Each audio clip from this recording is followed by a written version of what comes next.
Honourable members, the prayer.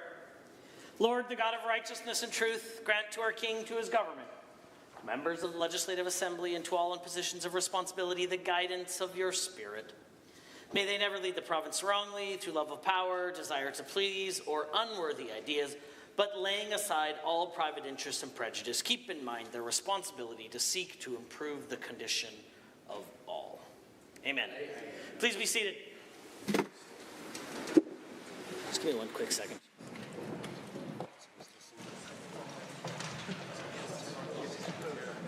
Introduction of visitors. Honourable members, it is a great privilege and honour to introduce to you a visitor joining us in the Speaker's Gallery this afternoon, Her Excellency, the Ambassador of Germany, Ambassador Bellman, who was recently appointed to Canada to her position in September. Prior to her appointment, Her Excellency was the Assistant Deputy Minister to the German Foreign Office in Berlin, where she was responsible for multiple files, including Canada, the United States, and the United Kingdom. Earlier today, I had the pleasure of meeting with Her Excellency and discussing how Alberta can continue to support the largest economy in the European Union, particularly in areas of technology, energy, manufacturing, and agriculture. Her Excellency is joined in the Speaker's Gallery by Ruth Schwab, the Honorary Consul of Germany in Edmonton. I ask that they please rise and receive the warm welcome of the Assembly.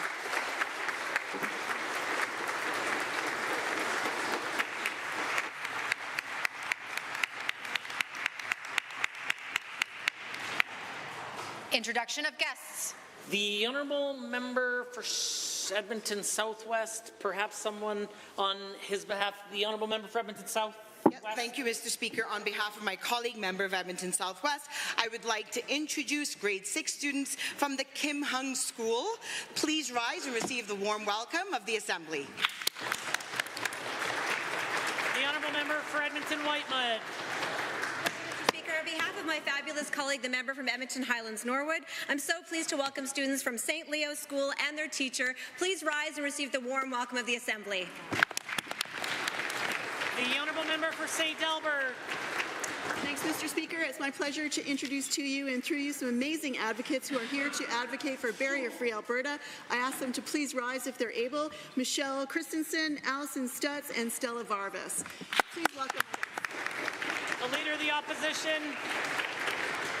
Thank you very much, Mr. Speaker. Mr. Speaker, I rise because 20 years ago I made the best decision of my life in my choice of husband and mother-in-law, and they are here to watch the Assembly today. You've spoken often at how important family is to the work that we do, and it's certainly the case in my life, so I'd like to invite Neil Gray and Dr. Elizabeth Gray to rise and receive the warm welcome of the Assembly. Here, here. The Honourable Member for Calgary East. Calgary East, my apologies. Thank you, Mr. Speaker. I'm glad to rise today and introduce to you Mr. Narendra Singh Pawar. He was the former Additional Advocate General from the province of Punjab in India and Senior Advocate of High Court and Supreme Court of India. Also, Dr. Aditi Pandit Rao. I would request them to rise and accept the traditional warm welcome of the House. The Honourable Member for Fort Saskatchewan-Vegreville. Mr. Speaker, I rise to introduce to you and through you and to all the members of the Assembly some wonderful guests and heroes from the Strathcona Professional Firefighters Association. I'd like to thank Eric Lowe, Tim Moen, Casey Galanzowski for coming out to the Legislature and meeting with me today. Gentlemen, please rise and receive the traditional warm welcome of the Assembly. The Honourable Minister of Municipal Affairs. Thank you, Mr. Speaker. Now it's my pleasure to introduce to you and through you members of the Alberta Professional Firefighters and Paramedics Association who are in town for their annual Curtis Oscar Noble Legislative Conference. Cody McIntyre, Dan Henschel, Elliot Davis, Heather Merlo-Rinke, Justin Jagger, Joel McKay, Tyrell Sinclair, and Matt Elgie. Please rise and receive the traditional warm welcome. The Honourable Minister of Affordability and Utilities. Thank you, Mr. Speaker. I'd like to introduce to you and through you Drs. Michelle Duke, Kim Barriga, and from the Alberta College of Optometrists, as well as Dr. Christy Franco and CEO Brian Wick from the Alberta Association of Optometrists. They are accompanied by Brooks Merritt from the Big Picture Public Affairs. They are all here advocating for their profession and how they can contribute more for Albertans. Please rise and receive the warm welcome. The Honourable Member for Leduc-Beaumont. Thank you, Mr. Speaker. I rise to introduce from Radio 580, Jessica Malchartha, Pradeep Brar, and Havaleen Singh. Also to introduce from the Gawardi Temple, a great community leader in Beaumont, Mr. Nam Kular. I ask that you all please rise and receive the welcome of the Assembly. The Honourable Member for Camrose. Thank you, Mr. Speaker. I rise to introduce to you and through you some fantastic guests from the Beaumont Professional Centre. Please welcome the accomplished entrepreneurs, Abhikesh and Jasmina Jariwala and Deb Galawala. I ask you to rise and receive the traditional warm welcome of the Assembly. The Honourable Member for Edmonton, Beverly Clairview. Thank you, Mr. Speaker. I'm happy to welcome from the Edmonton Firefighters Union Local 209 a couple of lovely folks who we had the pleasure and chance to meet with this morning, Cole Chapelski and Kyle Wilkinson. We thank them very much for their service on behalf of all Edmontonians and everyone in Alberta. If they could please rise and enjoy the very warm welcome from our Assembly today. The Honourable Member for Vermilion, Lloydminster Wainwright. Thank you, Mr. Speaker. I would like to introduce to you and through you to the rest of the House, Mr. Brad Martin, who has worked for the Fire Department in the City of Lloydminster for just over 18 years and now serves as the President of the Lloydminster Firefighters Association. Please rise and receive the warm welcome of the Chamber. The Honourable Member for Chestermere Strathmore. Mr. Speaker, I'd like to introduce two heroes from the Chestermere Fire Department, Member Joel Ramsey and Lieutenant Kimball Yorston, who also serves as President of Local 5284. These firefighters serve one of Alberta's fastest-growing communities, and as a department, have sent nearly 25% of their members to battle the blazing Jasper. Joe and Kimball, thank you for your service. Please rise and receive the warm welcome of this House.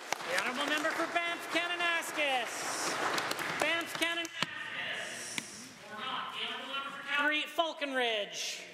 Mr. Speaker, I rise to introduce to you and through you to all members of the Assembly, Lali Thur, founder of Apna Hockey, a non-profit supporting South Asian ice hockey talent, winning the NHL's Willie Community Hero Award in 2020, named in Edifi Magazine's Top 40 Under 40 in 2022.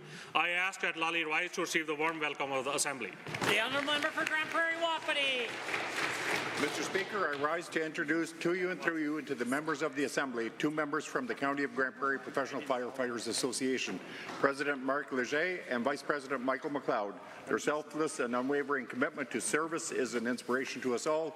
Please rise and receive the warm welcome of the Assembly. The Honourable Member for Cypress, Medicine Hat. Thank you, Mr. Speaker. I rise to introduce three amazing heroes from the Medicine Hat region, part of the Medicine Hat Firefighting Service and Association.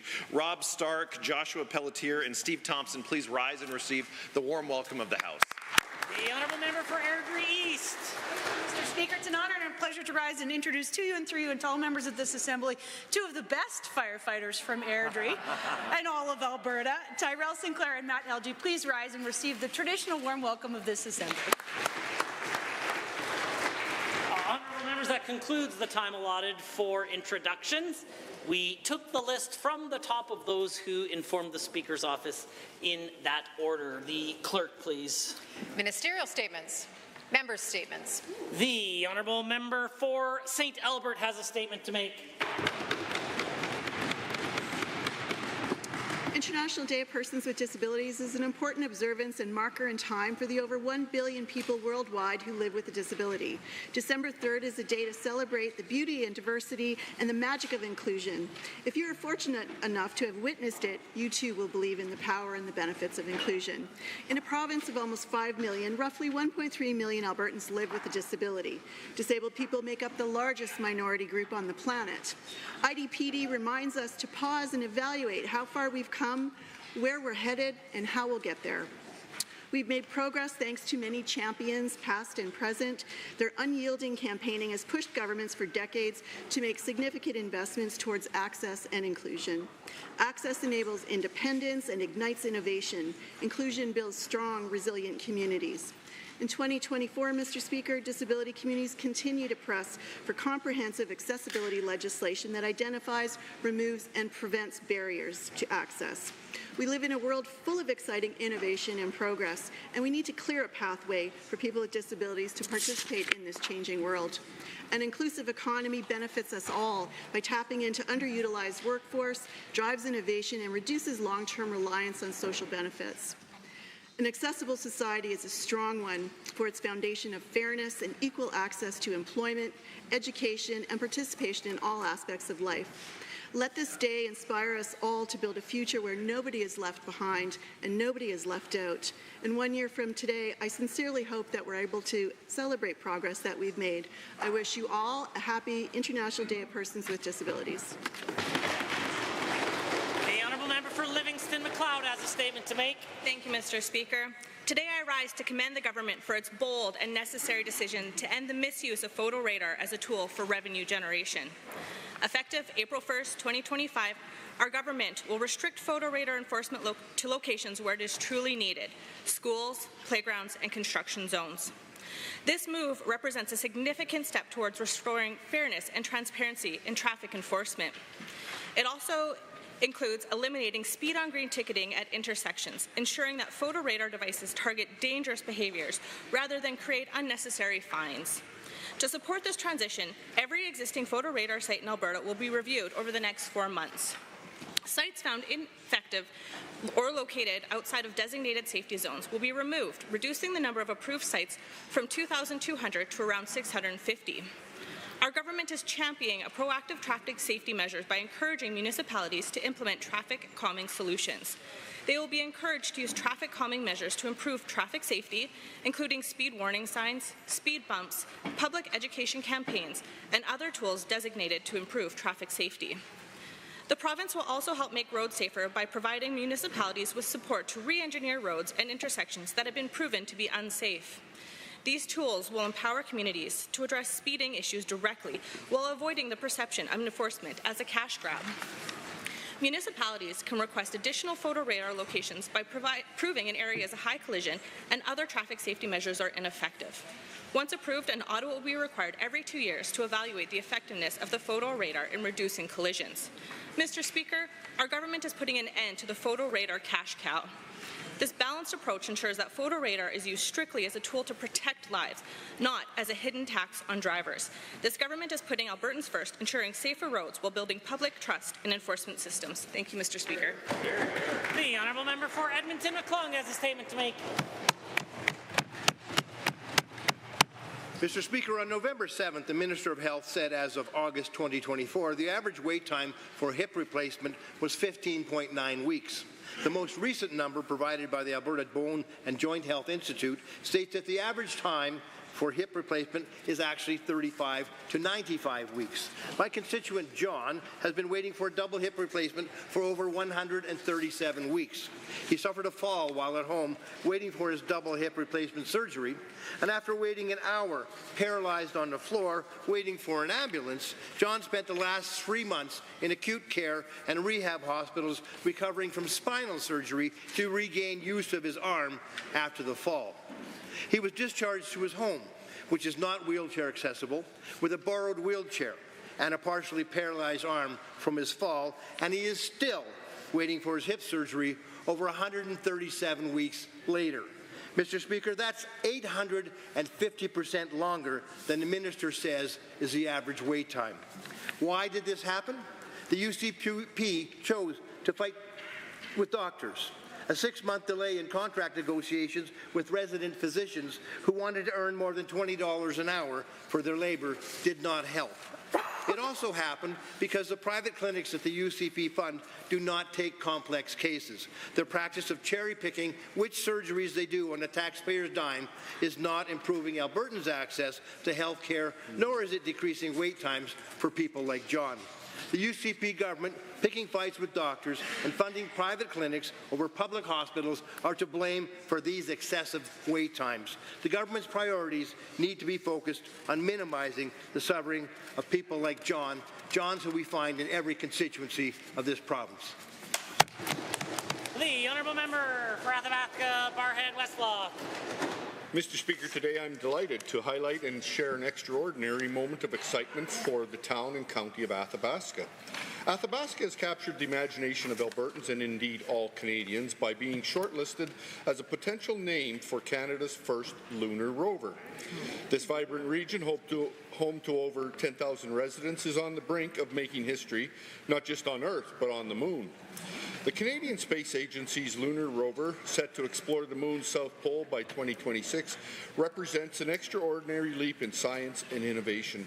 Its mission will search for water, analyze resources, and contribute to humanity's understanding of our closest celestial neighbor.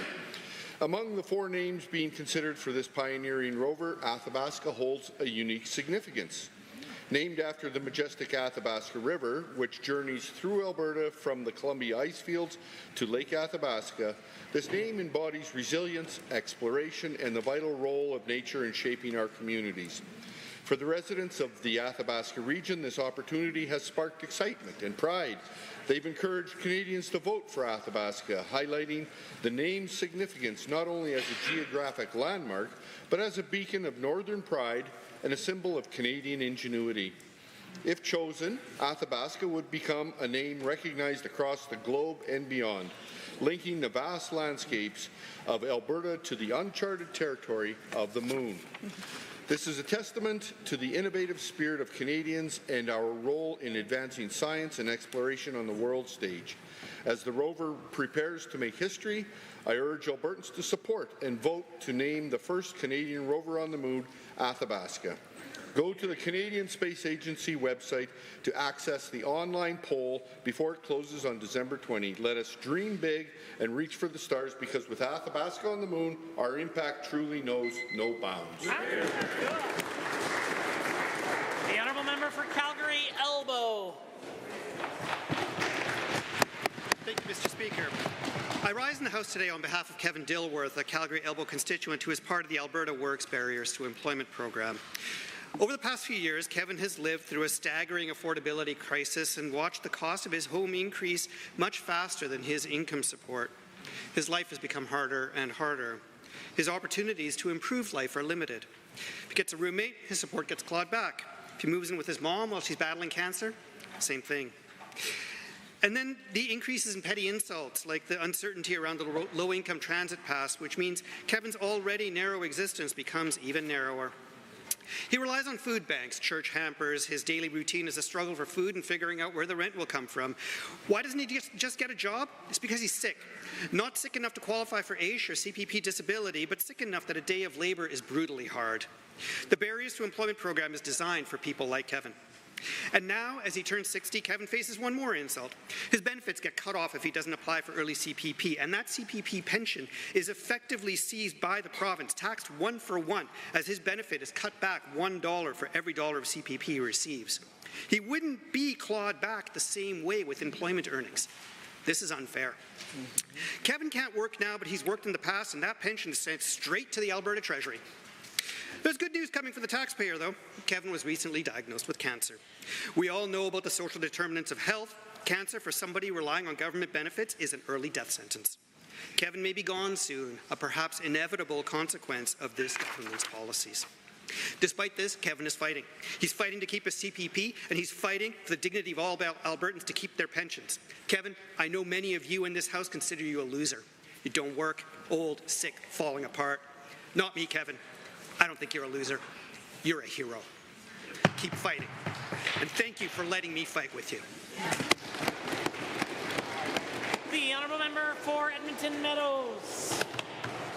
Mr. Speaker, Albertans are facing an unprecedented affordability crisis in this province that has reached disastrous levels, leaving families to choose between paying bills and putting food on the table. This Christmas season, many Albertans, especially seniors, single mothers, people with disabilities, and youth are grappling with the skyrocketing cost of essentials like groceries, utilities, and housing. Alarmingly, Edmonton and Calgary have some of the highest living costs in Canada, surpassing even cities like Toronto. Electricity and heating bills have surged and grocery prices have risen, leaving families with little to no disposable income for holiday celebrations. Adding insult to injury, the UCP removal of caps on auto insurance and utilities has exposed Albertans to unchecked corporate price gouging. As premiums and the bills balloon, the government's inaction aggravates this affordability crisis. The UCP has also shown its true priorities by filling top jobs with its allies while failing to support ordinary Albertans. It's deeply troubling that a select few benefit and millions are left struggling to keep up with the rising cost of living. Albertans deserve better. They deserve a government that prioritizes building a robust social safety net, invest in affordable housing, and address the rising cost of insurance and utilities. They deserve a government that ensures seniors can retire with dignity, young people can envision a brighter future, and single parents don't have to skip meals to make rent.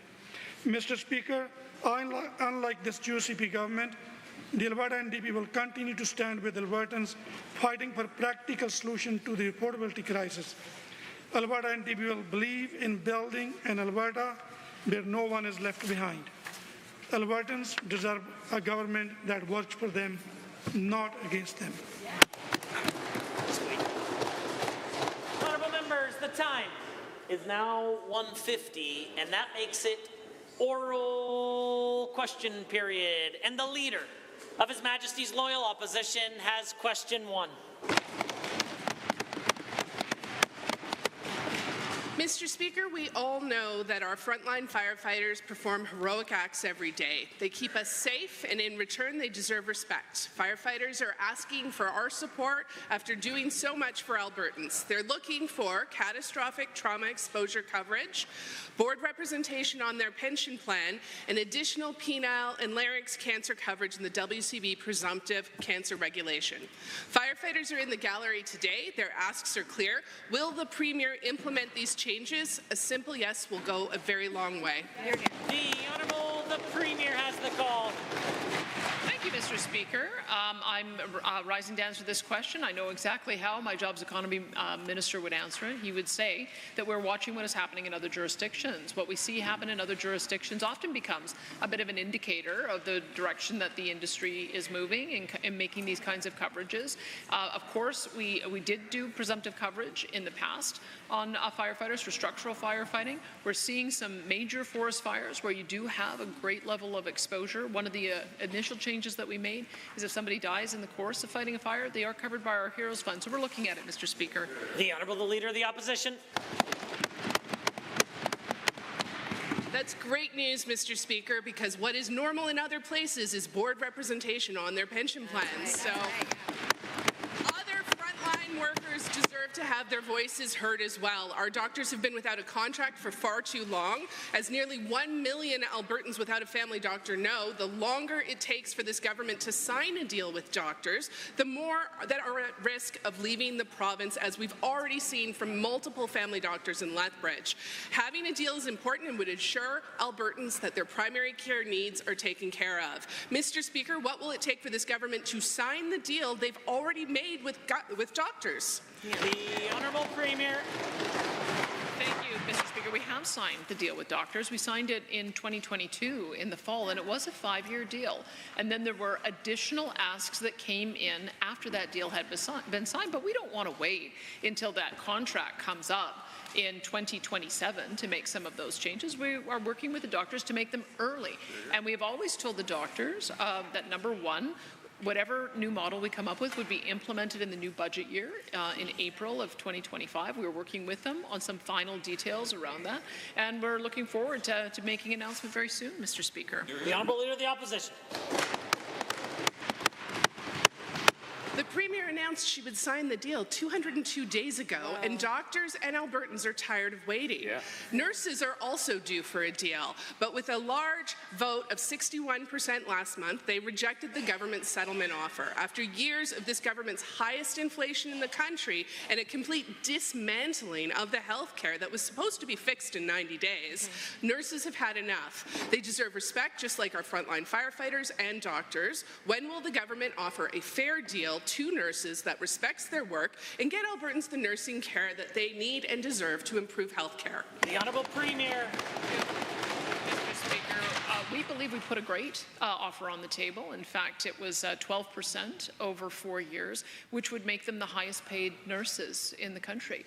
And so when we look at what we have to offer versus other jurisdictions, I think that is a measure of respect. We do want our nurses here to be at or near the very top. We know that under the NDP, they receive zeros each of the years of negotiation. The only time, actually, the nurses seem to get any pay increases is when a Conservative government is in. And so we're looking forward to having them reconsider that, and we hope we can come to an agreement. The Honourable Leader of the Opposition for her second set of questions. Mr. Speaker, the province has a 10-year deal with the federal government to fund public health care. But the billions of federal health care dollars that flow to this province could be at risk if this premier gets her way and gambles with for-profit, two-tiered U.S.-style health care. Yesterday, the premier said this government has no chartered surgical facilities in Fort McMurray, quote, at this time. Will the premier do the right thing and reject this proposed private surgical facility to be a chartered one, yes or no? Yeah. The Honourable Premier. Mr. Speaker, I did answer this yesterday because the Leader of the Official Opposition knows that we are not funding healthcare any different than they funded it when they were government. We have charter surgical centres that offer surgeries that are fully publicly paid outside of a public hospital. They had 40,000 surgeries that they funded that way. We have 60,000 surgeries that we're funding that way, Mr. Speaker, and as a result, we've been able to increase the overall number of surgeries that we're going to be able to do this year to 310,000, which will reduce waiting lists and be able to get people care within the medically recommended period of time, Mr. Speaker. The Honourable Leader of the Opposition. It's clear, Mr. Speaker, the Premier won't say no to the SMG medical complex promises of U.S.-style health care where patients pay out of pocket for knee, hip, cataract surgeries. It says so right on the investor prospectus they've put out. It was so enticing, not one but 3 UCP MLAs wrote letters of endorsement for the whole project, letters to the health minister begging her to approve it. Will the Premier do the right thing, ignore the pleas for private health care from her own bench, and cancel this and all future U.S.-style health care projects? The Honourable Premier. Mr. Speaker, we are going to continue to have charter surgical centres that operate within the umbrella of the Canada Health Act, which means that as they deliver services that are covered, that are medically necessary, we will pay for them. And the reason why we will do that is because it allows for more patients to be treated, it takes the pressure off of the hospitals, and it allows for patients to be seen faster. There's nothing wrong, Mr. Speaker, with choosing a different place to receive the surgery. People don't care where they get their surgery, they just want it done. Hear, hear. The Leader of the Opposition. Mr. Speaker, this project is clearly outside of the umbrella the Premier is talking about. And the Premier herself has always wanted two-tiered health care. We know that. She wrote a policy paper that read, quote, once people get used to the concept of paying out of pocket for more things themselves, then we can change the conversation on health care, end quote. That's why the Premier's phony public health care guarantee she announced right before the election was such a joke. But she can fix that today, Mr. Speaker. Will the Premier cancel this Fort McMurray project, recommit herself to the Canada Health Act, and invest in public health care? The Honourable the Premier. Mr. Speaker, the facility in question isn't even built yet, and there is no specific plan in place for what services are going to be offered. What we deal with is in the world of today, and the world of today is simply this. We have charter surgical centres that offer treatment. It is paid for out of the public purse so that no one has to pay out of pocket. There are other potential providers of publicly funded services under contract with services like Acute Care Alberta, workers' compensation, or privately paying patients from other provinces. Albertans will not pay out of pocket, Mr. Speaker. The Honourable Leader of the Opposition for question 3. Mr. Speaker, the Premier's response to public outcry over Alberta having by far the highest auto insurance rates in the country was to announce she was making changes. Specifically, she's allowing auto insurance companies to raise the rates even higher. Higher this year, higher again next year. Because only this Premier would believe that raising the rates today will mean lower rates sometime down the future. Why is the Premier working so hard to protect profits of private auto insurance companies rather than considering public insurance systems that could dramatically reduce Alberta driver insurance premiums? The Honourable the Premier. Mr. Speaker, we're are taking the best part of a public insurance system, which is the care model that is being offered by a public insurer in Manitoba. It is going to ensure that you will receive up to $295,000 if there's a permanent impairment. Non-catastrophic coverage, you can receive up to $187,000. You'll get care covering income loss of up to $120,000, and it won't have a limitation on how much medical care you need. If you need medical care for life, you'll get medical care for life, Mr. Speaker. We're going to do all that without paying $3 billion and laying off 4,500 private sector workers. We can have the best of both worlds, Mr. Speaker. The Honourable Leader of the Opposition. No, Mr. Speaker, it's Alberta drivers who are going to be paying more. What the Premier is describing is a no-fault system that she is pairing with private insurers, something that has never been done before. For Alberta drivers, it means higher insurance costs and losing the ability to sue an at-fault driver for proper injury compensation. Anyone with experience accessing no-fault systems knows that it can be very difficult to receive proper compensation if your scenario falls outside of prescribed limits. So why is the Premier more interested in protecting profits than she is in reducing rates and ensuring fairness for injured drivers? The Honourable Premier. Most public insurance systems have a care first model, and that's what we are adopting. We're going to make sure that by doing so, we're delivering it in the most efficient way possible, which is using the existing framework that already exists with the private insurers able to offer it, but we are going to set what the standard is for what the minimum benefits should be. And we do this all the time, Mr. Speaker. We have a government-run liquor distribution system that is privately delivered. We've done this on registries, which are also privately delivered. This is actually very common for Alberta to do this, and it's just one more application of that concept. That's right. The Leader of the Opposition. It's called no-fault insurance. Renaming it doesn't change the damage that it does, Mr. Speaker. It's ridiculous how little effort the Premier has put into evaluating a completely normal public option as a solution for the sky-high rates. The Premier has refused to look into copying the system they have next door in conservative Saskatchewan because she says it will cost up to $3 billion to set up. But we know it would save Albertans about the same amount of money each and every year. Right. So my question to the Premier is, why, when insurance companies said they needed another 7.5% increase, did you say yes? Why won't you deliver affordable insurance? The Honourable Premier. Thank you, Mr. Speaker. I'm sorry, I'm having a hard time following what the official opposition leader is asking for, because she's saying she wants a full public system, which actually is a care first model, but then she says she doesn't want the care first model, but she wants the public system. I wish she would decide what it is she's actually asking for. We are putting in place a no-sue system. And why are people not suing? Because they're going to have significant benefits so that they don't have to call a lawyer as their first call. They'll be able to call their family doctor. And there will be fault, Mr. Speaker. The more accidents you get into and cause, the higher your insurance premiums will be. But we shouldn't be punishing the victim by preventing them from being able to get the care that they need first. The Honourable Member for Calgary Mountain View. Many families are gearing up for Christmas, but for some the season is not so bright. Melissa Matheson and her family are making the difficult choice between Christmas gifts and the medicine that keeps her daughters alive. Both girls are type 1 diabetics, and the cost of supplies and medicine is nearly $600 a month.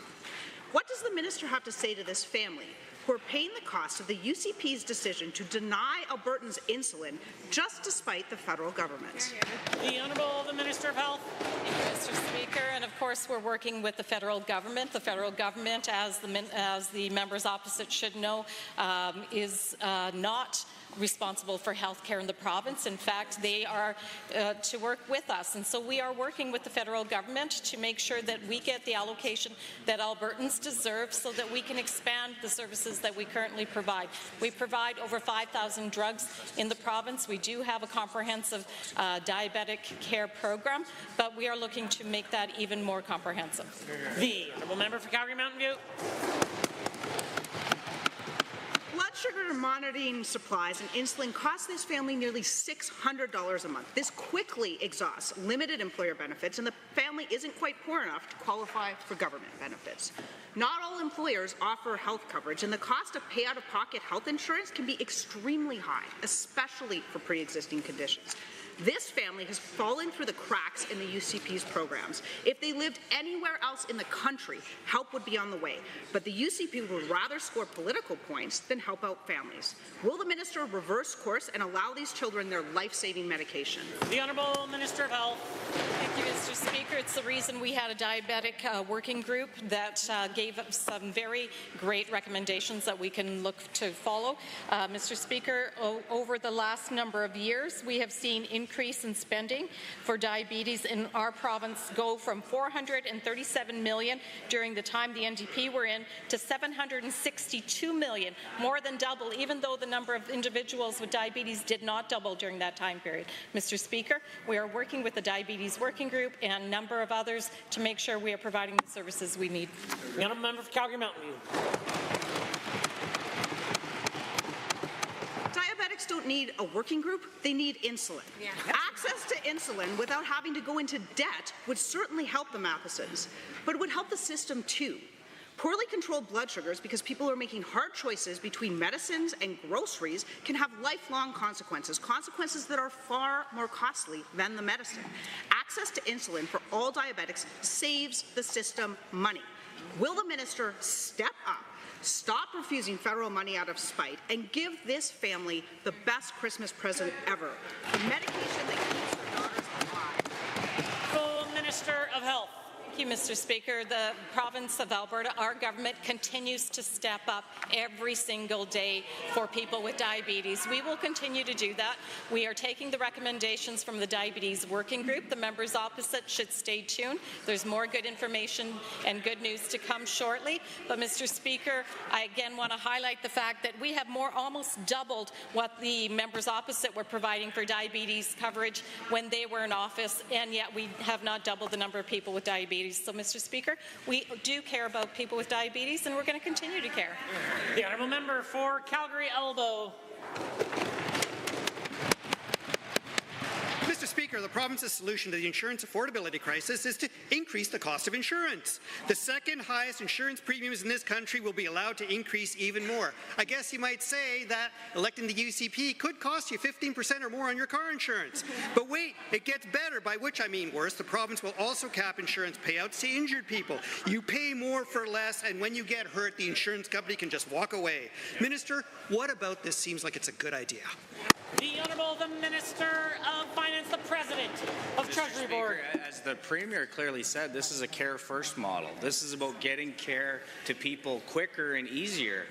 Currently, under our framework of benefits, it's so meager that if you're hurt badly, not only is it likely to not be there for you when you need it immediately, but you may have to get a lawyer and go to court to pursue it. What we're talking about is the most generous framework of any Care First model in the country, the highest income support of any Care First model in the country, and I think people will be relieved to know that that care is there without having to access the court system. The Honourable Member for Calgary Elbow. Given this is the same government that brought us a $100 million Turkish Tylenol boondoggle, failed health lab privatization scheme, cancer and heart disease are your fault memes, and chemtrail trutherism is now embarking on a highly experimental, never seen in Canada plan to cap insurance payouts in a private insurance system. Can the minister explain what Albertans are paying for if the insurance company can simply walk away from people who've been hurt? The Honourable the Minister of Finance. That's not the way it works in any of the other provinces. I'm unsure why they think that works that way in Manitoba or BC or Saskatchewan or Quebec, because it doesn't. There's mechanisms in place to ensure that people are cared for. That's the model that we're pursuing. The reason that the rates are going up is to get to the new model. We will be 2 years before we're at the new model, when new products can be offered and the savings can be realized. I know that's hard to understand, apparently. We've been at this for a few weeks, but that's what we're shooting for, to get to January 1st, 2027. The order, the Honourable Member for Calgary Elbow has the call. Given that telling injured people to kick rocks won't help anyone, and given the cost of insurance will be going up while the benefit will be going down, and given insurance companies are not great at paying claims unless they're forced to by a judge, and given injured people are just the eggs we need to break in order to make the insurance omelette, according to this government, why did the minister choose to protect commissions, marketing expenses, Toronto jobs, and profits while hurting injured people and making Albertans pay more for it? The Honourable Minister of Finance. Mr. Speaker, we may not have to have another tech briefing for the opposition. It is clear that they have no idea what they're talking about when it comes to auto insurance reform. The rate increases represent the actual costs in the system, of the system that we're changing.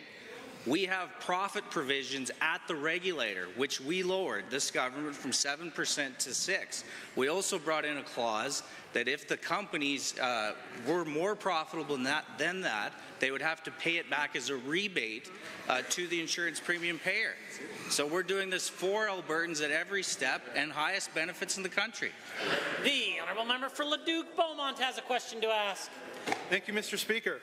In December of 2019, government paused the introduction of new photo radar equipment and locations, and in December of 2023, all photo radar sites were removed from ring roads in Calgary and Edmonton.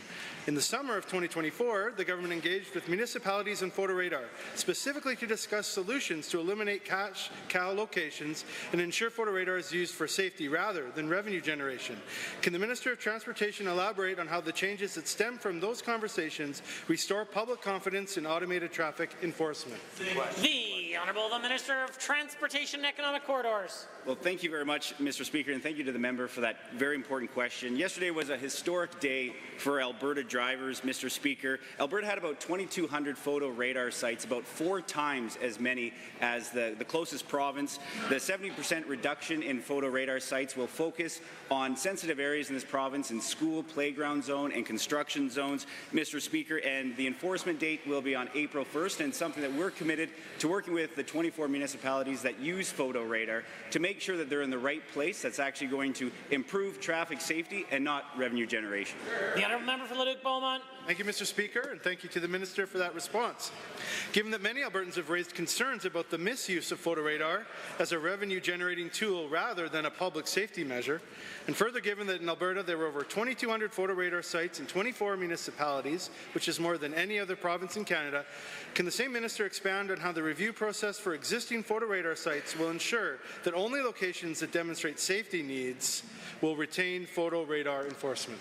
The Honourable Minister of Transportation. Thank you very much, Mr. Speaker. And when you look at vehicles versus pedestrians and roadside workers, that school zone, playground zone, construction zone, Mr. Speaker, that's something that we want to make sure that there's as much visibility as possible, because at the end of the day, we just want drivers to go slower in those areas. So we're also including increased visibility measures for the use of photo radar, because a successful photo radar program, Mr. Speaker, should have 0 tickets. People should be going as slow as possible to go to the speed limit, Mr. Speaker. But we've also included municipal flexibility in this program, so if a municipality wants to go into additional location outside of those zones, they can apply to the province. The Honourable Member.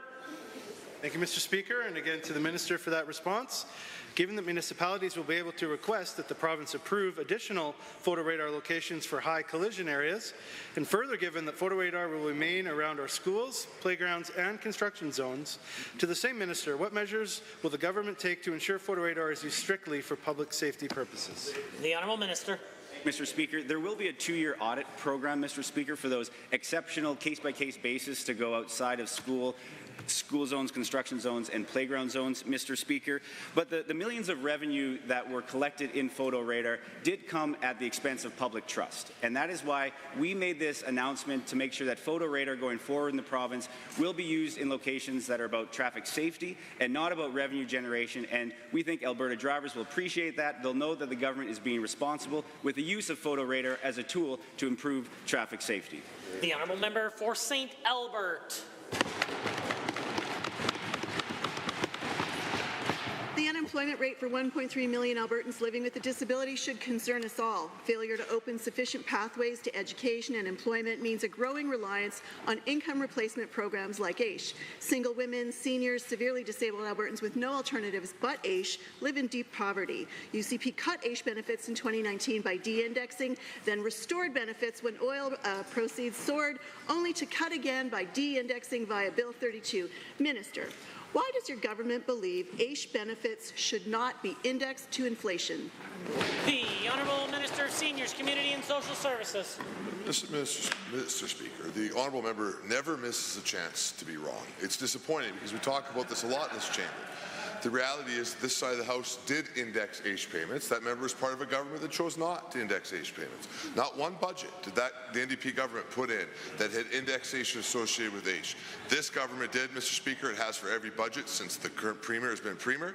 And this upcoming year, it will be indexed at 2%, making sure that those who are on AISH can keep up with inflation inside our communities. That's why we take it as a high priority, and we're going to continue to fund AISH as the highest in the province, Mr. Speaker. The Honourable Member St. Albert.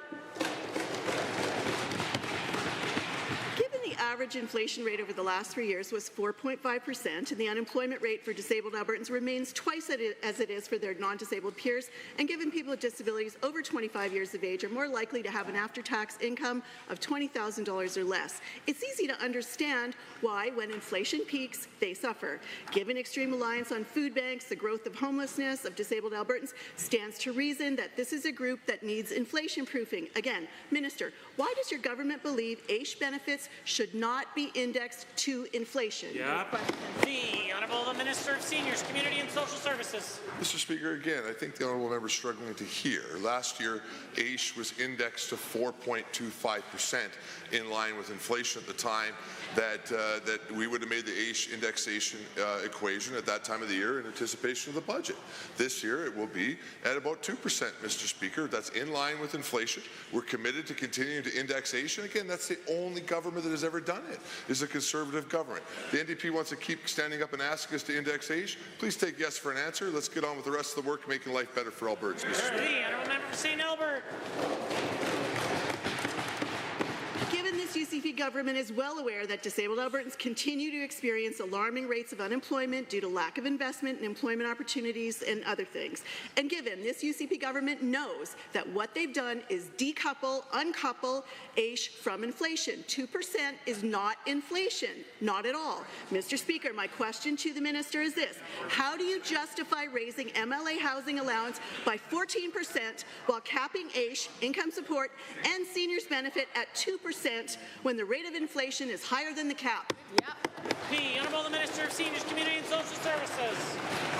Mr. Speaker, at the time that we made the AISH inflation equation for this year, inflation was actually less than 2%. So we're going to be doing it at higher than inflation. Again, take yes for an answer.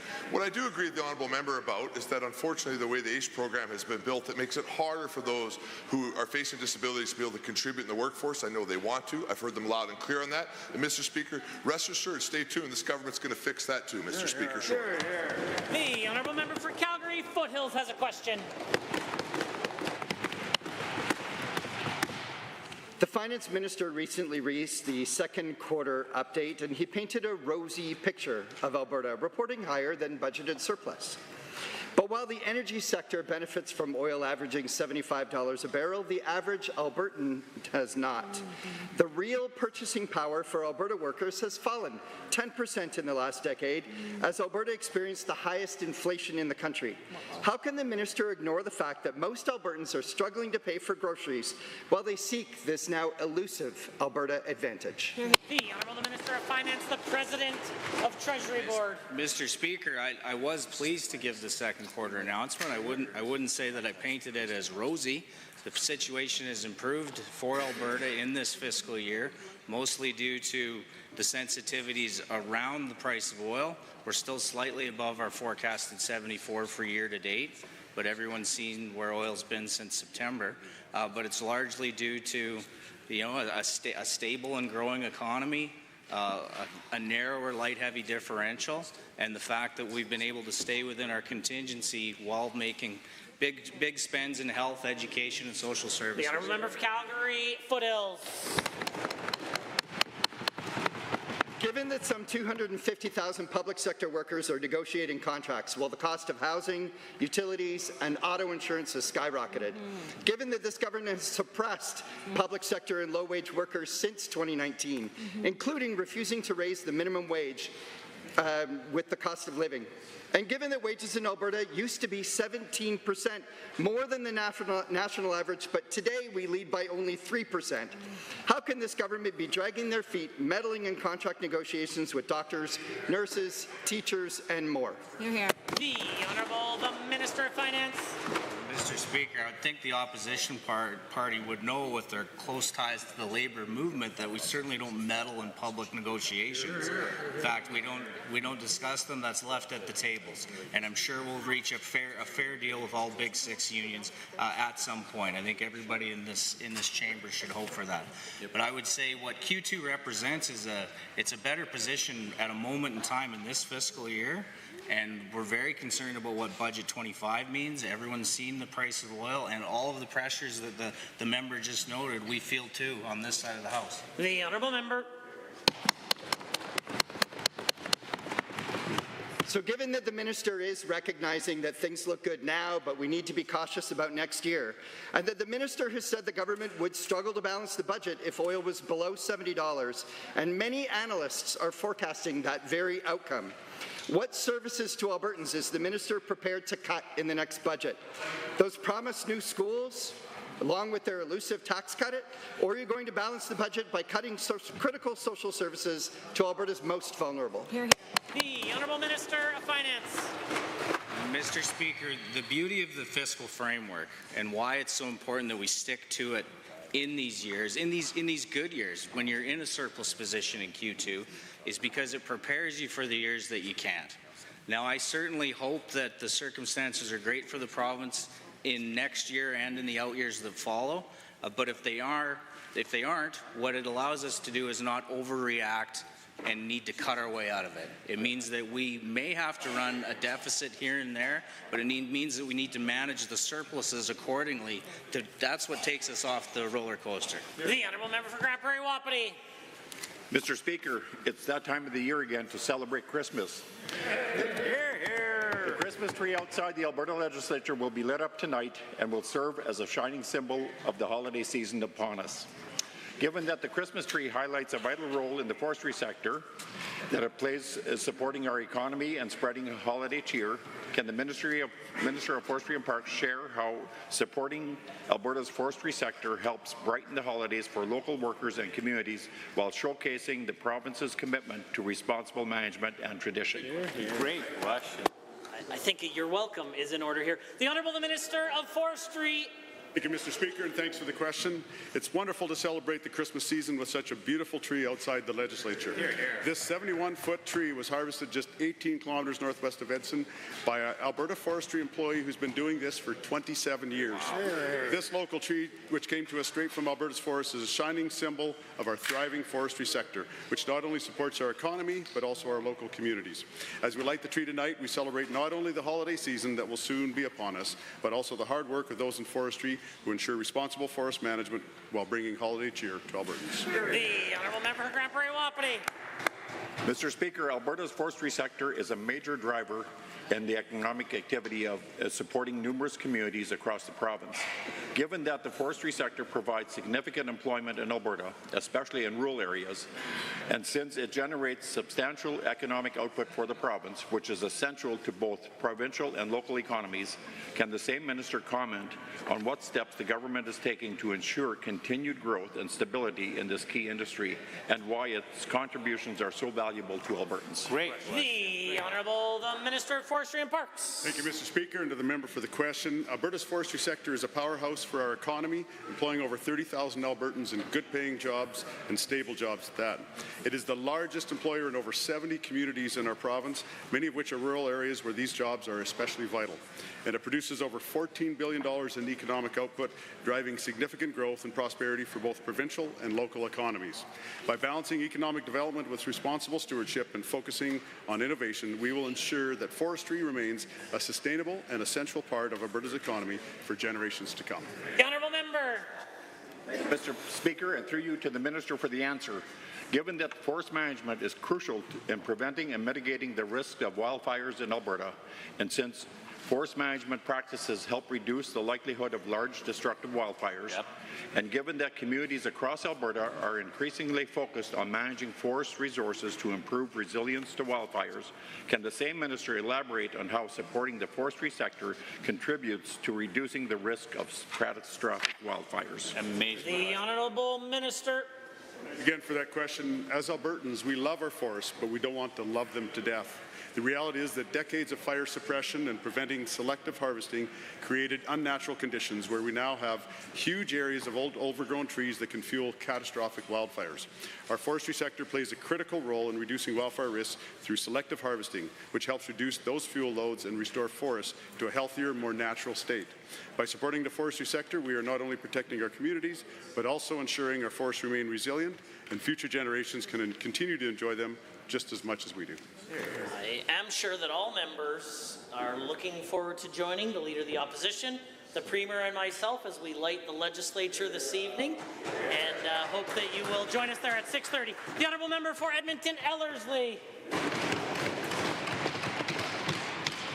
Mr. Speaker, this government continuously demonstrates that they cannot be trusted. They can't be trusted to do what's best for Albertans when it comes to insurance, utility bills, tuition, and they're doing nothing to address the affordability crisis. Those are the facts. Now this government wants Albertans to trust them and their close insider friend, Stephen Harper, with a management of $170 billion of Albertans' assets and the future livelihood of over 350,000 Albertans. What guarantee can this minister give to Albertans that AIMCO will not be turned into a political entity and rather preserve it at an arm's length organization? The Honourable Minister of Finance. Well, Mr. Speaker, it's right in their mandate letter as an organization that there certainly would never be government interference. That's the parameters of the way it's constructed. But I would just remind the members opposite of this quote. Mr. Harper is a man of enormous integrity who has dedicated his entire life to public service and continues to do so. He's had an enormous impact. We're very proud, as Calgarians, that we had a Prime Minister for a decade who hailed from this city. I understand he's thinking of offers in the private sector, which will be a switch for someone who's dedicated his whole life to the public service. From your leader that's not here. The Honourable Member for Edmonton-Ellerslie. Given that just 1 year ago this government passed legislation to remove salary caps for those serving on boards and commissions, and given that many Albertans are having to supplement their wages with gig economy jobs just to make ends meet, and given that Albertan wages aren't keeping up with inflation and many have not seen a raise in over 5 years, can the minister tell this House how much taxpayer money will go toward paying the new board of directors at AIMCO? Will their compensation be 10 times, 20 times, or even 30 times the minimum wage? The Honourable Minister of Finance. Mr. Speaker, it's fairly meager when you serve on a board, although the board of director does get a higher provision than the rest of the directors. But Mr. Harper's made it clear that he will be doing this pro bono on behalf of Albertans. He still wants to serve this province. He wants to serve this country. He thinks that it's a great way to do it. I think it's tremendous leadership, and it'll also speak to the fact that we want to, control costs and show leadership from that executive level. The Honourable Member.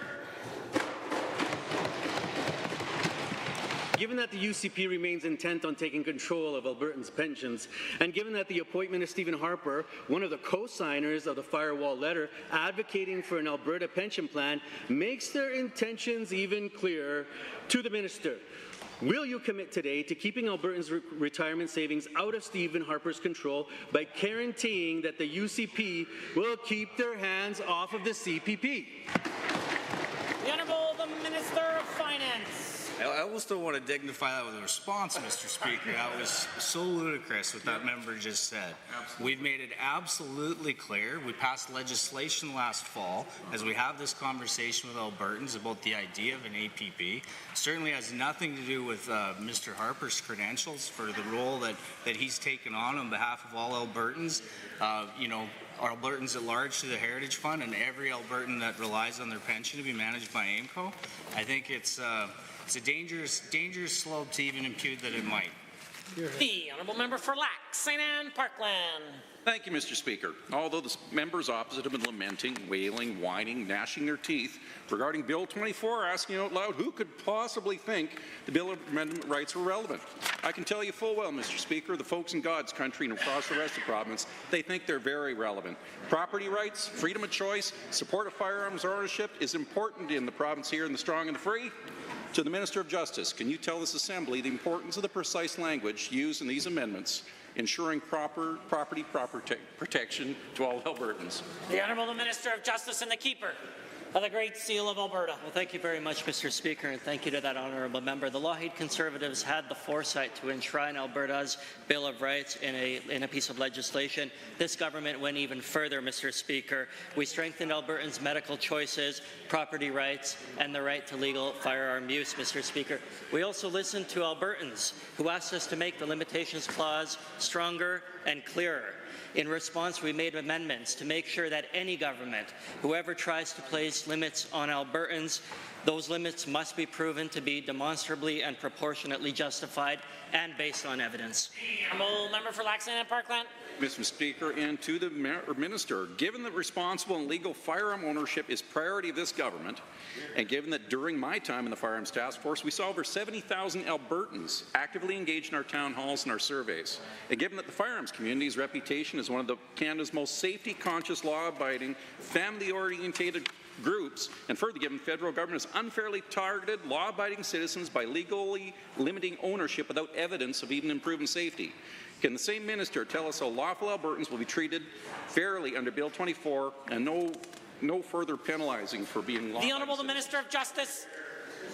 This side of the aisle, we side with law-abiding gun owners. We side with informed approaches to firearms policy that preserve safety and recognize the responsibility of gun ownership. We'll continue to oppose the federal government's ridiculous plans to confiscate firearms from law-abiding citizens. Law-abiding gun owners are not the problem, Mr. Speaker. We'll continue to fight unfair restrictions on lawful firearm owners by the federal government. On this side of the House, we stand with law-abiding firearm owners. The honourable member. Thank you, Mr. Speaker. Given that personal freedom is a God-given right that all Albertans are born with in the province of strong and free, and given that we have heard loud and clear that Albertans have voiced concerns when it comes to medical autonomy, and further given there are real concerns about coercion or the disclosure of personal medical information as a requirement for accessing services or gaining employment, can the same minister tell the Assembly how the amendments in Bill 24 will ensure medical choices remain fully in Albertans' hands? The Minister of Justice. Well, thank you, Mr. Speaker. As the member rightfully mentioned, amendments to the Bill of Rights will protect Albertans and reinforce the right of every single person in this province to make their own choices regarding medical treatments they receive. This includes ensuring that every individual in this province who has the capacity to do so will have the choice as to whether or not they receive any medical procedure. Mr. Speaker, no Albertan should ever be subjected or pressured into accepting a medical treatment without their full extent. This government will continue to side and step up for Albertans. The honourable member for Calgary-Buffalo. The Minister of Arts and Culture, stakeholders across the cultural sector are anxious about the advances of AI and what it means for their livelihoods. Last week, major Canadian news outlets launched a lawsuit against ChatGPT for copyright breaches. Alberta's writers and publishers are also being impacted by AI, which will scrub the published works of writers without permission, payment, or attribution. What is the minister doing to ensure that Alberta's book publishers and authors are protected from the financial and copyright infringements of AI? The Honourable the Minister of Arts, Culture and the Status of Women. Thank you, Mr. Speaker. Our government is incredibly proud of our publishers, our writers, and our producers here in this province, and I welcome any opportunity to talk with them, as I meet with them regularly already, on concerns they have, and if they have challenges or concerns about AI, I encourage them to reach out to me. I would be more than happy to speak with them. None of them have addressed this concern with me yet, but they know my door is always open. The Honourable Member for Calgary-Buffalo. Given that Albertans have invested hundreds of millions to attract film and television to Alberta as a means of creating jobs, given that municipal governments and entrepreneurial Albertans have invested time and money to build film studios, recruit and train production crews and actors in film, What is the minister doing to protect the jobs of film and television workers, as well as those Albertans who invested in the industry, from advances in AI which could replace the work and livelihoods of casting crew? Good question. The Honourable Minister of Arts and Culture. Thank you, Mr. Speaker. Our book and magazine publishers, just like our film and TV producers in Alberta, it's an industry that's absolutely thriving. People continue to come to Alberta as one of the best places to film. I recently had an opportunity to tour many film sets here in Alberta and talk to the producers and directors. They're excited to be here. Once again, they have not raised AI concerns with me. When and if they do, I'm happy to talk with them along with our Minister of Technology and Innovation. We're happy to hear their concerns. Our film and television industry continues to boom. The Honourable Member for Calgary, Buffalo. Given that the minister has not heard from anybody around AI, I want to stress that AI-generated artwork now showcases the rapid evolution through intricate details, vibrant colors, and diverse tones. And given that the distinction between art produced by humans and AI is increasingly become blurred, and given that humanity needs artists to help them learn and feel, to expose humanity's failings and bring beauty and light to our lives, what action is the minister taking to ensure that Alberta's artists are not subjected to copyright infringements from AI and that art purchasers aren't being sold forgeries? The Honourable Minister. Thank you, Mr. Speaker. Well, what our government is doing to continue to support artists in this province is increasing funding to the Alberta Foundation for the Arts. I continue to have roundtables and meetings with artists, both on a one-on-one basis and a large group basis. Our amazing new artist in residence, Samantha Williams-Chapelski, does beautiful art that she does live that people can witness. Once again, my door is open. Our arts and culture community is thriving in this province, and I look forward to that continuing. The Honourable Member for Edmonton, Beverly, Clearview.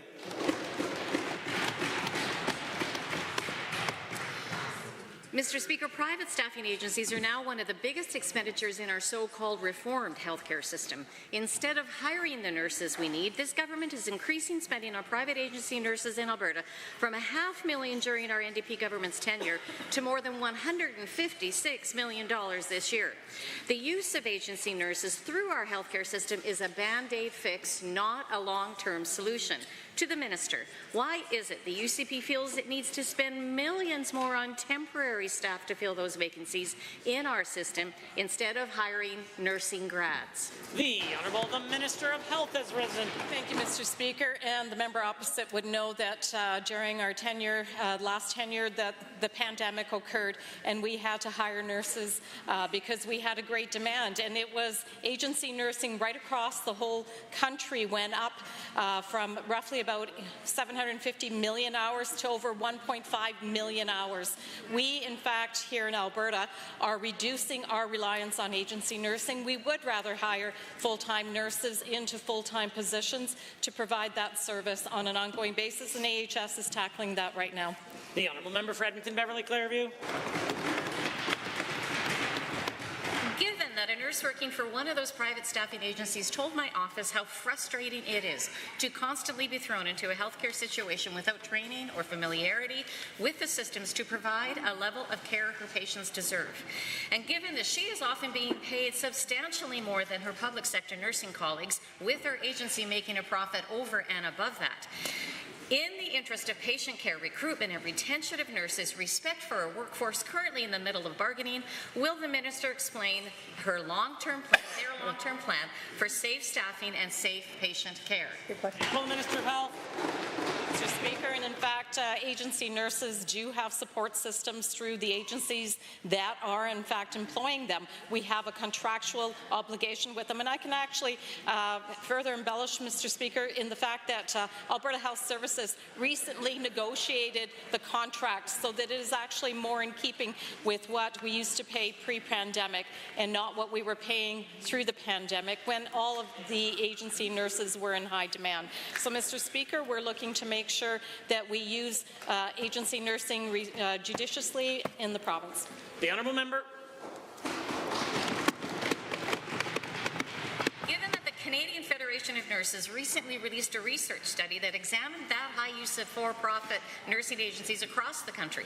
Given that their report recommends phasing out of private for-profit nursing staffing agencies and establishing an HR action plan to solve the nursing shortage, and given this government should be spending public health care dollars to deliver publicly health. Oh, let me try that one again. And given this government should spend public health care dollars in a public health care system, to the Minister, why isn't this government investing in public health care and our nurses instead of for-profit private staff? The Honourable Minister of Health.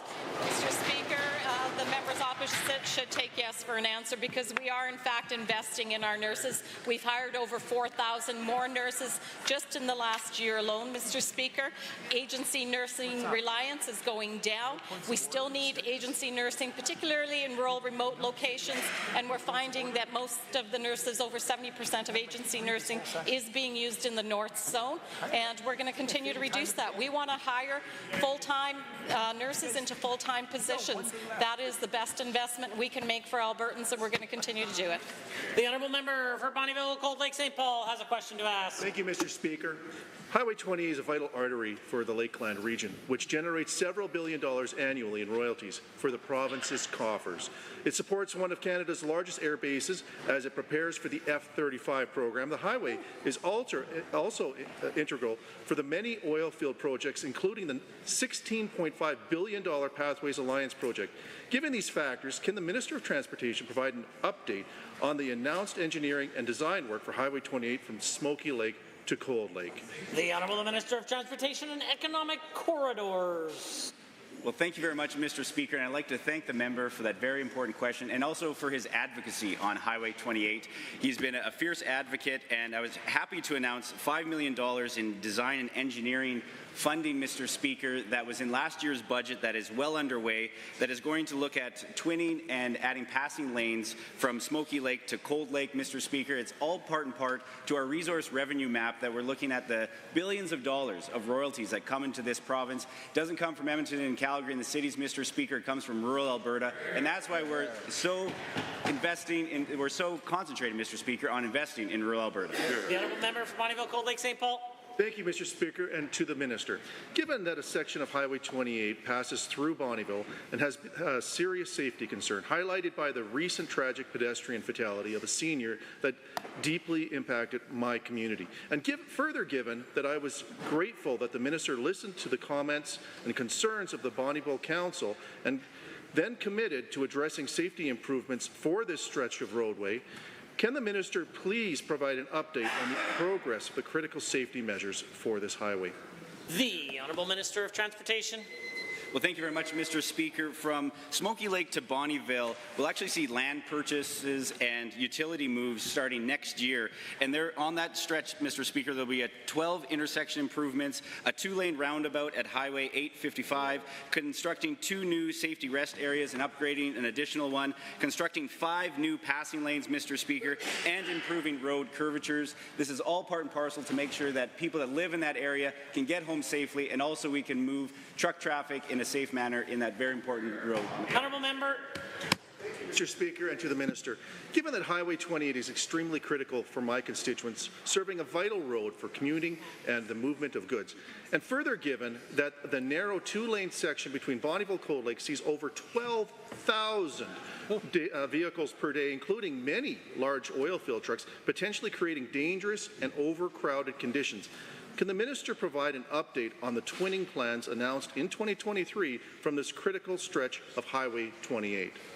The Honourable Minister. Mr. Speaker, the twinning from Bonnyville to Cold Lake has 14 intersection improvements, constructing 3 new safety rest areas, 10 new passing lanes, Mr. Speaker, improving 5 road curvatures, and actually we'll have 4 kilometres of additional twinning from outside of Bonnyville to Cold Lake. But, Mr. Speaker, that design work is well underway, and it's our best hope, Mr. Speaker, that construction will be completed in the next 2 to 3 years because that's such an important stretch of highway. And again, I'd like to thank the member for his fierce advocacy to get this project across the finish line.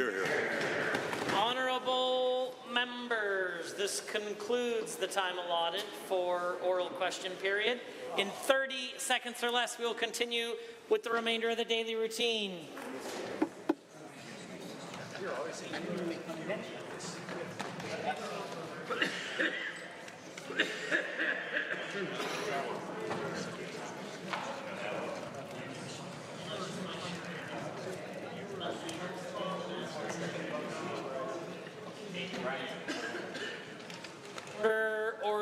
Order. Just a sec, Shannon. The opposition leader, I believe. Speaker, I request unanimous consent to revert to introduction of guests. Honourable members, this is a request for unanimous consent. It's a little unorthodox in the middle of the routine, but in light of this afternoon, I will put the question to the Assembly. It is a request for unanimous consent to revert to introductions. I will ask only one question. Is there anyone opposed? If so, indicate now. Unanimous consent is granted. The honourable member for Edmonton Northwest, followed by the Minister of Agriculture. Well, thank you, Mr. Speaker, and thanks to everyone here in the Assembly for this opportunity to introduce Zachary Weeks and Chris Mayana. Zach is a well-known advocate for persons with disabilities here in Edmonton and right across the province. He's a constituent of mine, and I dare say he's a good friend of mine as well. And so if everyone could please give them greetings, warm greetings here in the legislature today. The Honourable the Minister of Agriculture.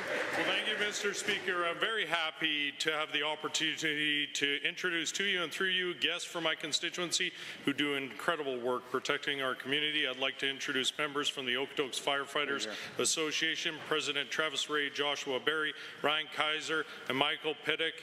Please rise and receive the warm welcome of this Assembly. Are there other introductions? The Honourable Member for Edmonton West Henday. Thank you, Mr. Speaker. I rise today through you to introduce you and bring warm greetings from Ashley Mulders, who is more than just a miscellaneous queer, who has been here for every part of debate on trans rights in this House. Please rise and receive the warm welcome of this Assembly. Are there others? Seeing none, the clerk. Presenting reports by standing and special committees. Presenting petitions. Notices of motions. Introduction of bills. The Honourable Member for Edmonton, Castle Downs. Mr. Speaker, I request leave to introduce a bill, being Cancer Care Delivery Standards Act. This bill would establish standardized, transparent, and publicly funded and administered cancer care delivery in a timely manner. At this time, Albertans are waiting 3 to 4 times longer than the recommended wait times. 90% of Alberta cancer patients are waiting 13+ weeks to see a radiation oncologist. This is unacceptable, and I strongly encourage all members of this House to vote in support of Bill 213.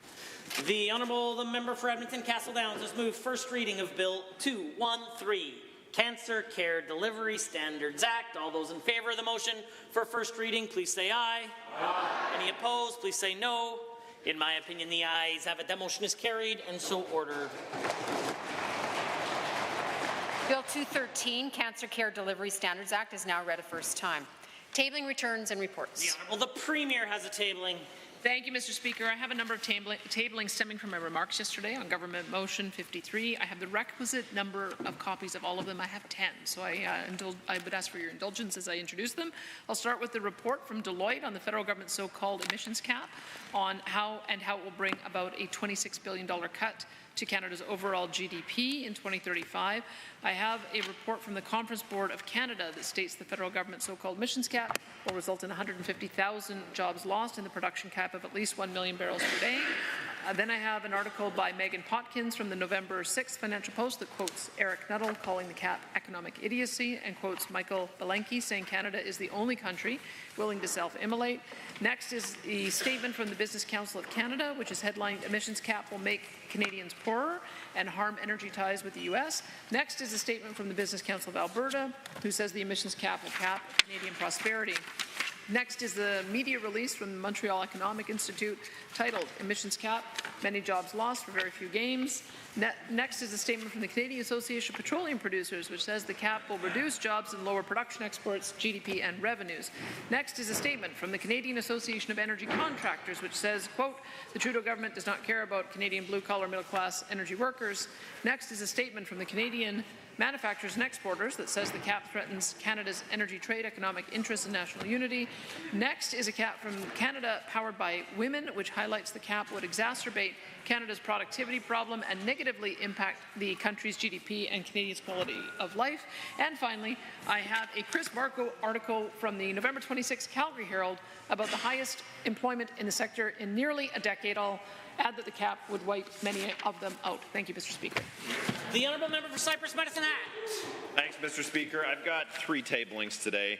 One is a political cartoon talking about the disaster at the border and how Minister Bill Blair in Ottawa cut $390 million from their budget over 2 years.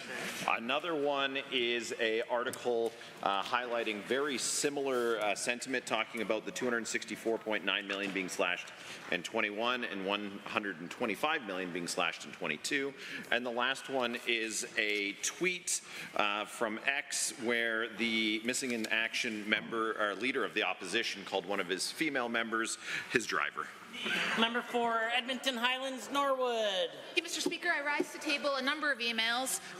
These emails are from Melanie from Grand Prairie, Elena from Calgary, Marion from Strathcona Sherwood Park, and Maria from Edmonton Highlands, Norwood. These are just many of the thousands of emails our offices have received calling on this UCP government and this Premier to kill the egregious anti-trans legislation. Thank you, Mr. Speaker. Sherwood Park. On the day when on the order paper we have the readings of Bill 26, Bill 27, and Bill 29. I have letters from constituents of Sherwood Park that want the Premier to reconsider this legislation that is horrible, terrible, and poisonous to Albertans. The Honourable Member for Calgary Curry, followed by Varsity. I'd like to table 5 copies of an article written by Leah Hamilton and Corinne Mason, 2 profs at MRU. The article is called "In Alberta, Queer Families Are Not Okay," and I urge all members to read it. The member for Calgary Varsity. Thank you, Mr. Speaker. I rise to table 5 copies of a collection of many emails received demanding the UCP implement its promised physician compensation model that was agreed to with Alberta doctors over a year ago. The Honourable Member for Edmonton Glenora, followed by Edgemont. Thank you, Mr. Speaker. I am tabling a statement from the Canadian Medical Association titled Canadian Medical Association strongly opposes government's efforts to restrict access to care. The Honourable Member for Calgary Edgemont, followed by Foothills.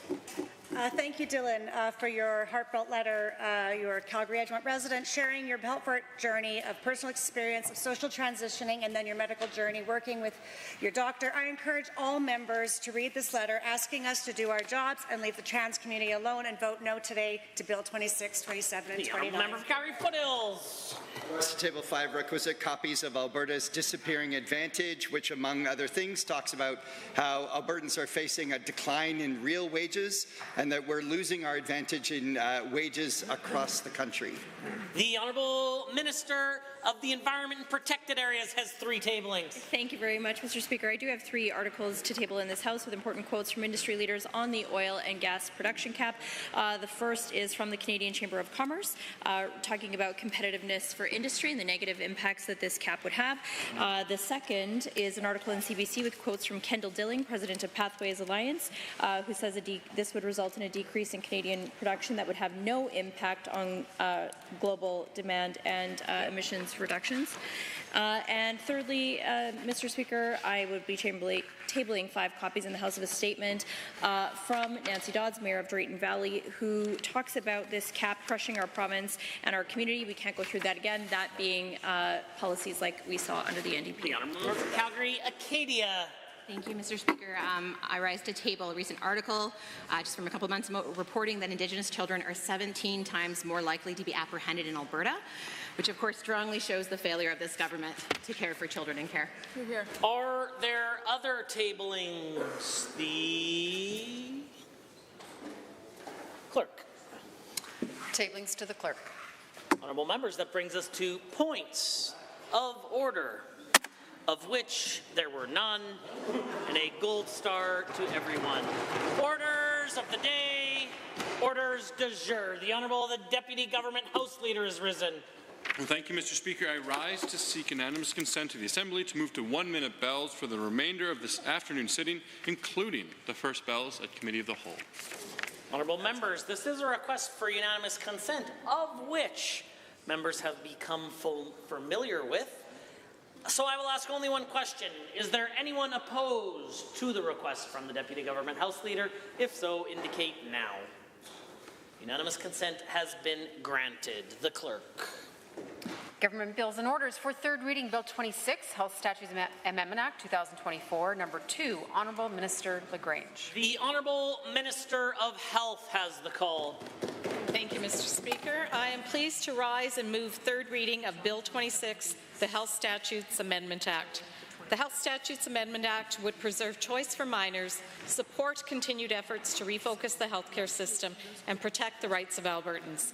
Through the Act, we would amend several existing pieces of legislation, including the Provincial Health Agencies Act, the Public Health Act, and the Health Information Act, and the Health Professions Act. Our province is growing, and this bill responds to the changing needs of Albertans. For too long, Albertans have faced a healthcare system that is overburdened, hard to navigate, and slow to address their needs. That's why our government has been working to refocus the healthcare system. We recognize that long wait times and overwhelmed emergency rooms are unacceptable. Our vision for the future of healthcare is that the province is rooted in accountability and includes 4 provincial health agencies working together to ensure Albertans have access to the care they need when and where they need it. The proposed amendments to the Provincial Health Agencies Act would enable our refocusing work to continue. The amendments would allow Alberta Health Services to transition from a regional health authority to a provincial health corporation accountable to the new acute care provincial health agency, Acute Care Alberta. These changes would ensure Alberta Health Services can focus on providing the best quality care to patients in hospitals and emergency rooms while giving frontline experts the supports they need to care for Albertans. Bill 26 represents the next step in ensuring we build a system that works for Albertans without disrupting the services they rely on. Through the Health Statutes Amendment Act, we are also seeking to implement several recommendations from the Public Health Emergency Governance Review Panel, which was tasked with reviewing the legislation that guided Alberta's response to the COVID-19 pandemic. Albertans know that our government is committed to safeguarding individuals' rights. However, we recognize there are times when public health measures must be taken to keep our communities safe. Introducing a preamble to the Public Health Act and clarifying that what constitutes a public health emergency would ensure the rights of Albertans are protected and that public health measures are only taken when needed. Similarly, including an amended definition of a public health emergency would ensure we find the right balance and respond appropriately to situations that may arise in the future. These amendments address recommendations 3.2 and recommendation 7.4 from the panel's report. Bill 26 also includes a proposed administrative amendment to the Health Information Act that would designate the Ministry of Seniors, Community and Social Services as a custodian, enabling that ministry to better support Albertans and improve health services planning and delivery. The amendment would also support the transition of continuing care to the Ministry of Seniors, Community and Social Services. And finally, amendments to the Health Professions Act would prohibit regulated health professionals from performing sex reassignment surgeries on minors and would also prohibit regulated health professionals from prescribing hormone replacement therapies, including puberty blockers, to minors for the treatment of gender dysphoria or gender incongruence. Through a ministerial order, we will outline exceptions for when a minor can be prescribed these medications for the treatment of gender dysphoria or gender incongruence. This will include an exception for minors aged 16 and 17 who have parental, physician, and psychologist approval, and an exception for minors who have already started using these medications to treat their gender dysphoria or gender incongruence. As research on the risks and benefits of treatments for gender dysphoria in minors is limited, we are imposing restraint to ensure future choices are preserved before minors make potentially permanent, life-altering decisions. Definitions that do not currently exist in the legislation would also be added to provide clarity on its scope. This would include definitions for gender dysphoria, gender incongruence, and minor. We would also include a definition for sex reassignment surgery and a list of 10 current procedures that regulated health professionals will be prohibited from performing on minors.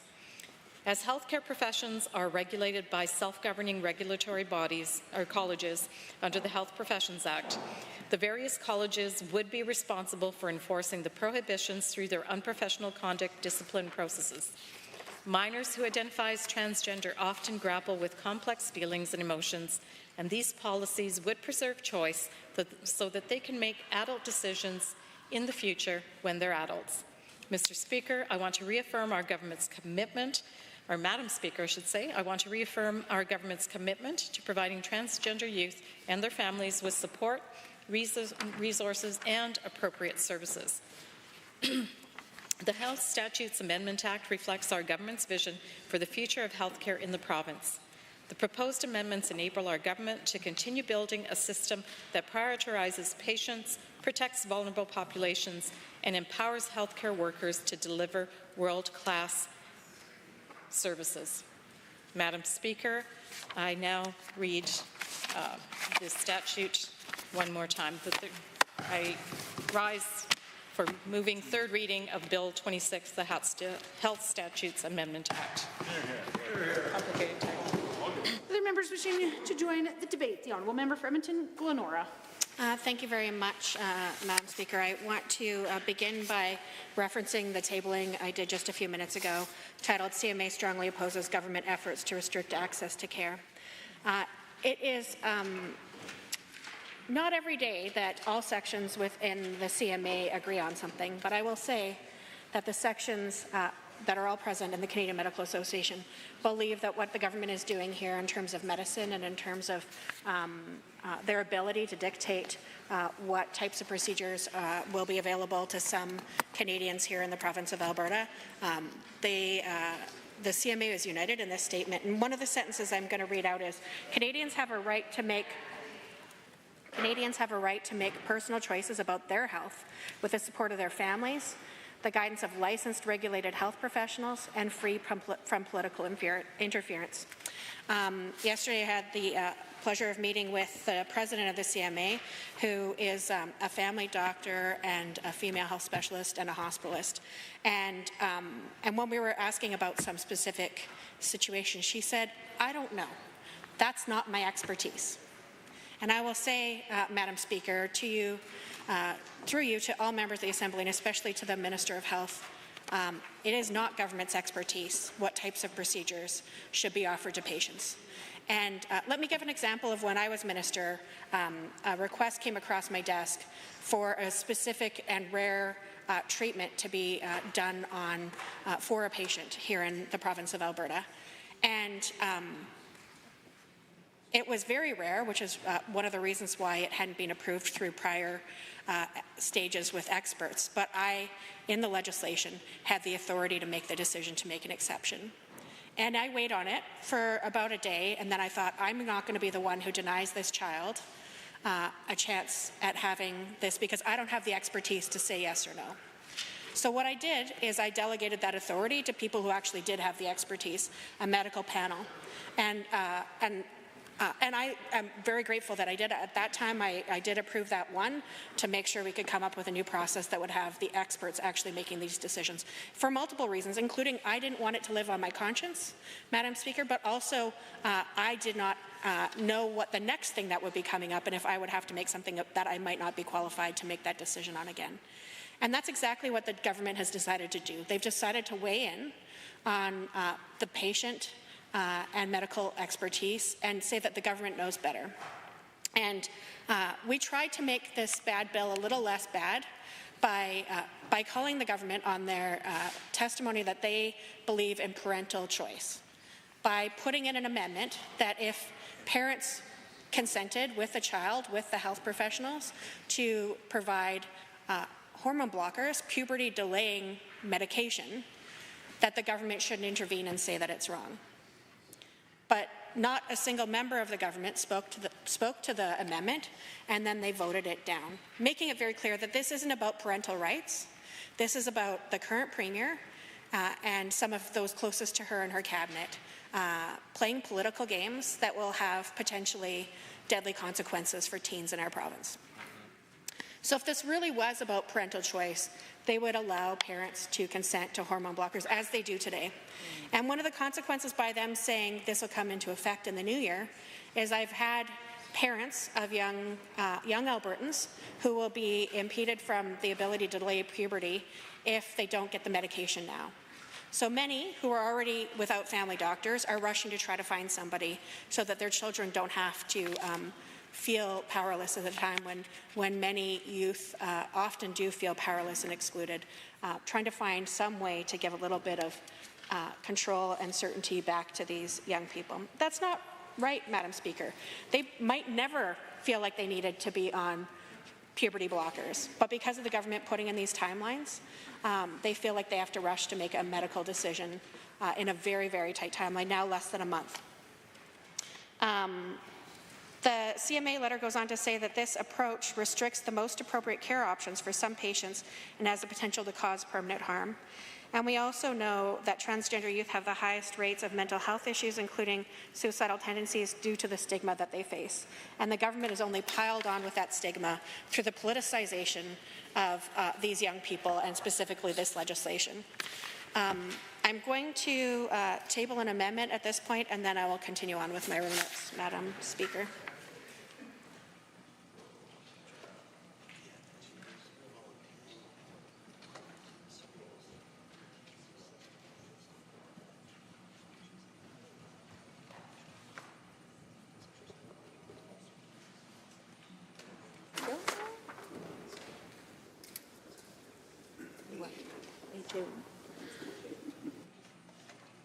Members, this will be known as Amendment HA1. Honourable member, please proceed. So I'm introducing a hoist amendment on behalf of the Leader of the Official Opposition and our House Leader, stating that Bill 26 be amended by deleting the words after that and substituting the following: Bill 26, House Statutes Amendment Act, not now be read a third time, but that it be read a third time this day, 6 months from now. And with that reasoning, I want to say what I think would be helpful for the government to do between now and 6 months from now. I think the government needs to seriously reflect on whether or not they actually have the competencies to be able to make these decisions. I think that they should do further consultation with trans youth and their families to make sure that they hear firsthand from the people that this bill would directly impact today. And I also believe that the government should take those next 6 months to determine what exactly their highest priority should be. Because earlier today I heard the member who represents Smoky Lake talking about the importance of Highway 28. Sure, it is very important. And one of the reasons why it's even more important today is because their emergency department is going to be closed tonight. Just in the last week, Smoky Lake, Spirit River, Hinton, Lac La Biche, Fairview, and Edson. No emergency department coverage, especially in the evenings.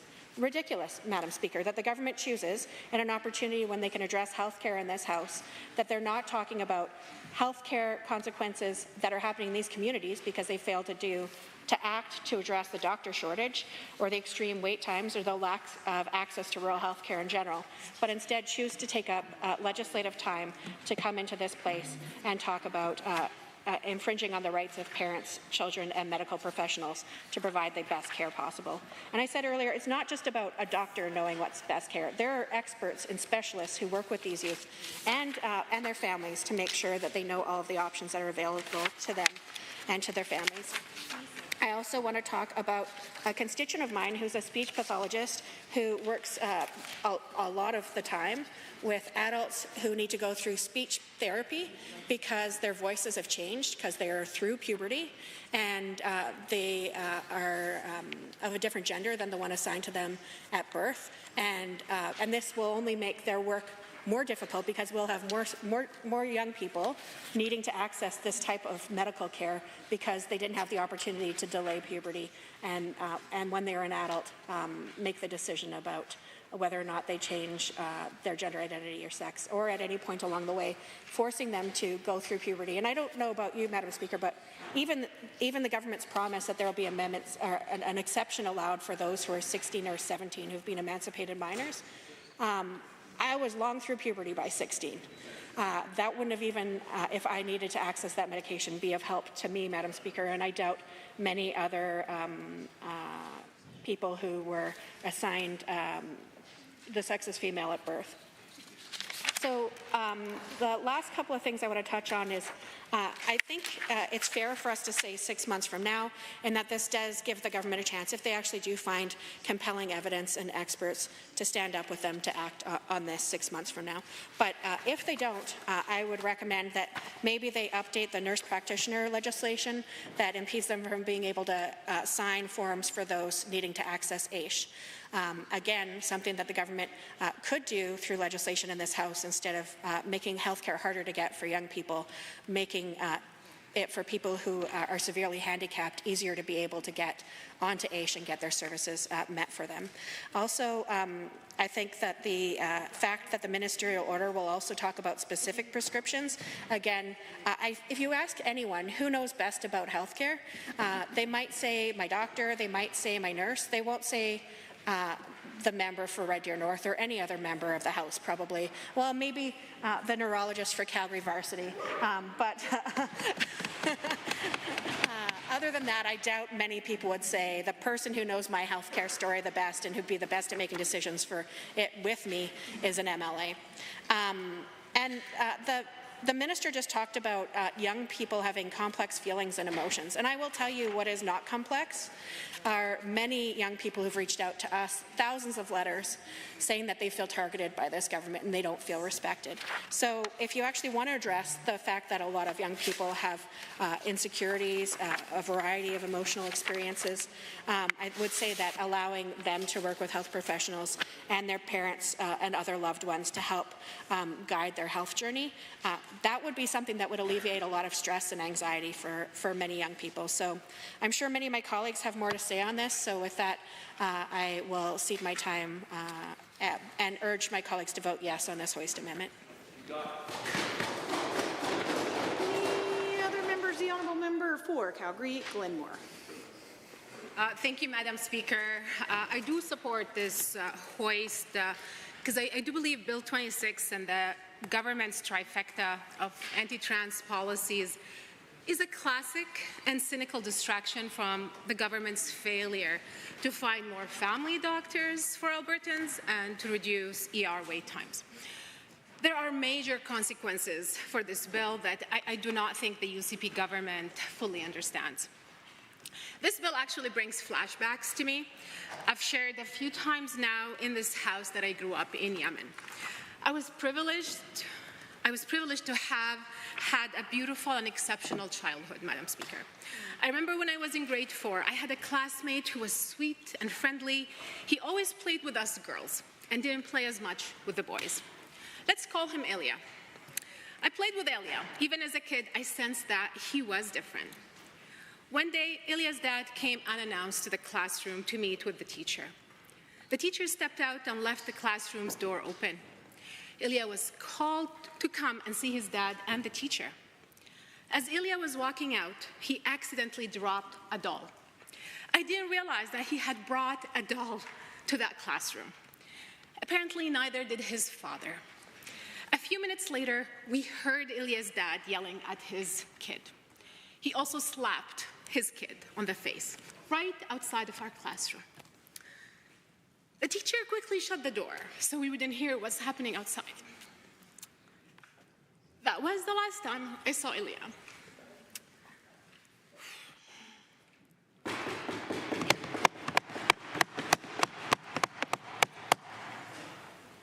I really hope Elia is safe and okay today. Madam Speaker, I want to remind the Assembly that in some countries in this world, members of the queer and LGBTQ2S community face being disowned by their families. In some countries, members of this community are threatened with the death penalty for merely existing. Madam Speaker, I chose to immigrate to Canada because of the freedoms and the rights protected by our Constitution and by the Charter of Rights and Freedoms.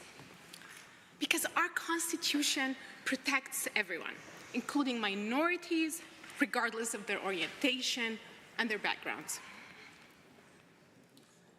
I arrived here in Canada as a 17-year-old. I came on my own to start university just a few days before the tragic event of 9/11. As an Arab, I was a member of a community that understood what it meant to live in fear because our rights and freedoms were under threat. I knew then what I know now. When the rights and freedoms of some are under threat, it weakens the rights and freedoms of all of us. Yeah. These bills take away rights. These bills normalize othering and enshrine it into law. This is why I support this hoist. The rhetoric around this bill demonstrates systemic othering and harms toward a very small minority. Statistics Canada collected data on gender for the first time in 2021. The government should look at the numbers before coming up with this heavy-handed health legislation. In Canada, 1 in 300 people aged 15 or older are transgender or non-binary. That is 0.33%. I must ask, what is the UCP trying to solve here? This is a tiny and vulnerable population. And if you look at this data from an intersectional and cultural lens, it will be an even smaller and more vulnerable group.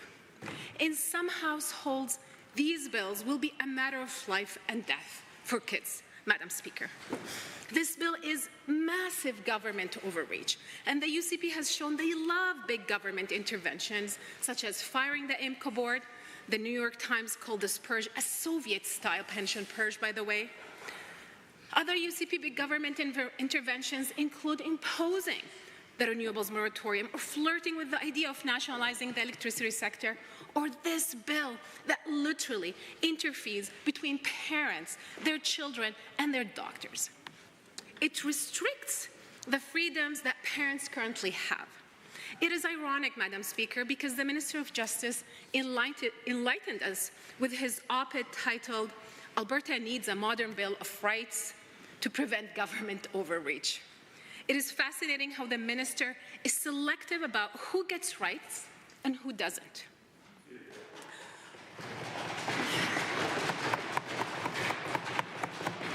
Madam Speaker, I recently saw my family doctor for my 7-year-old child and his foot injury. I reflected at the examination room and I was like, thanks goodness, the government isn't infringing on the autonomy of my family at this doctor's visit, deciding how to treat my child's foot and which healthcare my kid can access. Madam Speaker, I am certain that no member in this assembly wakes up every morning wanting to harm children. I am certain of that. At the same time, the members opposite need to understand the consequences of this bill and other bills, the harm and the othering that this government will be causing by singling out vulnerable kids. As a mother and a parent, I want my children to be safe. I equally want all children of all backgrounds, ethnicities, and orientations to be safe, loved, receiving the care and the health care they need whenever they need it. Madam Speaker, as a parent, of course I want to be involved and aware of everything my kid does. You bet I want to. Of course parents love their kids and want the best for them. No one is debating this.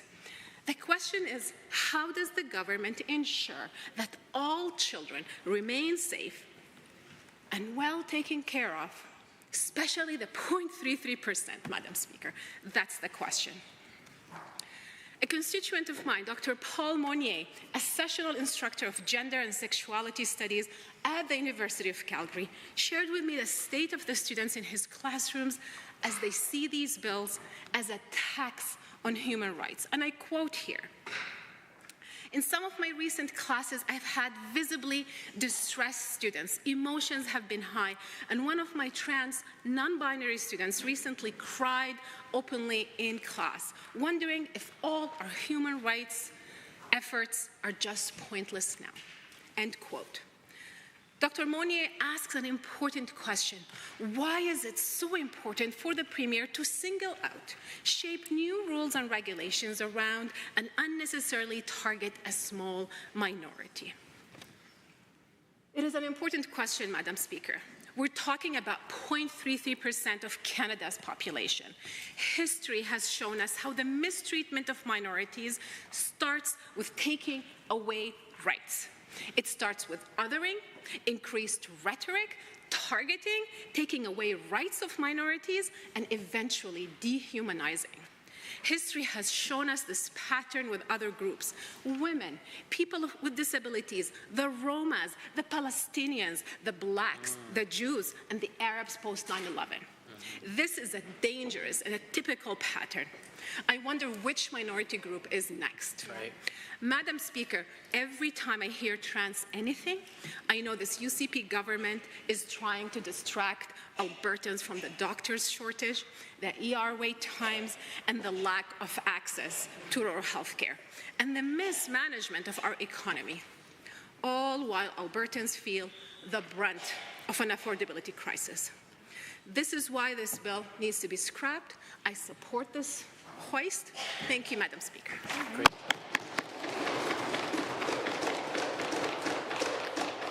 The honourable member for Edmonton McClung. Thank you, Madam Speaker. I'm pleased to rise to speak to this hoist amendment this afternoon, a very rare measure taken very seriously in this House by an opposition that brings it forward, not without serious consideration of the consequences and the meaning of it. A hoist amendment, as we all know in this House, is intended to make sure the legislation is not now read a third time, and that is 6 months from now reconsidered once the government's had an opportunity to perhaps rethink the consequences of this legislation. And of course, we, as an opposition, Madam Speaker, bring forward this hoist amendment because we feel this bill is so detrimental to the individuals, its targets, that nothing less than removal from the order paper is warranted.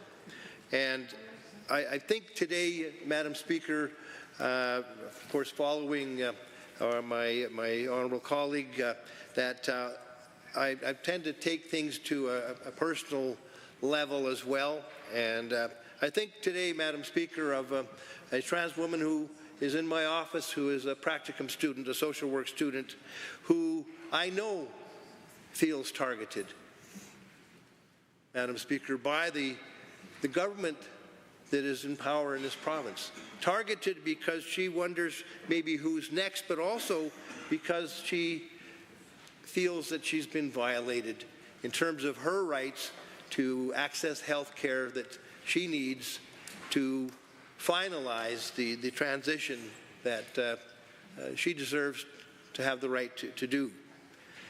And I cannot but help think about Brooke every moment that this House debates this piece of legislation and what she feels when she looks at a piece of legislation like this and wonders why in the world the government would target her in such a way, denying her the same health care procedures that anybody else could get. But for her being a trans woman, she's denied these same health care procedures. And in this world today, Madam Speaker, I cannot give an answer to Brooke as to why indeed a government would do such a thing. It's reprehensible in my view, Madam Speaker, and that's why we are determined to do everything we can to make sure that this legislation never sees the light of day, notwithstanding the government's desire to make it a priority in the light of an economic situation where the affordability crisis affects everybody, where students are packed in classrooms, where we have a situation where underpaid EAs are going potentially on strike across the province, where doctors are unavailable in so many communities. This is the priority of the government, which has devoted roughly 25% of its legislative time this session to targeting trans youth, to prohibit them from accessing surgeries and procedures and health care, which they would not deny to anybody else except for them being trans.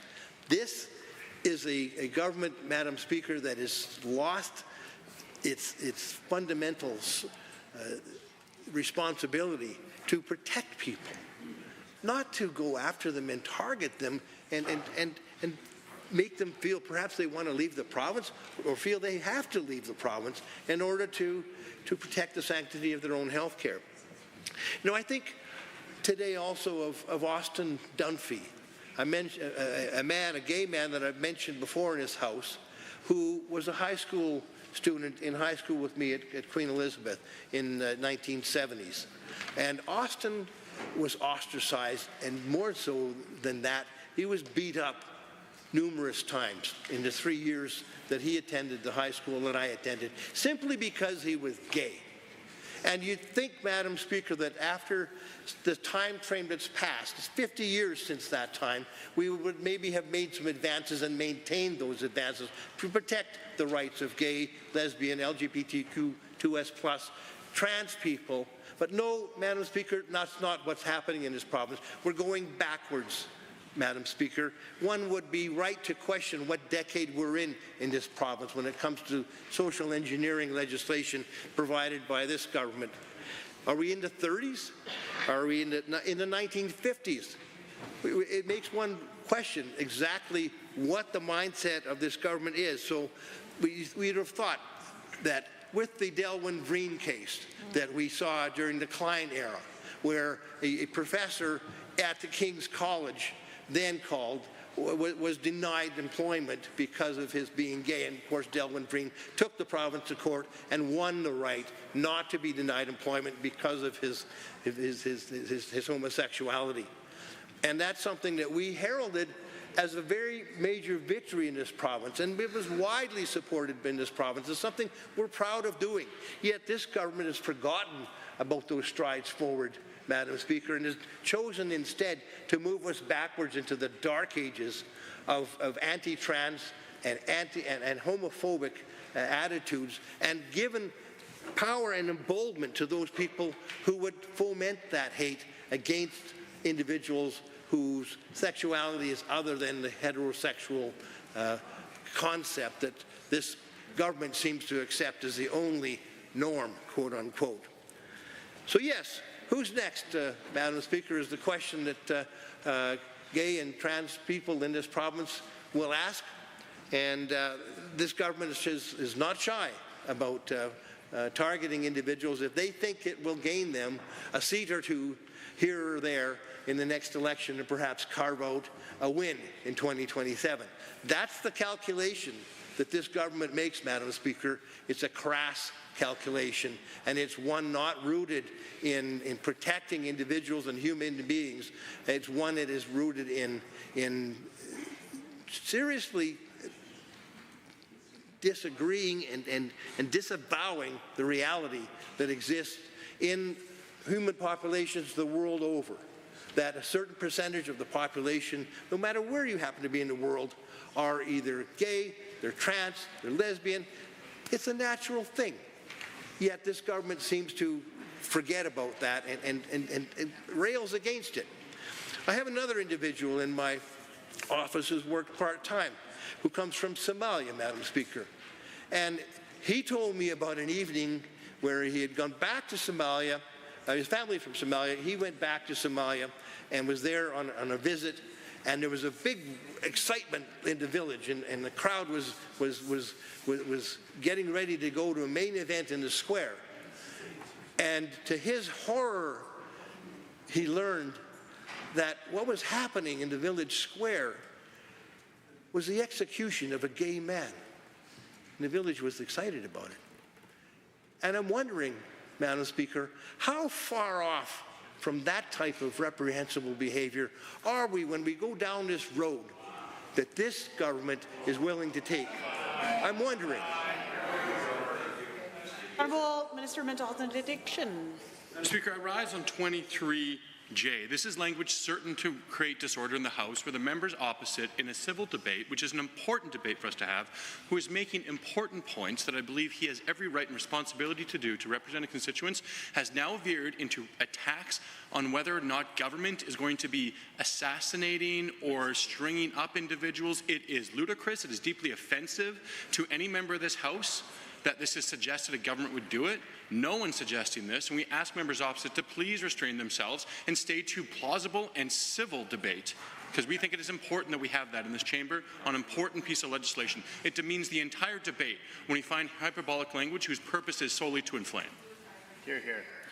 The honourable member for Edmonton City Centre. Thank you, Madam Speaker. Now, none of us have the blues, but I don't believe this is the point of order because this member did not make any allegations, even against the government as a whole, let alone any specific member.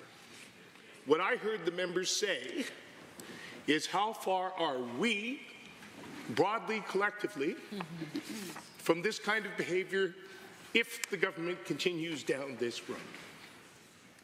He's speaking of the legislation the government is bringing forward. He did not make any allegations about any government member or even the government collectively. He merely reflects on the direction the government is going and how that could more broadly affect us as a society. So I do not believe this is a point of order.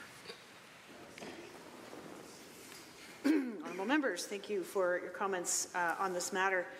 I think, well, the honourable member who was speaking certainly didn't direct his comments toward an individual member in particular. The comments themselves were not particularly helpful for decorum in this chamber. Actually, most certainly are not helpful for decorum in this chamber. And so this is a really great opportunity. While I won't find this to be a point of order, I find this to be a great opportunity for the honourable member to bring back decorum in this House, continue with the cautions given from myself for his remarks. The honourable member for Edmonton Decore, please continue. Thank you, Madam Speaker. I shall continue and be mindful of your comments. I wanted to close my comments, Madam Speaker, by saying that this legislation that we are now seeking to hoist and not be read now, but be 6 months from now reconsidered after the government's had an opportunity to visit the arguments we're bringing forward this afternoon as legislators in opposition, being brought forward to us by constituents, that this piece of legislation, it would embolden the bigots and the anti-trans hate that we see in this province. And we've already seen efforts, political efforts to remove rainbow crosswalks, to prohibit the ability of trans individuals to access the health care they need. What's next is the question in the minds of many, Madam Speaker. But with that, I will cede my time to others who may have wished to comment on the bill. The honourable member for Edmonton Beverly Clareview. Thank you, Madam Speaker. So today, as I speak, obviously in support of this hoist amendment, with a great deal of knowledge that on occasion it is indeed a good thing to take a step back and to really reflect and to really review what it is that you are about to do. I'm speaking primarily as a mom and as a grandmother, and most particularly as a teacher. Having had 24 years worth of teaching, I can't tell you how many kids who came through my classrooms all of those years. And some of those kids, Madam Speaker, are the kids that we are talking about in this bill, and in fact in this suite of bills. This is not indeed a bill that will be helpful to kids, and it certainly will not protect them. This bill, the suite of bills, including Bill 27 and 29, are all about being harmful to an incredibly vulnerable group of kids. And, and as a result of that, I am baffled and I am dumbfounded as to why a government is making this a priority. I truly, truly don't understand, and I hearken back to conversations I had with my parents many, many years ago when something was happening in the world and I was a wee bit confused about it, and I would often ask that question, why are they doing this now? And that's the question I need to ask this government, why are you doing this now? Why are you picking on an incredibly vulnerable group of kids? Why are you doing this to this group of children? Yes. Director, comments? To me and through me, not to yes, you sorry, Madam Chair. Member. Thank you.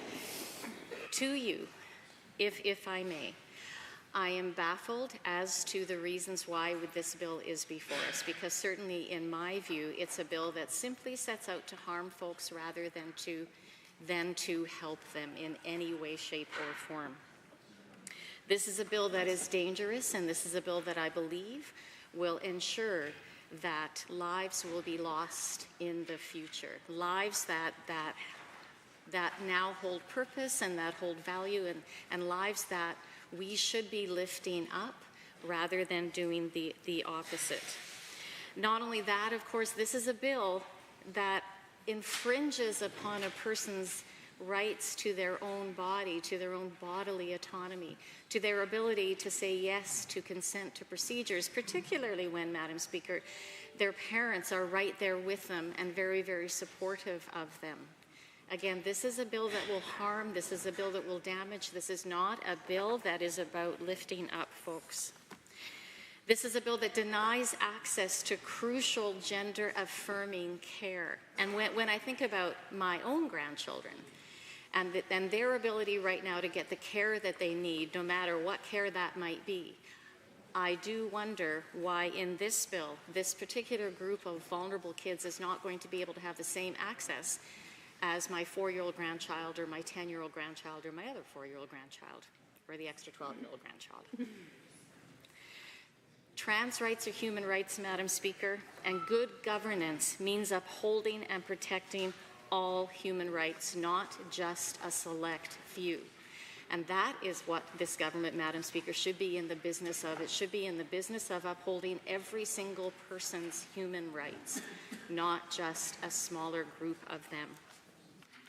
One of the things that we know is that there will be an impact. There already is an impact. Colleagues have spoken of the impacts that they have already experienced just simply by having this conversation in public.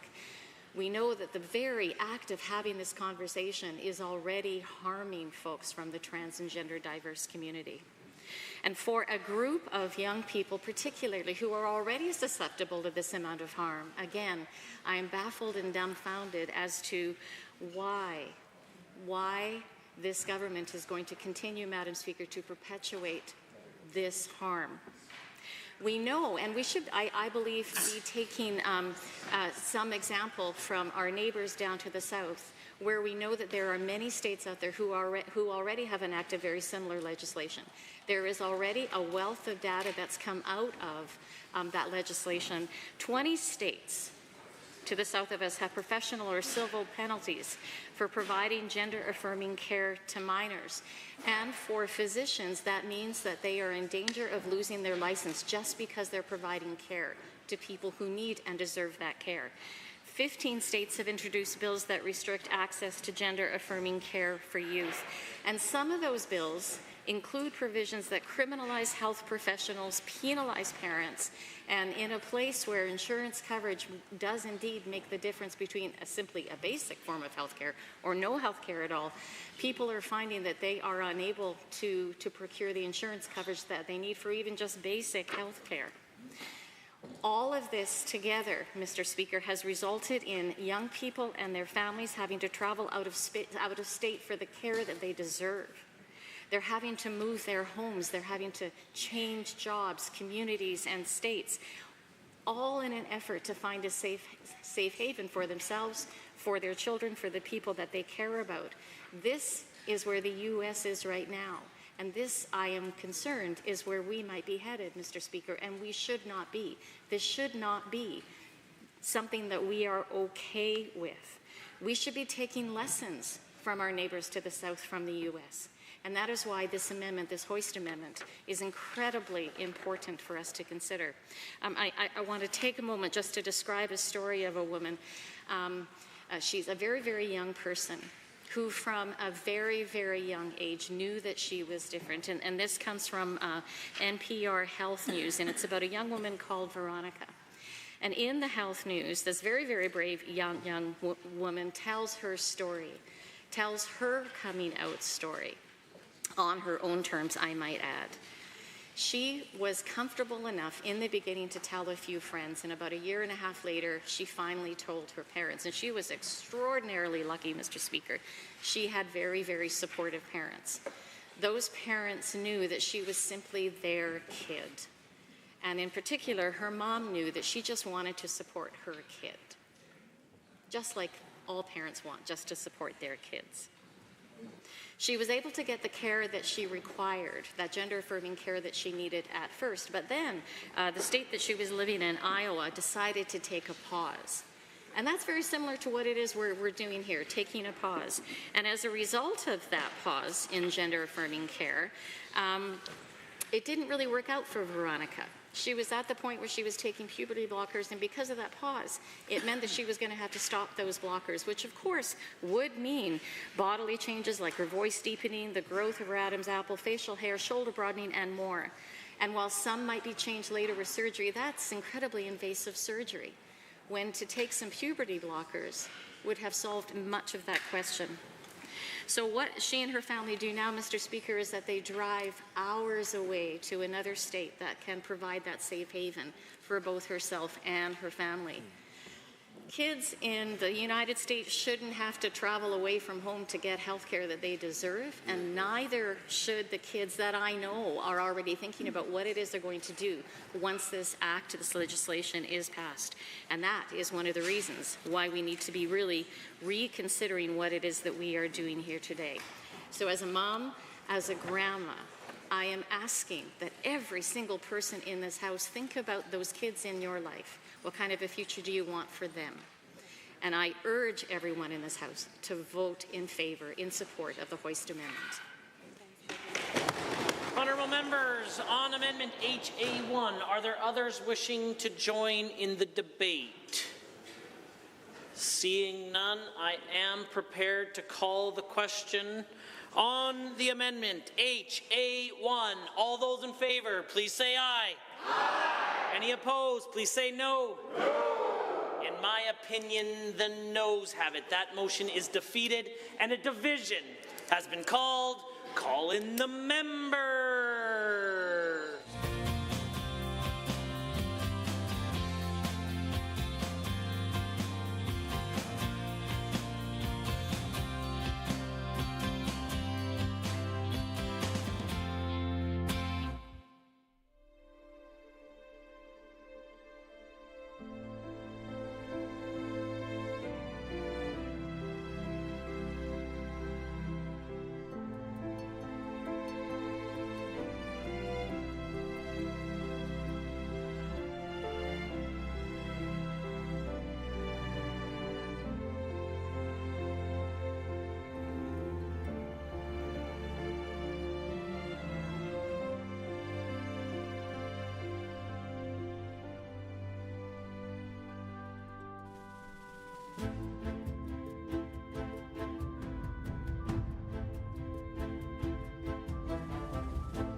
Members, a division has been called on Amendment HA1 as proposed by the Honourable Member for Edmonton Glenora on behalf of the Leader of the Official Opposition.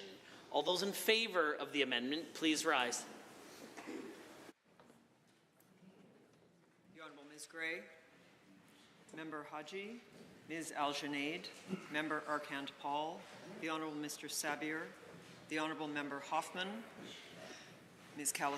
Member Callahoo Stonehouse, the Honourable Mr. Egan, Ms. Pancholi, Mr. Ellingson, Member El-Maliki, Mr. Shepherd, Ms. Sweet, Ms. Wright, Member Brar, Member Eremenko, Ms. Chapman, Member Kayande, Member Hoyle, Mr. Kozowski, the Honourable Ms. Ganley, Member Batten, Member Irwin, Ms. Renault, Member Beauperai, Ms. Hayter, the Honourable Mr. Schmidt, the Honourable Member Ceci, the Honourable Ms. Notley, the Honourable Ms. Sigurdsson, Mr. Diol, Member Loyola, Mr. Dack, Ms. Goring, Dr. Metz.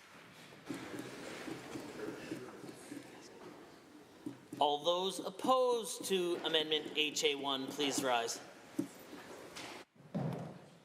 The Honourable Ms. Smith, the Honourable Mr. Guthrie, the Honourable Mr. Nicolaides, the Honourable Ms. Schultz, the Honourable Mr. Williams, the Honourable Mr. Gluvish, the Honourable Minister LaGrange, the Honourable Mr. Horner, the Honourable Mr. Scow, the Honourable Mr. Ellis, the Honourable Mr. Amory, the Honourable Mr. Newdorf, the Honourable Mr. Lowen, the Honourable Mr. Wilson, the Honourable Mr. Jean, the Honourable Mr. Dreesen, the Honourable Mr. Nixon, Mr. Long, Mr. Rosewell, the Honourable Mr. Turton, the Honourable Mr. Yassini, the Honourable Mr. McIver, the Honourable Ms. Furr, the Honourable Mrs. Sawney, Mr. Getson, the Honourable Mr. Sigurdsson, the Honourable Mr. Nally, the Honourable Mr. Hunter, Mr. Yao, Mr. Wright, Mr. Van Dyken, Ms. Pitt, Mrs. Johnson, Mr. Sear, Mr. Lunty, Mr. Weeb, Mr. Boychenko, Mr. McDougall, Mrs. Petrovic, Mr. Stefan, Mr. Dick, the Honourable Ms. Armstrong-Homenuk, Ms. de Jong, Mr. Sinclair, Mr. Bouchard, Mr. Singh, Ms. Lovely.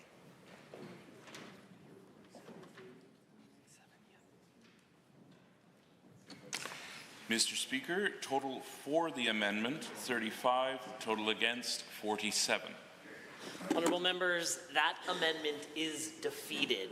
It being a hoist motion, I am required to present or to put before the Assembly all necessary questions to dispose of third reading of Bill 26, the Health Statutes Amendment Act 2024, number 2.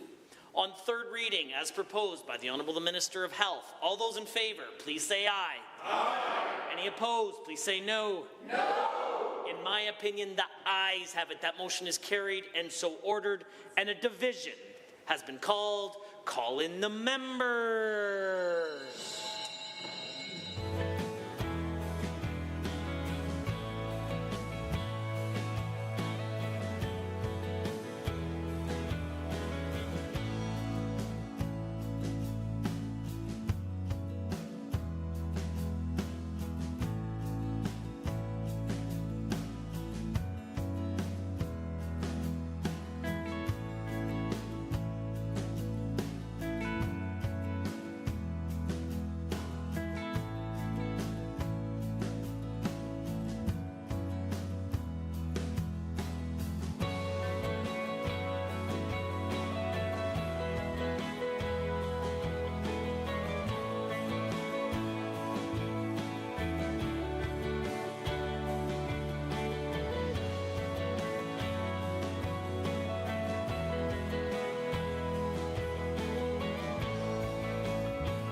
members, a division has been called on third reading of the Health Statutes Amendment Act 2024, number 2. All those are in favor of the motion for third reading, please rise. The Honourable Ms. Smith, the Honourable Mr. Guthrie, the Honourable Mr. Nicolaides, the Honourable Ms. Schultz, the Honourable Mr. Williams, the Honourable Mr. Glubish, the Honourable Minister Lagrange, the Honourable Mr. Horner, the Honourable Mr. Scow, the Honourable Mr. Ellis, the Honourable Mr. Amory, the Honourable Mr. Newdorf, the Honourable Mr. Lowen, the Honourable Mr. Wilson, the Honourable Mr. Jean, the Honourable Mr. Dreesian, the Honourable Mr. Nixon, Mr. Long, Mr. Rosewell, the Honourable Mr. Turton, the Honourable Mr. Yassine, the Honourable Mr. McIver, the Honourable Ms. Furr, the Honourable Mrs. Sawney, Mr. Getson, the Honourable Mr. Sigurdsson, the Honourable Mr. Nally, the Honourable Mr. Hunter, Mr. Yao, Mr. Wright, Mr. Van Dyken, Ms. Pitt, Mrs. Johnson, Mr. Sear, Mr. Lunty, Mr. Weeb, Mr. Boychenko, Mr. McDougall, Mrs. Petrovic, Mr. Stefan, Mr. Dick, the Honourable Ms. Armstrong-Hominack, Ms. DeYoung, Mr. Sinclair, Mr. Bouchard, Mr. Singh, Ms. Lovely. All those opposed to the motion, please rise. The Honourable Ms. Gray. Member Haji, Ms. Al-Junaid, Member Arkan Paul, the Honourable Mr. Sabier, the Honourable Member Hoffman, Member Calahoo Stonehouse, the Honourable Mr. Egan, Ms. Pancholi, Mr. Ellingson, Member El-Maliki, Mr. Shepherd, Ms. Sweet, Ms. Wright, Member Brar, Member Aramenko, Ms. Chapman, Member Kayande, Member Hoyle, Mr. Kozowski, the Honourable Ms. Ganley, Member Batten, Member Irwin, Ms. Renault, Member Beauparai, Ms. Hayter, the Honourable Mr. Schmidt, the Honourable Member Ceci, the Honourable Ms. Notley, the Honourable Ms. Sigurdsson, Mr. Diol, Member Loyola, Mr. Dack, Ms. Goring, Dr. Metz.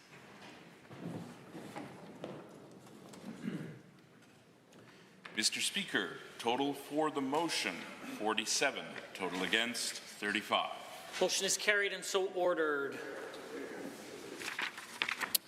Bill 26, Health Statutes Amendment Act 2024, number 2, is now read a third time. Under Government Bills and Orders for third reading, Bill 27, Education Amendment Act 2024, Honourable Mr. Nicolaides. In 30 seconds or less, we will call the Honourable Minister of Education.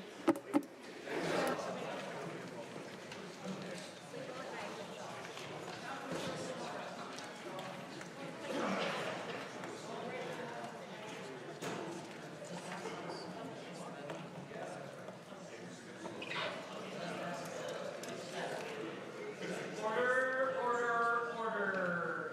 The Honourable Minister of Education has the call. Thank you, Mr. Speaker. It's my pleasure to rise today to move third reading of Bill 27, the Education Amendment Act 2024. Of course, as members note, the Act addresses a few key pieces. So I want to touch on a few of those elements. I think some members in debate have gotten a little lost about what the bill is actually about and what it's seeking to do. So I'll cover those very briefly, and I'd like to take the opportunity as well just to address some of the comments, questions, and concerns that I've heard about different aspects of the bill throughout the course of debate that we've been having on the bill over the past few weeks. First and foremost, the bill will make a number of amendments that are implementing recommendations from the Public Health Emergencies Governance Review Panel. Quite a mouthful there, but of course, in response to the COVID-19 pandemic, we commissioned the review panel to explore government's response to the COVID-19 pandemic. And in their analysis, the panel and its members explored how the education system responded to the COVID-19 pandemic, and naturally made a number of recommendations for government's consideration to strengthen learning and prevent disruptions to learning. And I think this is an aspect that all members in the Assembly can agree on, which is that the COVID-19 pandemic caused some significant disruption to student learning. The lack of in-person learning, the dramatic shift to online learning, and loss of in-person supports, social activities, and other consequences of the COVID-19 pandemic caused many students to see disruptions in their academic performance, their social abilities, and other areas. And I think it's important that we pay particular attention to how these students' lives were disrupted as a result of the pandemic. Of course, we've taken a number of measures since that time to help address learning loss attributed to COVID-19, and that led to the introduction of literacy and numeracy screeners in 23 for select grades, and additional funding that our government made available to our school divisions to help them hire additional staff, educational assistants, speech-language pathologists, and other professionals, so that we can ensure that those students who face disruption are able to perform at grade level. And that was a key priority, I know, of the minister of the time, and is something, of course, that we continue to keep a close eye on to make sure that those students are progressing in a normal trajectory and are coping with learning loss from the pandemic. So, learning from our past experience, Bill 27 makes a number of amendments and modifications to the Education Act. Primarily, it helps to highlight the importance of education in a public health emergency and seeks to promote access and strengthen access to in-person learning even during a public health emergency. It also establishes a new right to education for students during a public health emergency, and it also ensures that parents are notified and provide their consent to health measures that a school authority or a school board might put in place during a public health emergency. So the bill addresses those recommendations, and of course also makes a number of other amendments. The other amendments that the bill makes are broadly in the area of human sexuality, gender identity, and sexual orientation. So first and foremost, the bill amends the Education Act to change the opt-out element for human sexuality, for programs and studies that deal with human sexuality, to an opt-in requirement. Now again, for clarity and context, current practice in Alberta and the current legislation does provide parents with the ability to opt their child out of human sexuality and religion, if that's taught in a school. And so we will be adjusting that to an opt-in for human sexuality and broadening that definition to include topics related to gender identity and or gender orientation. We have heard a number of concerns from parents across the province who there have been situations where their child is participating in a conversation or participating in a presentation by a third-party group on topics of gender identity, human sexuality, and parents are not informed or involved or have the ability to provide their consent for their child to participate, because right now the legislation specifies that you can only opt out if it deals with human sexuality. So other topics such as gender identity would not be covered. And that's why we're making these amendments. And of course, our primary objective and motivation in making this amendment is to ensure that parents are informed and that parents are involved in their child's education.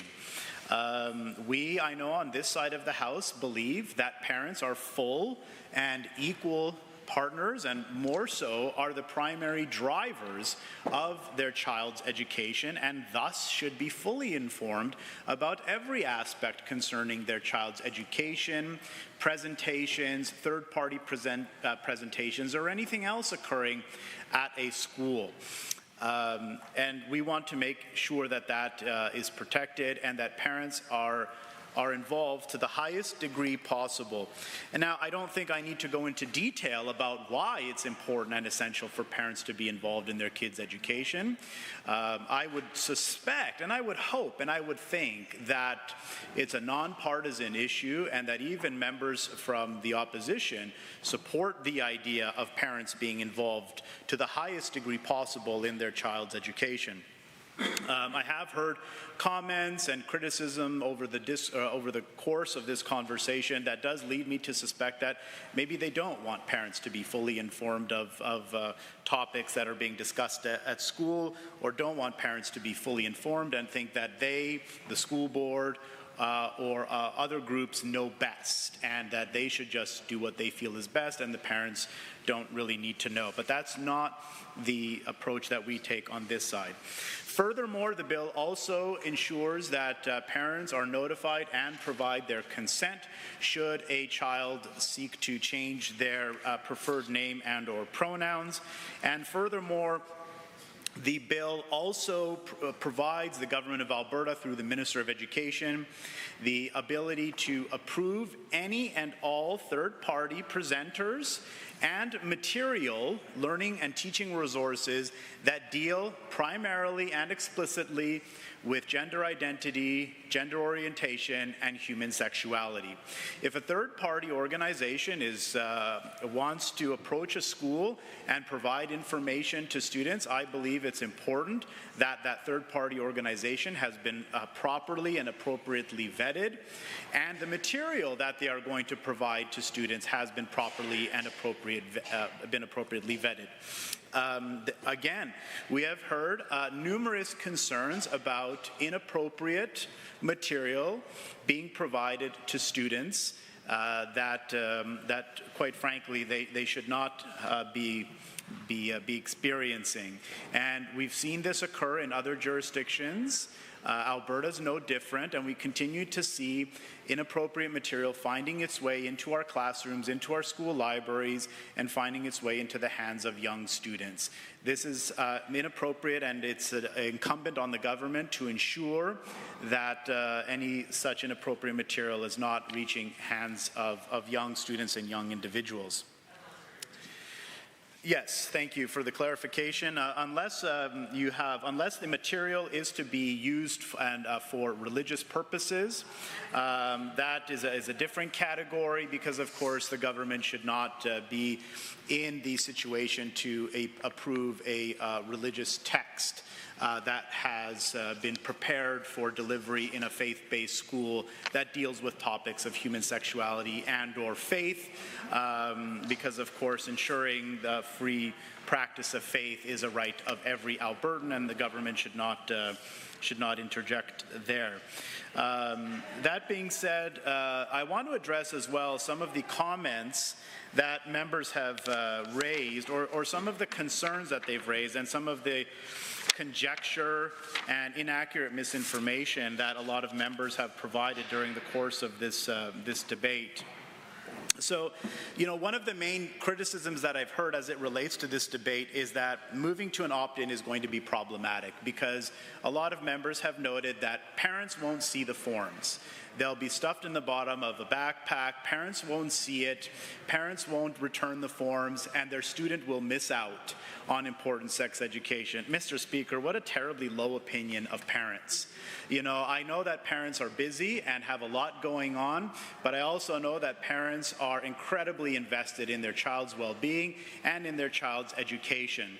And I'm confident that parents will be able to find the forms and submit them as appropriate if they so desire. And we have, of course, a number of other measures where a similar opt-in type of process occurs. And this is any time there's going to be any other kind of activity at school, such as a field trip or some other visit to a science center or some other kind of activity. Guess what happens in that scenario, Mr. Speaker? The parents must opt in. And guess what happens? The vast majority of circumstances, students end up going on their field trips and going to the science center without Additional challenges. Will teachers, I know, of course, this is being assisted and supported with modern technology. Just with my kids and on my phone, I think I have 3 or 4 different apps. Teachers use Google Classroom, Seesaw, Class Dojo, Remind, you name it, as a way to be able to communicate directly with parents, remind them of the forms that need to be submitted. So we're operating in a much different space. Even if you did leave the form crumpled up in the backpack, hopefully you have an email address or you have an app subscribed to your phone where staff can communicate with you to remind you to send in that form. So I don't accept the premise that parents are too busy and unable to find forms and return them. Again, I think it's a very low opinion of parents and families of Alberta to suggest that they can't find forms and return them. In addition, some members have noted that moving to an opt-in will mean that a number of students will miss out on important sex education. And again, they attribute this to the inability of parents to return the forms. Now, I'm fully confident that parents will have the ability to return forms, but I challenge the members opposite, and I did this in previous debate, and I still have yet to see the scientific data and information to suggest that an opt-in model means less children participating in sex education. And I actually offer information to the contrary, Mr. Speaker. I'll point to Nevada, and if the members want to look it up, they're happy to. And this is information that comes directly from the Nevada State Legislature, which is one of 4 jurisdictions in the United States that does have an opt-in. Only 1% of parents opt their children out of sex education. Complete the forms, send it in, and opt their child. In fact, the statewide from middle school to high school and to other, the statewide percentage of parents who fill in the forms and return them in is 95%. So, Mr. Speaker, their whole premise is that these forms won't be returned and students will miss out on important sex education. But if we look objectively from jurisdictions that have this model, the subscription rate is incredibly high, and I'm confident ours will be as high, if not higher, and students will receive a robust sex education if that, of course, is the discretion of their parents. And furthermore, I do want to highlight just how robust and essential our sex education curriculum is. And I want to commend the previous Minister of Education who, in her tenure, undertook a significant revision of Alberta's K-6 curriculum in a number of subjects, including physical education and wellness, which is where the home for sex education is for grades 4 to 6. So I want to provide members with a quick overview of what our sex education curriculum currently covers to demonstrate that it is indeed robust and that students will learn the important elements they need to live healthy and fulfilling lives. In grade 4, students begin learning about puberty, learning about personal hygiene and positive relationships. In grade 5, they learn about human reproduction and menstruation. In grade 6, they learn about pregnancy, reproductive health, intercourse, and STIs. And I want to commend the previous Minister of Education, for introducing elementary kids and to making sure that elementary kids learn about STIs and other negative implications as early as grade 6 and as early as elementary education. In grade 7, students learn about healthy relationships, sexual activity, body image. In grade 8, they learn about sexual abuse, symptoms of STIs, contraception. In grade 9, safe sex. In addition, sexual assault and other pieces. So, as you can see, Mr. Speaker, our government is proud to be able to deliver a robust sex education curriculum to all Albertans, but at the same time, at the same time, Mr. Speaker, we're also very happy to ensure that parents are fully informed about their child's education, that inappropriate material is not making its way into the hands of young young individuals, and that parents have always the full and final authority about what type of education their child is going to receive. Now, I know I have about probably 2 minutes left, so I will conclude my remarks, and I'm confident the moment I do that, Mr. Speaker, all you're going to hear from the opposition is more fear, misinformation, and conjecture. Now, the member opposite has said stats and data. I will be listening intently to stats and data, and I'm curious to know specifically as it relates to an opt-in versus an opt-out, what kind of stats and information they have to suggest that moving to an opt-in means that less students in Alberta will receive sex education. They're going to provide you stats about sex education and STIs and teen pregnancy. Those are the stats that they're going to provide you. But no one is discounting that a robust sex education helps you to tackle STIs, teen pregnancies, and other challenges, which is why we have developed a robust sex education curriculum and have that in our schools. So I'll be listening intently to hear the stats. So far through second reading and through committee, I haven't, Mr. Speaker, but hopefully they can make their closing arguments here. Again, encourage all members to support third reading, and again, move third reading. I move third reading of Bill 27, the Education Amendment Act 2024. Thank you, Mr. Speaker. The Honourable Leader of the Official Opposition has risen. Thank you, Mr. Speaker. Mr. Speaker, I'd like to move an amendment. Excellent. Why, to expedite this process, go ahead, Pages, if you can bring me the amendment, I'll get a copy to the table and our copy, and then I'll ask you to proceed as soon as that's done.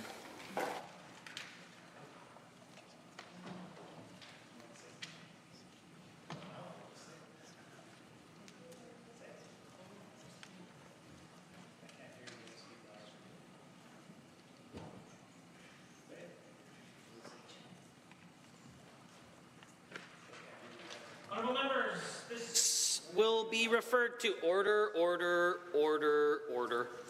Honourable members, this will be referred to as Amendment HA1, the Leader of the Opposition. Thank you, Mr. Speaker. I move this amendment, HA1. It is a hoist amendment, and if passed, does what this bill deserves, which is to end further consideration of the bill. We have been in debate on Bill 27, like Bills 26 and 29, a suite of legislation that we know is damaging to our transgender community. Thank you very much. On Bill 27, this particular piece of legislation does not deserve to be considered and to move forward because of the damage that it does with forced outing of kids who reach out to a trusted and safe teacher in their life. We attempted amendments to try and protect children, very reasonably thought out amendments that the minister rejected, completely ignoring in both his remarks now and throughout this debate the real risk and harm that he is placing kids in, as well as the fact that the minister continues to play games around the fact that Alberta has an opt-in system that works, that puts parents in the driver's seat, and yet the minister is putting up bureaucratic red tape that will harm the access to sex education for children. The premise is not that parents are too busy. That is not the argument. The premise is that additional steps make opt-in a much harder bar for people to clear. The only natural outcome from changing from an opt-out to an opt-in system is fewer people getting sex education, fewer people getting that human sexuality education will lead to an increase in sexually transmitted diseases, teen pregnancies, and the like. Parents can and should be involved in Alberta. They are. We all agree. How that happens, we are in stark disagreement because, of course, the minister, I think, has been disingenuous with some of the arguments as he put forward this bill. Finally, I will simply say that the minister throughout this debate has never once tabled any examples of inappropriate materials. When we talk about someone who is trying to incite fear, I think that is a perfect example, and again, harms our debate. Is noted. The Honourable Deputy Government House Leader. Thank you, Mr. Speaker. The opposition House Leader has now referred to the Minister personally multiple times throughout our speech, including in saying that he personally is creating fear. I'll remind the Speaker of his decision on April 23rd, 2024, on page 1209 of Hansard, which was a point of order, where the member who used the phrase, quote, "the member is creating fear," unquote, withdrew and apologized. So I would ask as well the opposition House Leader to refrain from personal attacks and to do her best to make sure she directs comments through the chair, Mr. Speaker, and to follow precedent of your ruling in this House. The official opposition House Leader. I will apologize and withdraw in the interest of time, Mr. Speaker. And consider the matter dealt with and concluded. And I would like to conclude my remarks having moved this hoist, because I look forward to hearing what my colleagues also have to say on this. Thank you. Honourable members, the Honourable Leader of the Official Opposition has moved Amendment HA1. This is a debatable motion. Is there anyone else wishing to join the debate? The Honourable Member for Calgary-Beddington has risen. Thank you, Mr. Speaker. I'm grateful to have the opportunity to speak in support of this amendment. Let's hoist this bad bill on out of here, right? So when the minister introduced this bill, and again in the comments he just made, he made these promises that it would provide clarity, consistency, and transparency. This idea that parents across the province would then be more involved and have a larger say in their child's education. Now, I've read this bill cover to cover. I've watched very closely everything the minister has been communicating about the changes this bill makes. And I can confidently say that the idea that this bill will result in parents being more involved or having a larger say in their child's education really couldn't be further from the truth. When we look at the changes being made to access sexual health information, it is abundantly clear that nothing will change for parents, aside from having to fill another form with their school. There is nothing in this bill or in the amendment that the government put forward that compels school boards to provide more information, to have parents become more involved in the process of deciding whether their child is going to opt in or opt out of the sexual health curriculum pieces. We have an opt-out process that works well right now. Members of this House will know Alberta School Boards Association passed a motion calling on this government to keep that current well-functioning opt-out system. So it's not school boards that we're asking for this change. The vast majority of parents I have spoken to have only voiced confusion as to why the UCP is focusing their attention on this very niche issue. They have kids in overcrowded classrooms. They have kids with complex needs that aren't being met. They have kids that are busing halfway across the city because the UCP hasn't bothered to build a school in their community. These parents don't understand why the government isn't focusing on those issues.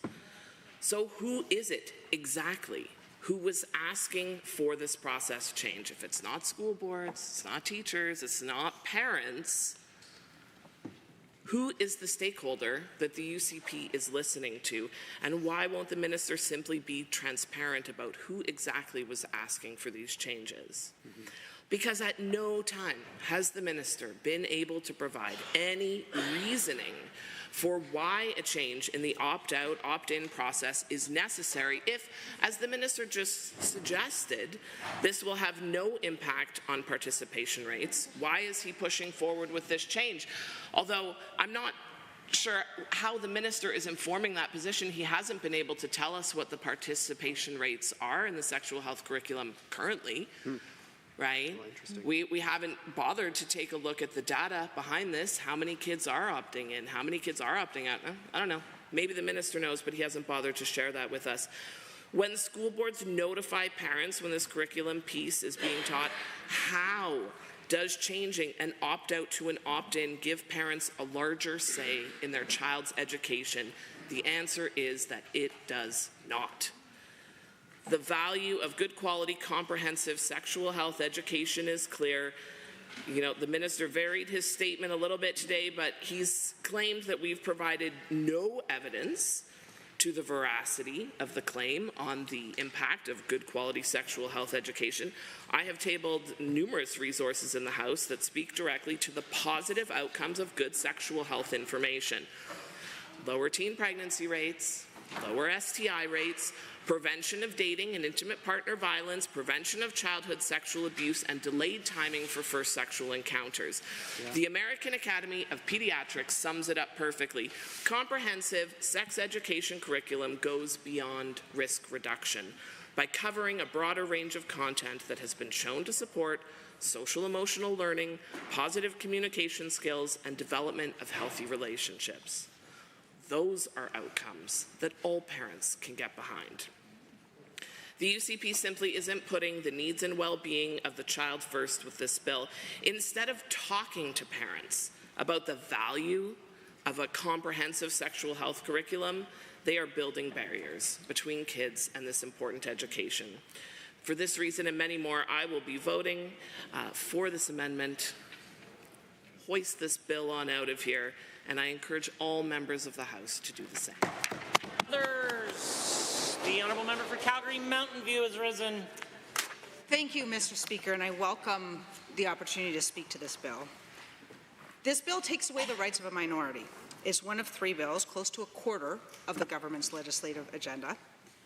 This is a small minority group, but I would urge everyone to remember that once governments see that they can get away with taking away the rights of a minority, history tells us that other minorities will soon follow. I've had the opportunity to speak in this place about the fact that members of the UCP who were in this House in 2015, when all parties voted in favor of adding gender identity and gender expression to the Human Rights Code, and yet many of those same members now vote to roll back the very rights they voted in favor of. Mr. Speaker, it's shameful. But today, I would like to focus on another aspect of this bill: comprehensive sexual health education. A lot has been said in this place about opt-in versus opt-out, but I will simply say that the government's position is transparently absurd. Parents presently have the right to decide whether their children will be exposed to the material or not.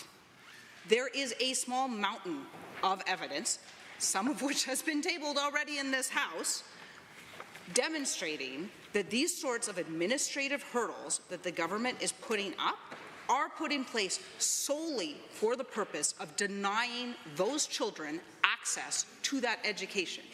Education which we absolutely know lowers the rate of STIs, which we absolutely know lowers the rate of intimate partner violence, which we absolutely know lowers the rate of sexual violence.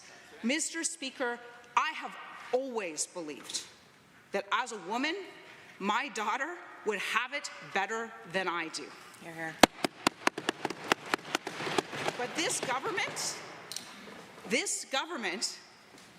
is making that very unlikely. By denying children rights to a comprehensive sexual health education, by putting up these hurdles to intentionally block children from this education, this minister is making the world a little bit worse for our daughters. Mr. Speaker, I think our children deserve a lot better than this. And it's not just that one administrative hurdle, Mr. Speaker.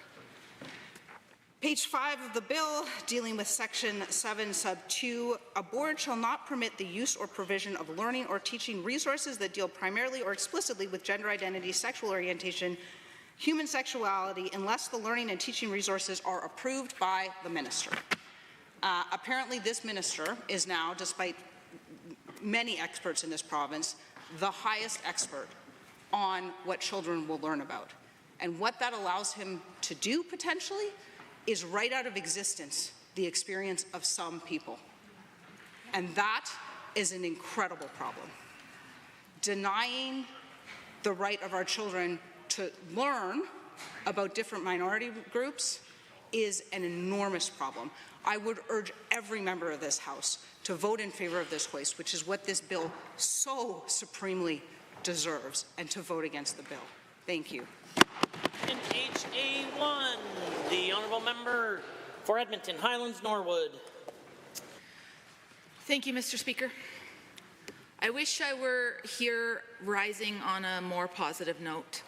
And I wish instead of rising to speak to a bill that does nothing but make schools in our province less safe, I wish I were talking about the progress we're making collectively to build the province that we know is possible.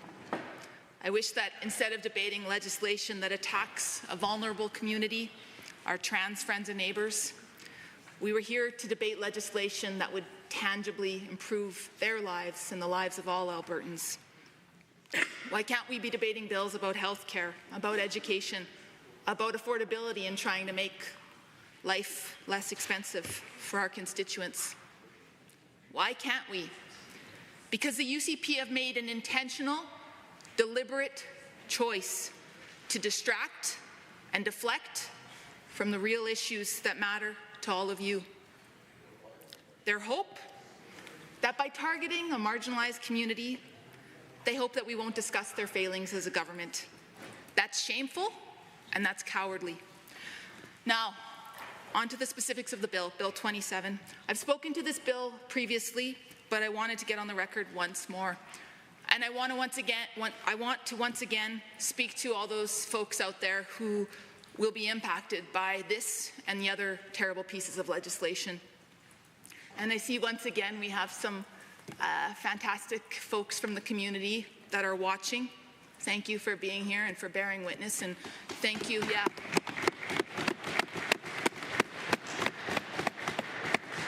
And I know there's a whole, said I wasn't going to get emotional. I know there's a whole lot of people watching at home as well who've put up a big fight and who've written all of us, who've reached out, who've tried to stop this government from passing these bills, but as we've seen, they're intent on moving forward.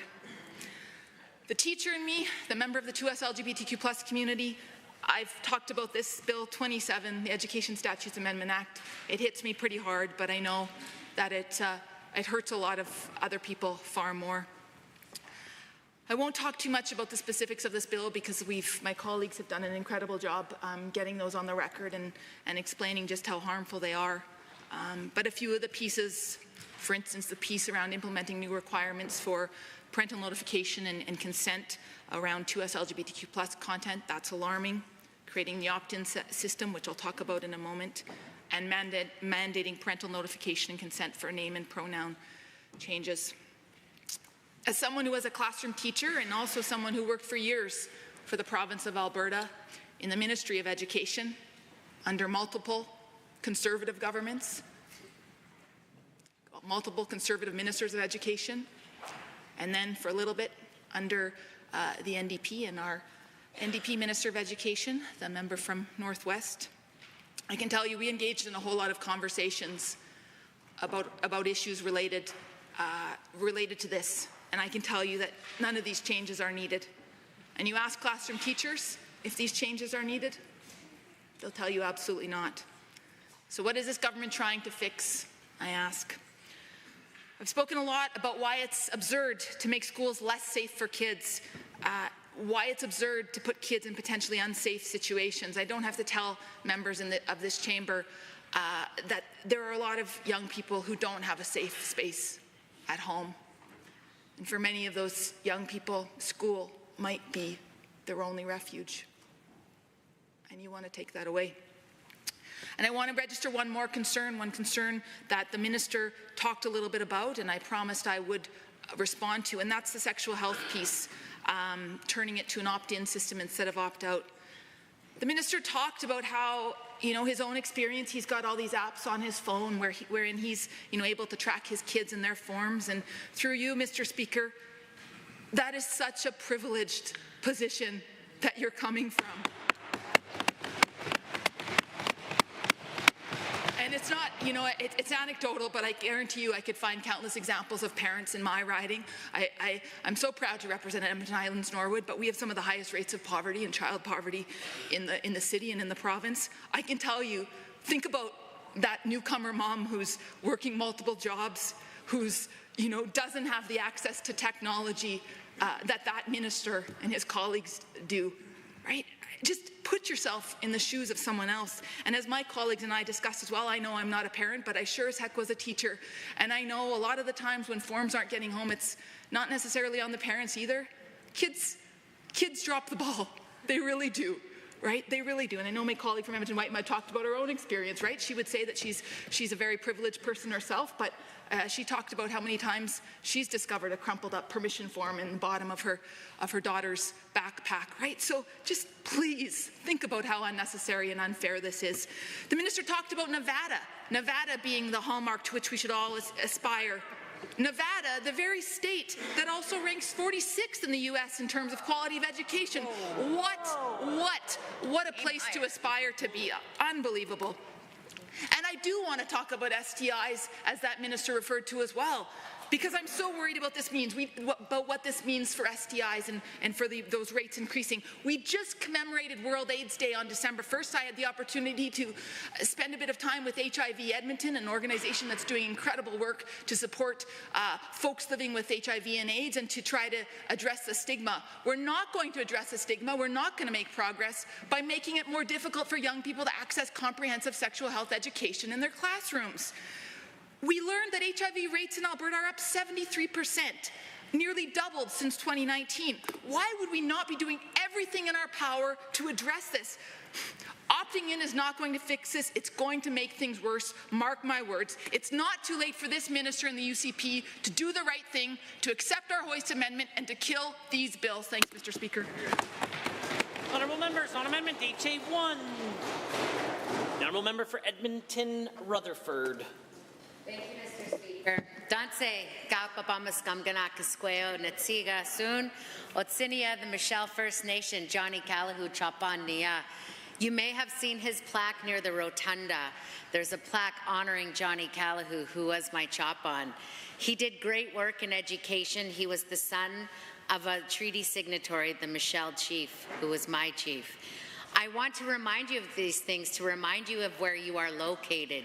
In my homelands, we have nowhere else to go, and we have lived here sustainably since millennia. In our language, Nehiawawin, there are 7 pronouns that can be used in our language, and none of them are he and she. None of them are about gender. Nia, I, Kia, you, Wea, they, them, and of course the plural versions of these. We speak about Nia, Kia, Weanan, Weanau in the plural or in the singular, they, them, I, you, because we recognize people for who they are. You see, you have ways like we have ways. And in our ways, we see the Two-Spirit as very sacred and important. In our most celebrated ceremony, the Sundance ceremony, for some of you it might be Christmas or Ramadan, but for us it's the Sundance. And the most sacred part of that Sundance is the climbing of the majestic pole that gets erected up, that we will all dance around and fast for 4 days and 4 nights, singing and praying, giving thanks to God, Gichi Manitou, giving thanks to Creator for this life, for the water, for the plants, the animals.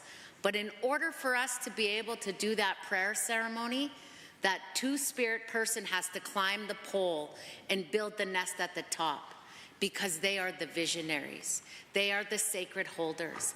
They are the ones that we put most high in our culture, to protect them, to love them, to recognize them for who they are. You see, they have a gift.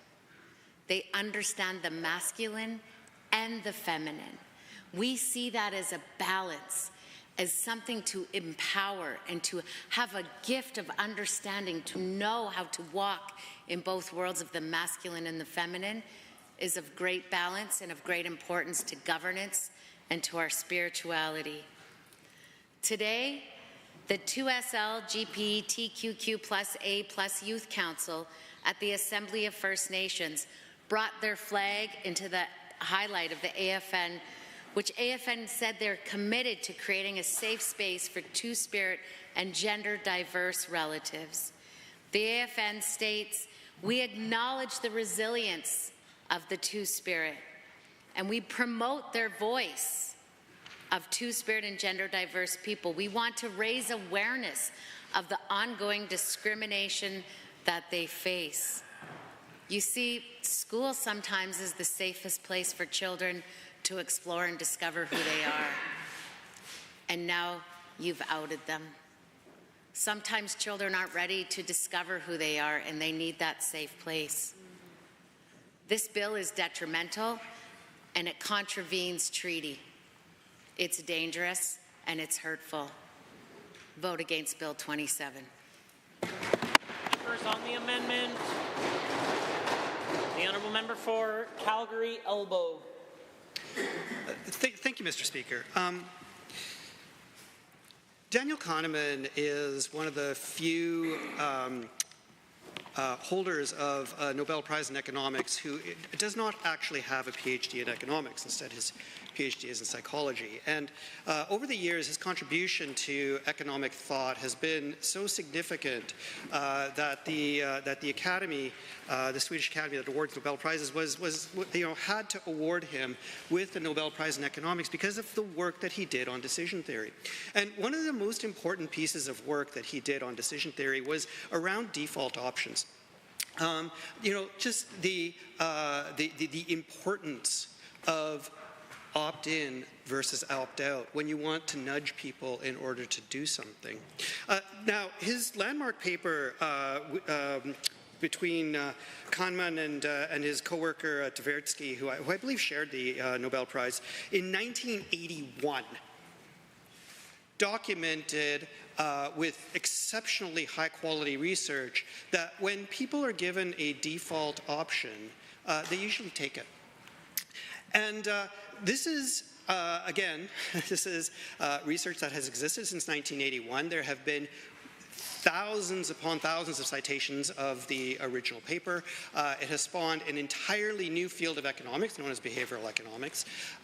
And so to say and is exceedingly well known to everyone who is making policy. And so to say that, opt-in versus opt-out won't matter at all is highly inconsistent with literally decades of research done by very high-quality people. And so, in fact, when government has actually incorporated that research into their policy making, one example is when Revenue Ruling 8098-30 by the IRS required 401k plans in the United States. These are similar to our RRSPs. The amount of people participating in their company retirement plans over the years went up from 37% to 74%. This is free money, Mr. Speaker.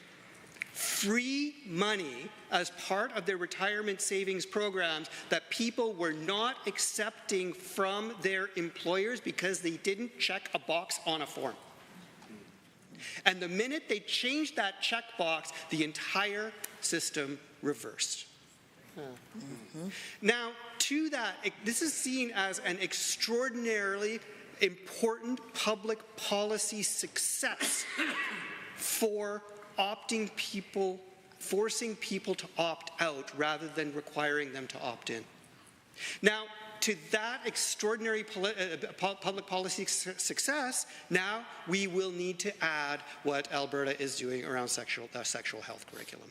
This is intentional, Mr. Speaker. This change is intentional. The government must know exactly what this is going to do to the rate of people, of our children, who are getting educated on sexual health. And so may I remind this House of what my esteemed colleague sitting beside me, the member for Calgary-Beddington, talked about the rates of sexually transmitted disease that will go higher because fewer children will be taking sexual health. The rates of assault that sadly will go higher. The rates of abuse that will go higher. And if this government cared about children, they would not be funding our schools at the lowest level of any school in this country. Yep. And so for the people of Alberta, I would respectfully suggest that they judge this government by its actions.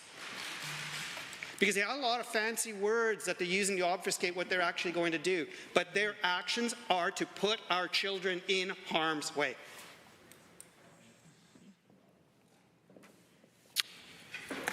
Finally, let me talk about mandatory outing. Mr. Speaker, my heart bleeds for these children. We proposed an amendment because the government had said, no, this doesn't out anyone. The Premier has said, no, I don't support outing anyone. And we proposed an amendment to clarify that teachers are not required to out anyone. And that amendment was defeated by this government. Shame. And so now teachers are faced with just the worst task when they find out something about their student. Do I follow the law, or do I help my student? Mr. Speaker, I don't wish that on anyone. I think it's shameful, and I think it's awful.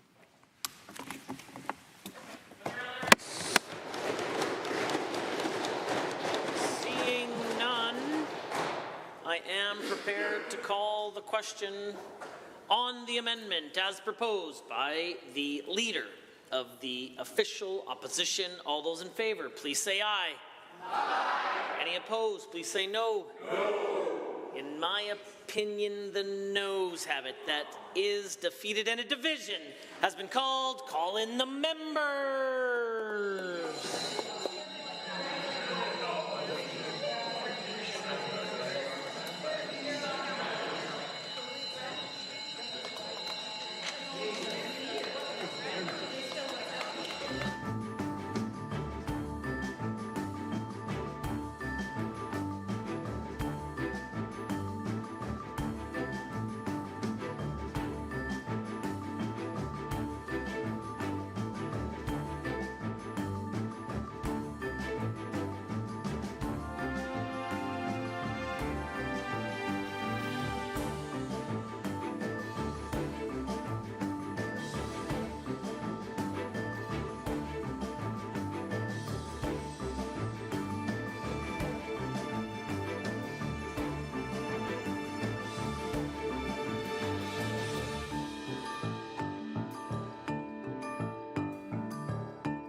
Honourable members, division has been called on Amendment HA1 as proposed by the Leader of the Official Opposition. All those in favour of the amendment, please rise.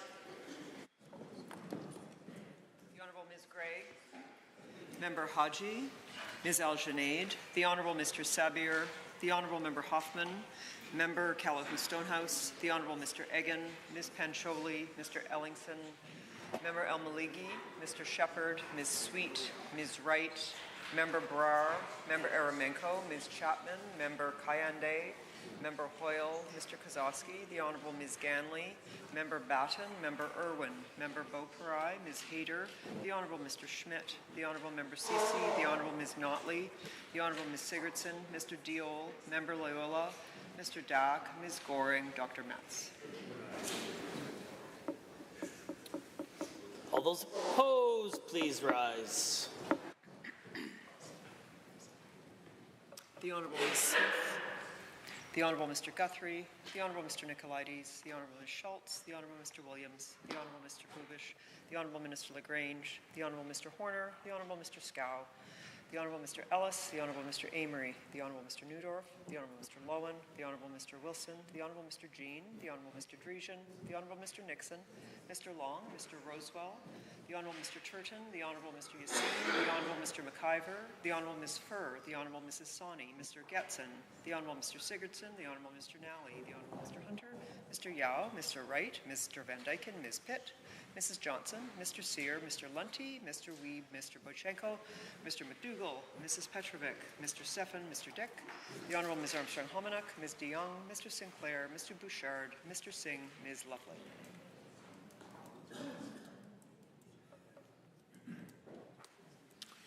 Mr. Speaker, total for the amendment 33, total against 47. That amendment is defeated. Honourable members, it being a hoist amendment, I am required to put all questions to the Assembly to dispose of third reading. On the question as proposed by the Honourable Minister of Education for Bill 27 at third reading, the Education Amendment Act 2024, all those in favour of the motion for third reading, please say aye. Aye. Any opposed, please say no. No. In my opinion, the ayes have it. That motion is carried and so ordered, and a division has been called. Call in the members.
Well, members, a division has been called on third reading of Bill 27, the Education Amendment Act 2024.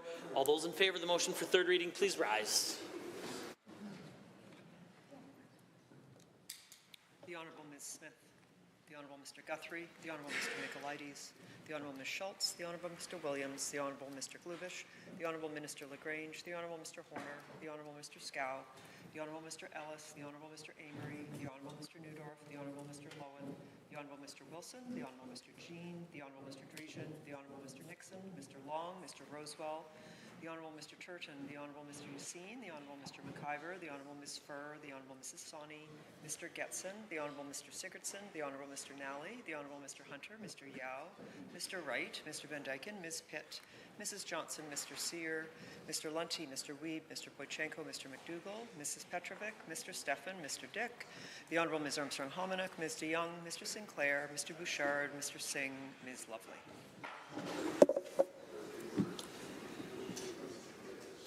All those opposed to the motion for third reading, please rise.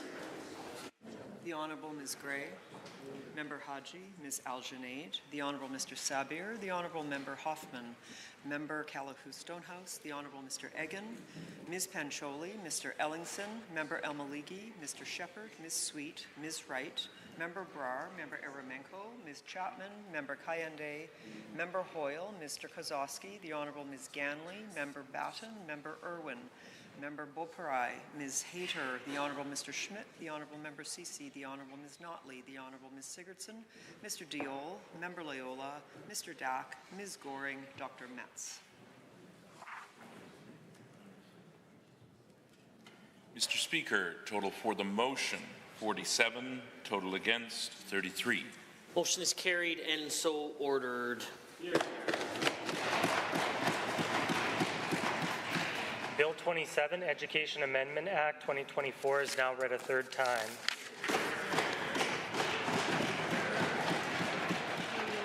Under Government Bills and Orders for third reading, Bill 29, Fairness and Safety in Sport Act, Honourable Mr. Scow.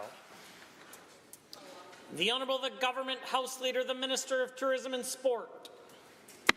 Thank you, Mr. Speaker. It's an honor to rise today to move third reading of the Fairness and Safety in Sport Act. This bill delivers on our government's unwavering commitment to creating a fair and safe sport environment in Alberta for young women and girls. And it is to them that I dedicate this speech and this bill because, Mr. Speaker, it is incumbent upon us as a government to create an environment that is fair and safe for all young girls and women who want to compete. Mr. Speaker, sports teaches you how to overcome challenges, how to strive for your personal best, how to respect your opponents, and that is something that even comes in handy in this House. And for many athletes, myself included, the friendships formed on the field, the court, or the track, they last a lifetime, Madam Speaker. The power of sport can shape lives in positive ways, and it's what makes it so crucial that every Albertan has the opportunity to fairly and safely experience the benefit of sport because, Madam Speaker, sport is for everyone, and every athlete deserves a fair and safe environment in which to compete. Now, I appreciate the robust debate that has occurred in this chamber on this bill so far, and I'd like to discuss some of the comments made during this debate. Members of the opposition spoke at length, saying that what Albertans really need is increased access to sport and recreation in our province. Well, Mr. Speaker, if they've been paying any attention, they'd be aware that our government has already created programs to address those very concerns, and I'm happy to reiterate those for the people in this House and for the edification of those watching online. Beginning with the Active Communities Initiative, which is a $30 million commitment to creating and upgrading sport and recreation infrastructure in communities in every corner of the province. Mr. Speaker, Madam Speaker, rather, we also launched the Every Kid Can Play program, which helps make sport accessible, which is helping approximately 10,000 young Albertans every year register for sport by helping underprivileged families cover the cost of registration. It also provides funding for nonprofit organizations that run sport and recreation programs so they can serve more children, they can run coaching clinics, they can run facilities, and rent equipment so kids can learn how to play sport properly and safely, Madam Speaker. Additionally, this summer, our government provided $400,000 to Sports Central and the Flames Sport Bank, two organizations that provide sport equipment to kids across the province. Mr. Speaker, we do all this, Madam Speaker, because our government is committed to breaking down financial barriers that prevent Albertans from engaging in sport and recreation in our province. Now, we also heard, Madam Speaker, the NDP claiming that the biological and physiological differences inherent between the sexes have no impact on sport performance. Madam Speaker, that claim is just blatantly false. The opposition overlooked the inherent physical differences between biological males and females and how these differences impact athletes. Specifically, biological female athletes who are forced to compete against stronger, faster, more physically capable biological male athletes against their will. They ignore the experiences of the women who have spoken out in support of this legislation, like Hannah Pilling, a constituent of mine who spoke at our press conference for this legislation. They ignore the studies that have shown that female athletes are more vulnerable to sustaining serious injuries when female-only sports are opened up to biological males, resulting in knocked-out teeth, neural impairment, broken bones, and skull fractures, concussions.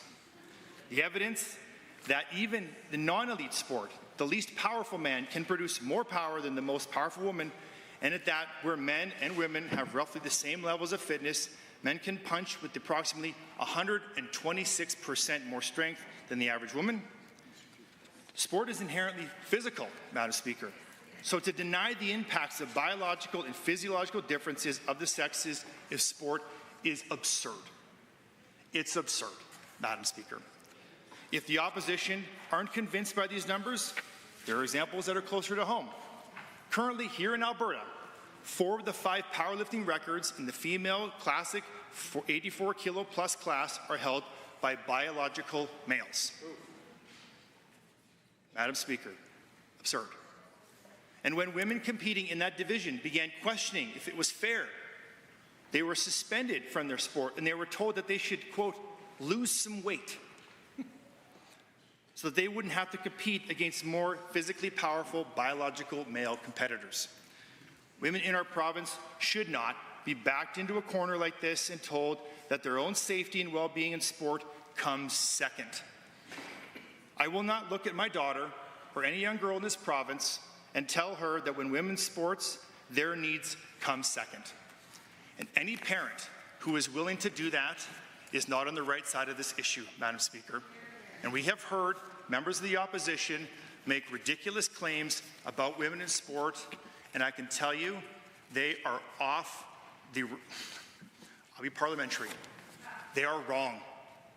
I ask through you to the members opposite, why do you want to see young women and girls hurt playing sports? Why do you care so little about young women and girls who want to compete at a high level in this province, who want a chance for scholarships, who want a chance for sponsorships, who want a chance to compete at the highest level, and those opportunities be robbed? Why do they care so little? Because, Madam Speaker, that is what I'm hearing from the members opposite. They don't understand the science of this, and they obviously don't understand the competitive side of this. Madam Speaker, I do, and I'm doing this to protect the safety of women and girls and the integrity of women's sports in the province of Alberta.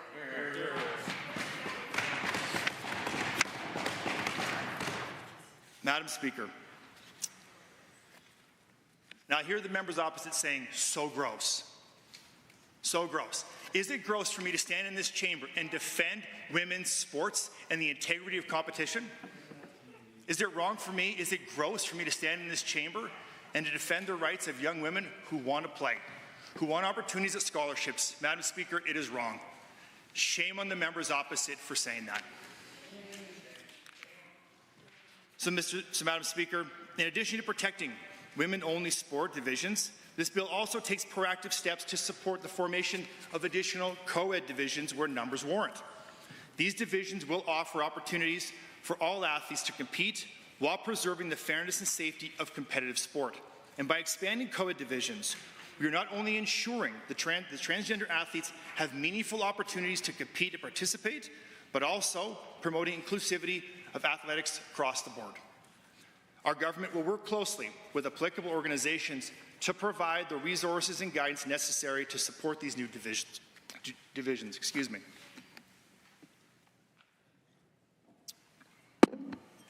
Now, the opposition has asked about the consultation done with this legislation, and I can assure you, Madam Speaker, that this bill did not come together in isolation. Over the past several months, our government has engaged in consultations with key stakeholders, including school authorities, post-secondary institutions, and provincial sport organizations, as well as coaches, athletes, parents, members of the transgender community, and other subject matter experts to help inform our approach to creating a safe and fair system in sport. And I can tell you, Madam Speaker, from many personal experiences, as I've gone into meetings unrelated to this bill, stakeholders have pulled me aside, mothers and fathers, and said, by the way, I want to thank you for moving forward with this legislation. I have a daughter who's competing in this sport or that sport at this age group, and they just want to compete in a fair and a safe environment. And we are seeing young female athletes leaving athletics at an alarming rate around the age of 12 or 13. And it's not all because of this issue, Madam Speaker. I will concede that, but I can tell you it is a factor. And the members opposite, of course, are whispering and they're heckling because they have issues with this, and they say, how many transgender athletes have you recorded? Madam Speaker, we don't keep track of those numbers, but what I can tell you is I have heard stories, real stories of athletes being hurt who have lost out on competition and medals, opportunities to compete at the next level because of competing against transgender athletes. And that, Madam Speaker, is the only statistic that we need to move forward this. Because as the members have said on other issues, one is too many. Now, Madam Speaker, we listened carefully to all the concerns of stakeholders and their perspectives, and we incorporated their feedback to craft legislation that balances fairness, safety, and inclusivity in Alberta sports, something we've heard through our consultation with every organization and sport, and they're all unique. And that is where our government is committed to providing clear guidance and assistance to the stakeholders as they navigate this legislation. We will work hand in hand with these organizations to make sure that they have the resources, the information, and the support they need to implement these changes and ensure fairness and safety in sport that they oversee. During debate, the NDP rose and speculated wildly about the eligibility and enforcement process that will be put in place, asking that each and every detail be included in the legislation itself. But, Mr. Speaker, this bill creates a framework, Madam Speaker, this bill creates a framework to address the issues of fairness and safety. And it is standard practice to have procedural details worked out in regulation. Members of the opposition who were in government, who were ministers, would know that, and other members may not, but they're learning it today. And if passed, this legislation will take effect in the fall of 2025, and in the coming months, we will work closely with our partners to ensure a smooth and fair implementation process. In conclusion, I call on all members of the Assembly to support the Fairness and Safety in Sport Act, because, Madam Speaker, sport is and always will be for everyone, and this legislation will help ensure all Albertan athletes can thrive in an environment that is fair and safe and inclusive. And with that, Madam Speaker, I move through to reading of Bill 29, the Fairness and Safety in Sport Act. Thank you. The Honourable Member for Edmonton Millwoods. Thank you, Madam Chair. I would like to move an amendment.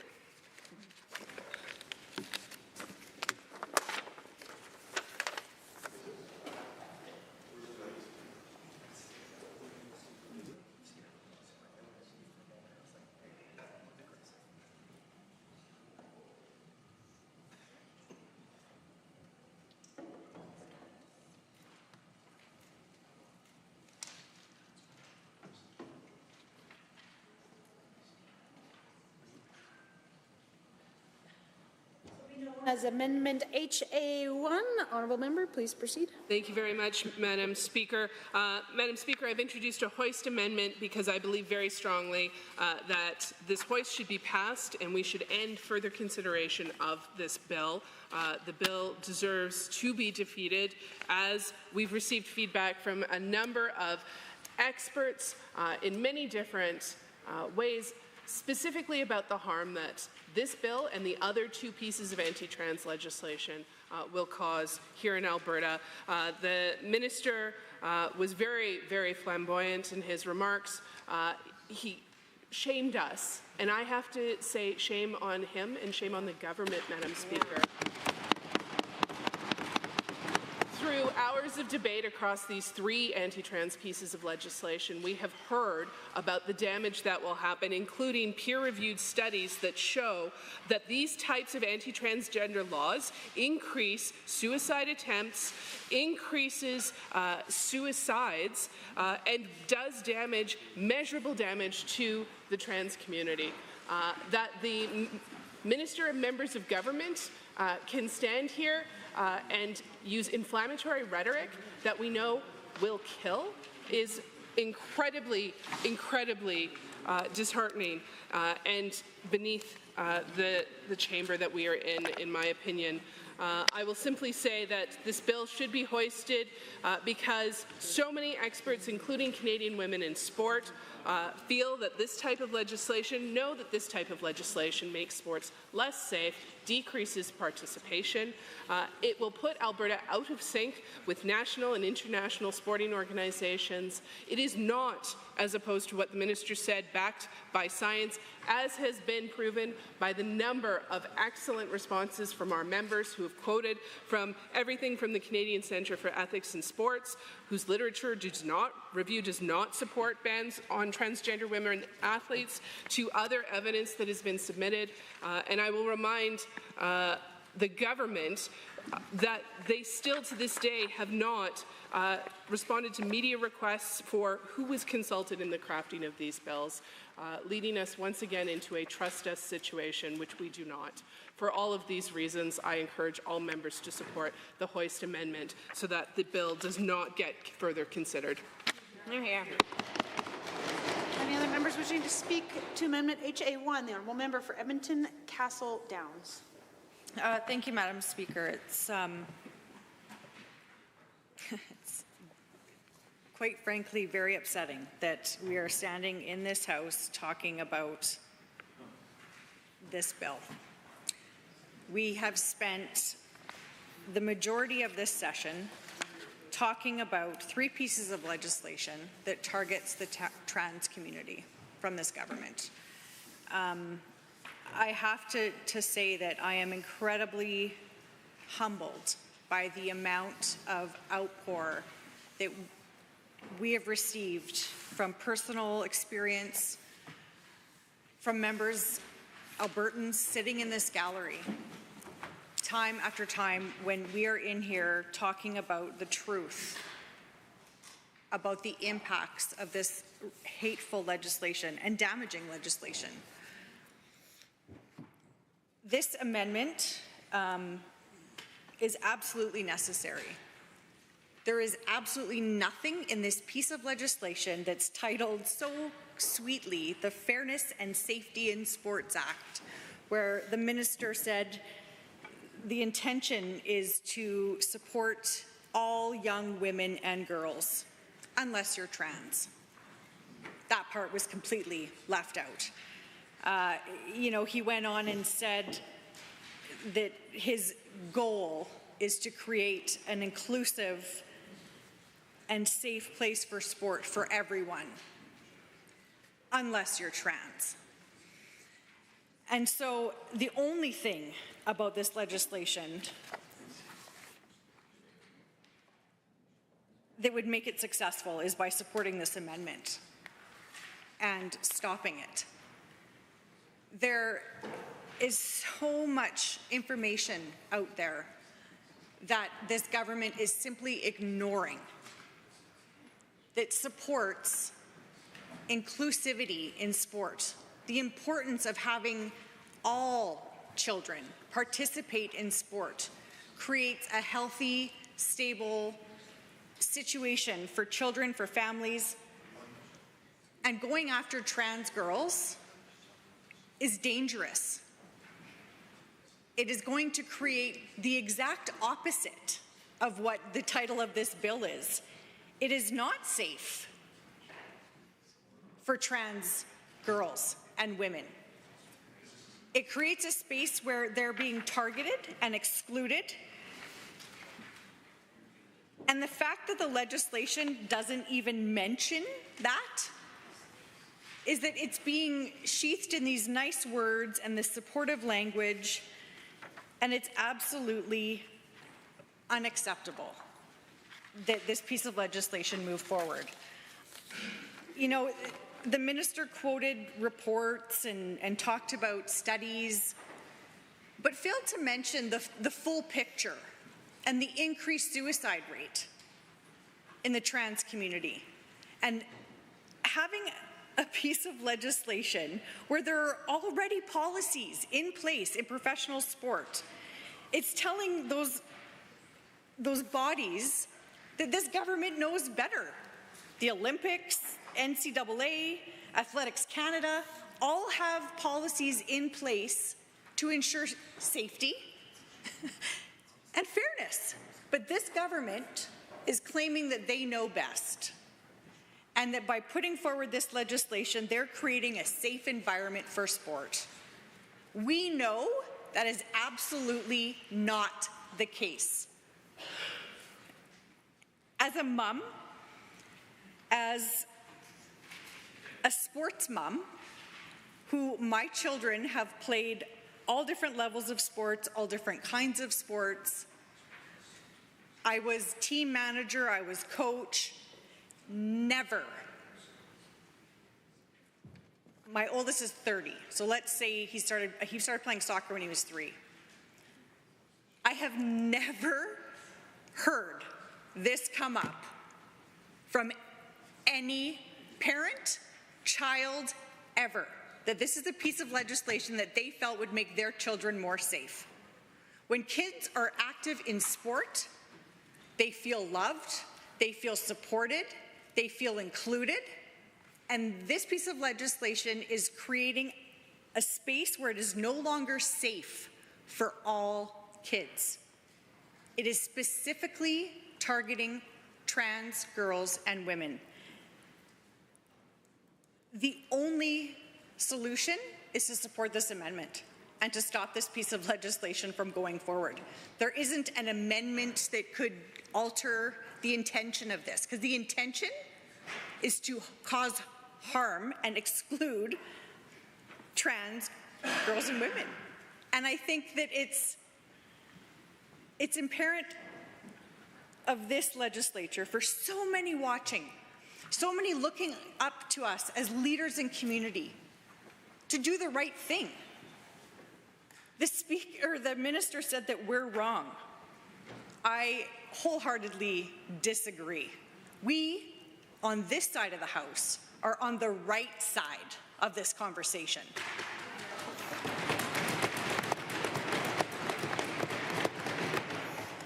I think when we know that there's studies that talk about excluding people from sport, that feelings of isolation, depression, lower self-esteem go up, how is that safe?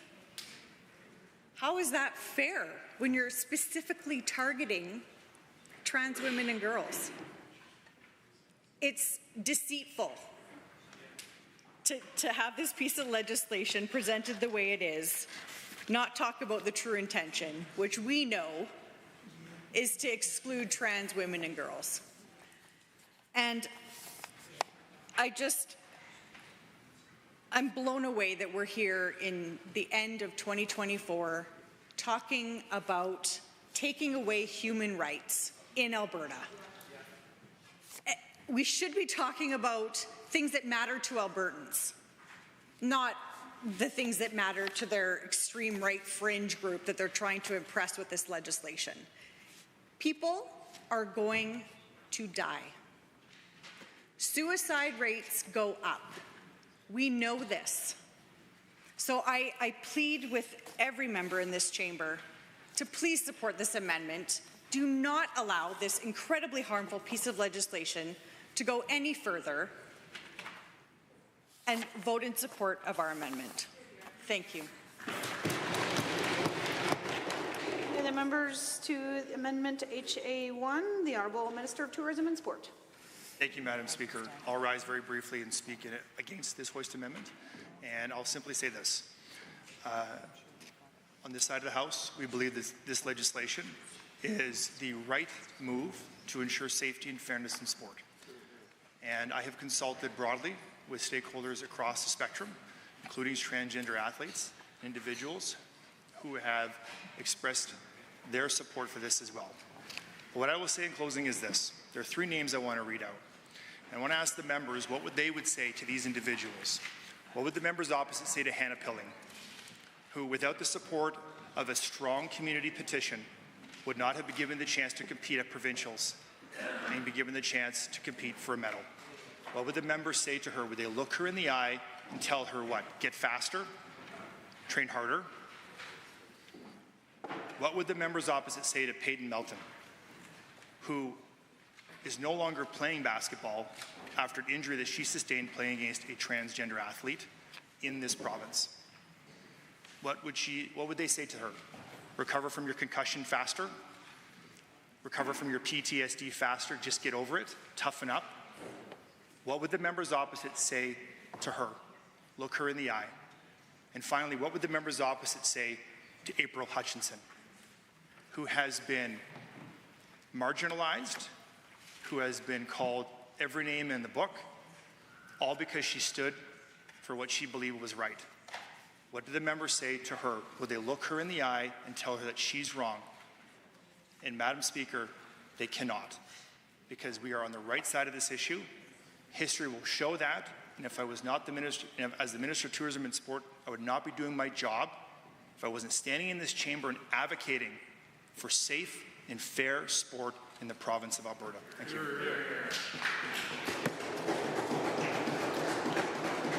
Members, on Amendment HA1, all those in favour, please say aye. Aye. Any opposed, please say no. No. The amendment is defeated. A division has been called. Ring the bells.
division has been called on Amendment HA1 as proposed by the Leader of the Opposition. All those in favour of the motion, please rise. The Honourable Ms. Gray, Member Haji, Ms. El-Junaid, the Honourable Mr. Sabir, the Honourable Member Hoffman, Member Callahoo Stonehouse, the Honourable Mr. Egan, Ms. Pancholi, Mr. Ellingson, Member El-Maligi, Mr. Shepherd, Ms. Sweet, Ms. Wright, Member Barar, Member Aramenko, Ms. Chapman, Member Kayende, Member Hoyle, Mr. Kozowski, the Honourable Ms. Ganley, Member Batten, Member Irwin, Member Beaupre, Ms. Hayter, the Honourable Mr. Schmidt, the Honourable Member Ceci, the Honourable Ms. Notley, the Honourable Ms. Sigurdsson, Mr. Diol, Member Loyola, Mr. Dack, Ms. Goring, Dr. Metz. All those opposed to the motion, please rise. The Honourable Ms. Smith, the Honourable Mr. Guthrie, the Honourable Mr. Nicolaides, the Honourable Ms. Schultz, the Honourable Mr. Williams, the Honourable Mr. Glubish, the Honourable Minister Lagrange, the Honourable Mr. Horner, the Honourable Mr. Scow, the Honourable Mr. Ellis, the Honourable Mr. Amory, the Honourable Mr. Newdorf, the Honourable Mr. Lowen, the Honourable Mr. Wilson, the Honourable Mr. Jean, the Honourable Mr. Dreesian, the Honourable Mr. Nixon, Mr. Long, Mr. Rosewell, the Honourable Mr. Turton, the Honourable Mr. Yassine, the Honourable Mr. McIver, the Honourable Ms. Furr, the Honourable Mrs. Sani, Mr. Getson, the Honourable Mr. Sigurdsson, the Honourable Mr. Nally, the Honourable Mr. Hunter, Mr. Yao, Mr. Wright, Mr. Van Dyken, Ms. Pitt, Mrs. Johnson, Mr. Sear, Mr. Lunty, Mr. Weed, Mr. Boychenko, Mr. McDougall, Mrs. Petrovic, Mr. Stefan, Mr. Dick, the Honourable Mr. Armstrong-Homanuk, Ms. DeYoung, Mr. Sinclair, Mr. Bouchard, Mr. Singh, Ms. Lovely.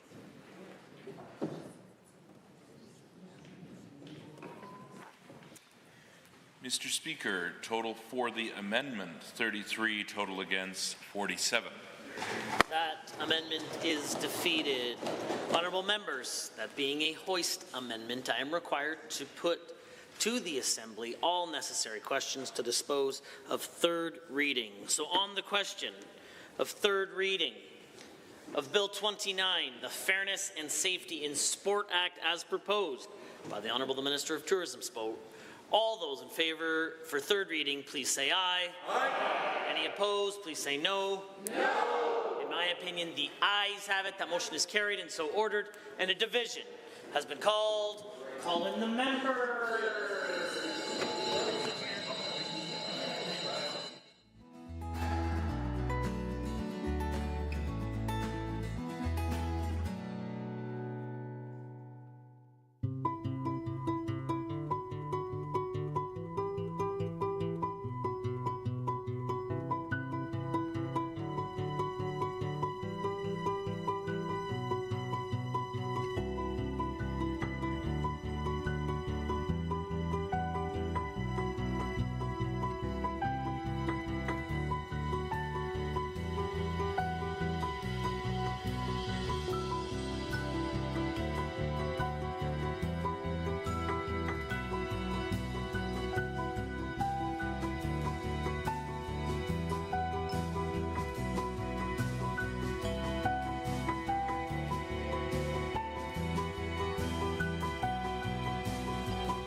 Members, the division has been called.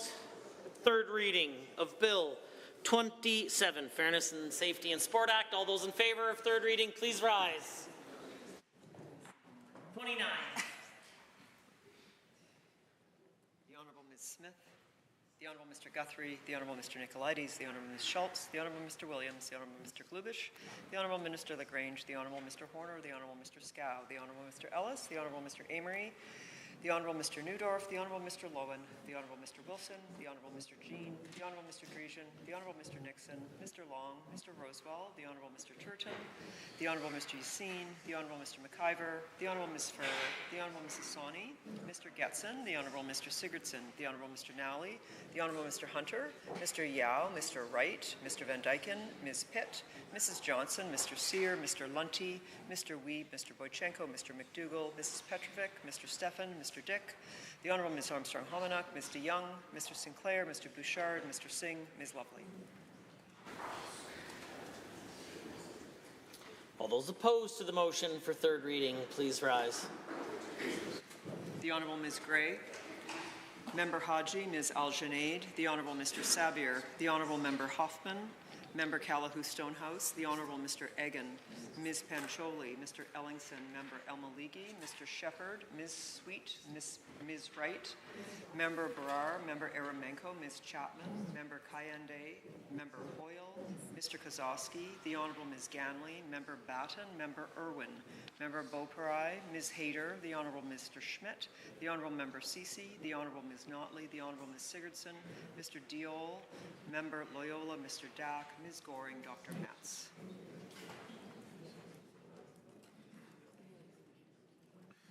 Mr. Speaker, total for the motion 47, total against 33. Motion is carried and so ordered. Bill 29, Fairness and Safety in Sport Act, is now read a third time. Committee of the Whole.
Well, members, I'd like to call Committee of the Whole to order. Committee of the Whole has under consideration Bill 32, the Financial Statutes Amendment Act 2024. I see the Honourable Member for Edmonton Millwoods rising to speak. Thank you very much, Madam Chair. Madam Chair, as we embark on Committee of the Whole on Bill 32, I would like to request your help.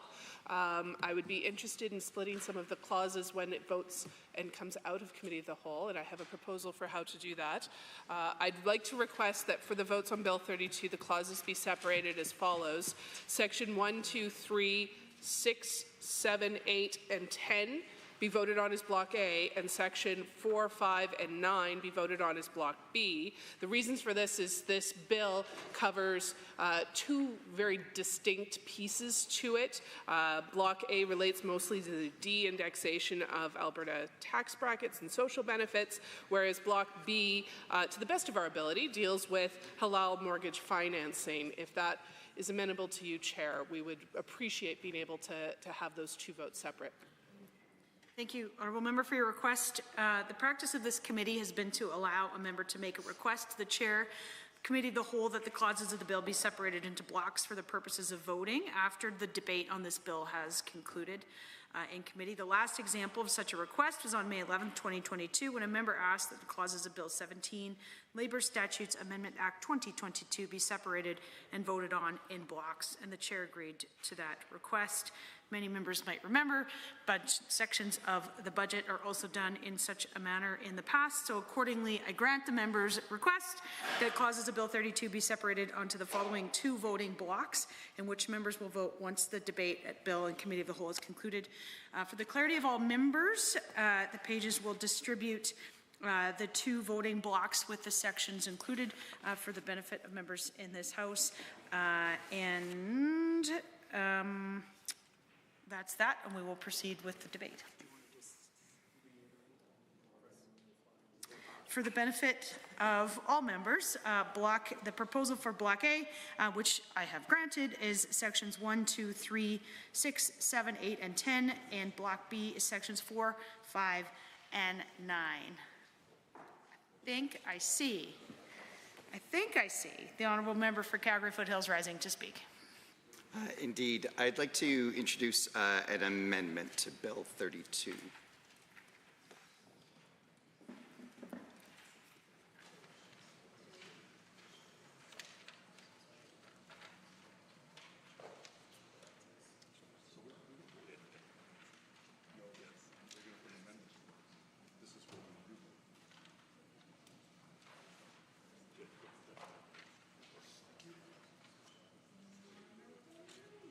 This will be known as Amendment A1. Honourable Member, please proceed.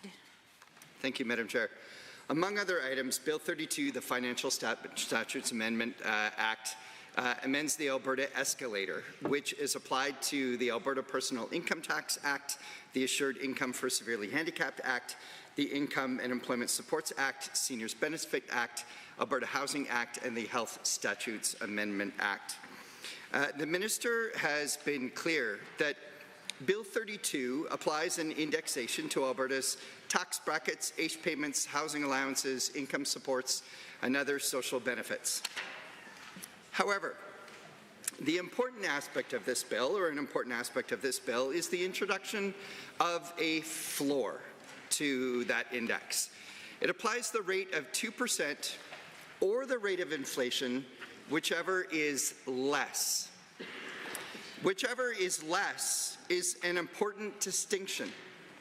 Should the rate of inflation exceed 2%, 2% is the index that is applied. Should wages be increasing at the rate of inflation or more, Albertans would see their taxes increase in real terms through bracket creep. Should the rate of inflation be higher than 2%, those receiving ACE or income supports would see their payments decline in real terms. The amendment before the House corrects this error in the legislation and would apply the rate of inflation as the Alberta escalator. It is a good idea to apply, through legislation, an index to tax brackets, ACE, housing allowances, income support payments, and more. However, I have to ask, why are we applying a floor to this legislated index? To be clear, applying a floor that is below the rate of inflation results in Albertans being subject to tax creep, tax bracket creep. It results in Alberta's most financially vulnerable losing ground as inflation makes life more expensive, as costs around them increase, but their incomes do not. As the bill was prepared, inflation was close to 2% in that moment. This, of course, gives the minister and the government the ability to say, nothing to see here, no big deal, inflation is 2%, we inserted 2%, same, no worries. The government will sweep this under the rug and say that there's no material difference between the rate of inflation in that moment and 2%. But I think we all know that the rates of inflation fluctuate from month to month and year to year. Indeed, the inflation rate for Alberta across the month of November was 3%, not 2%. And that is close to the long-term running average of inflation over the last few decades in Canada, where it has been 3.15%. We know that inflation has far exceeded 2% since this government came in 2019. Since that time, Alberta has averaged 3.28%, slightly higher than the national average of 3.26%. Should we continue to see that, Alberta's most vulnerable living on AISH and income supports would see their real incomes decline year over year. Let's be clear, we're talking about declining real incomes for those who are living on less than the average monthly rent for a one-bedroom apartment. Never mind the cost of groceries, transportation, and heaven forbid if somebody wanted to spend time with a friend, buying a coffee and not always relying on that friend or family member to be buying them the coffee. Let's give them a little bit of dignity. Albertans experienced de-indexation not that long ago. When, you might ask? Well, in 2020 and 2021, when this UCP government de-indexed tax brackets and incomes from inflation. And according to a study by the University of Calgary, in that short period of time, de-indexation cost Albertans almost $650 million. And it is estimated that for every point the rate of inflation exceeds the escalator, it would cost Albertans $100 million that year. $100 million not in the hands of Albertans. Albertans struggling every day to pay for the basics: housing, food, transportation. Now, this legislation also allows the Treasury Board to opt out and set their own index rate that year. This amendment also influences how that right might be overridden and makes it not be less than the rate of inflation. Indexing to the rate of inflation is essential to support Alberta's financially vulnerable citizens. It is also essential to prevent Albertans from being impacted by bracket creep. I'll remind the House that the former leader of the UCP back in 1997 stated that de-indexation results in bracket creep and an increase to taxes paid. At first, I thought it odd that a government promising a tax break would support bracket creep and an increase in taxes. But that tax break was promised before an election and has yet to materialize, so maybe it wasn't serious. So let me return to the statement that I agree that we should index tax brackets, deductions, age payments, housing, income supports. We should apply an index, but that index should be the rate of inflation and not less. And the Treasury Board, if overriding the Alberta escalator, should not apply a rate that is less than inflation. And so I urge the members of this House to accept this amendment and apply the rate of inflation as the Alberta escalator. To not do so is de-indexing. It costs Albertans money, it forces vulnerable Albertans to live with less, and you're applying a hidden tax through bracket creep. Thank you. The honourable member for Calgary Elbow. Thank you, Madam Chair. This is sneaky. This is a really, really sneaky bill. See, back when I was a young legislator, just new to this chamber, had stars in my eyes, Bill 1 in this session was the first and top priority for this government, where they demanded a referendum on any changes in income tax rates. Now, at the time, I believe that many in this House made the argument, well, if the government wants to just not raise taxes, they can not raise taxes. And unfortunately, that, or regardless, the bill passed. And the key elements of this Taxpayer Protection Amendment Act of 2023 speaks to, it speaks to the following as being income tax increases for the purposes of this act.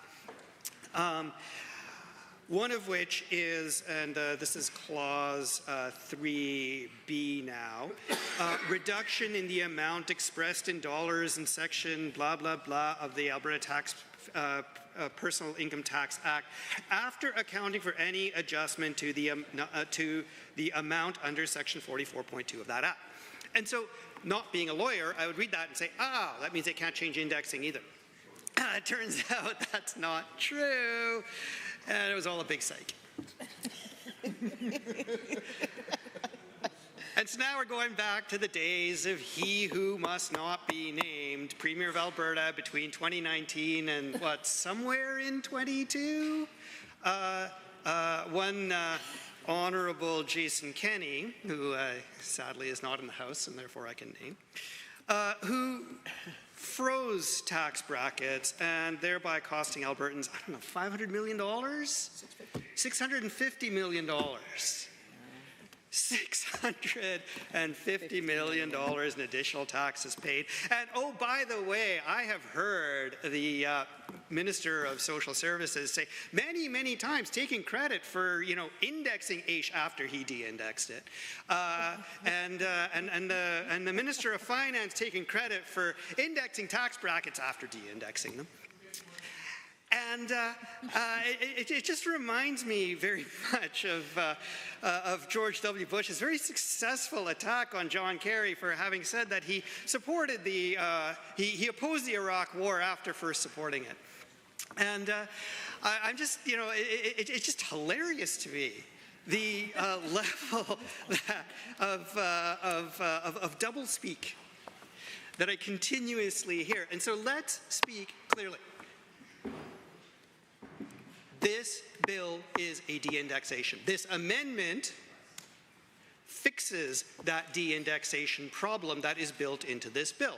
It sets a ceiling of 2% on the rate of growth of the various different tax brackets, which will cost Albertans money, who pay money in taxes. It will cost them money. And is a 0% index possible? Yes, absolutely it is, according to this bill. And Albertans have a right to expect that the money that they earn stays in their pockets unless there's a good reason otherwise. And look, I admit this, I don't much like paying taxes either. And so the tax system has to be fair. And the money has to be used for purposes that make people's lives better. So, Turkish Tylenol? Yeah, not so much. Privatizing lab services? Maybe pass on that. The very idea that Albertans paid $650 million of additional taxes for a $1.2 billion pipeline to nowhere, $100 million of Turkish Tylenol, $100 million for a lab privatization fiasco, should shock the conscience. It is utterly disrespectful of the people in this province. 100%. Yeah.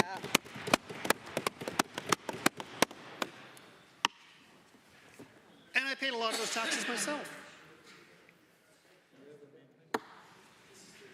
Being somebody who pays taxes and seeing what was happening to the schools in 2022, that's when I decided to get really angry, and that's what brought me into this House. With an assist from the Premier for not holding a by-election when she held her own. So I will only say further that bracket creep is the sneakiest possible way to raise income taxes. Jason Kenney pointed this out in, what is it, 96? when it was Prime Minister Chrétien who did the same trick. It is very creepy. He called them bracket creeps, which is pretty funny. And, you know, the UCP is now in the same boat while proclaiming that they are the defender of the taxpayer. In actual fact, you know, taking advantage of every single loophole that they passed in order to make Albertans' lives worse. Albertans need affordability. They don't need this nonsense. Yes. Any other members to join the debate? The Honourable Member for Edmonton-Decour. Madam Chair. Other members wishing to speak to Amendment A1? On Amendment A1, moved by the Honourable Member for Calgary Foothills. All those in favour, please say aye. Aye. Any opposed, please say no. No. Amendment is defeated. Back on the main bill, the Honourable Member for Edmonton-Decour. Madam Chair, I rise today to speak to Bill 32, which includes changes to the ATB Financial Act and the Credit Unions Act to enable provincially regulated financial institutions to offer alternative financing mortgages. However, Bill 32, in its current form, falls short to enable Muslim Albertans access affordable home ownership. I therefore would like to introduce an amendment to Bill 32.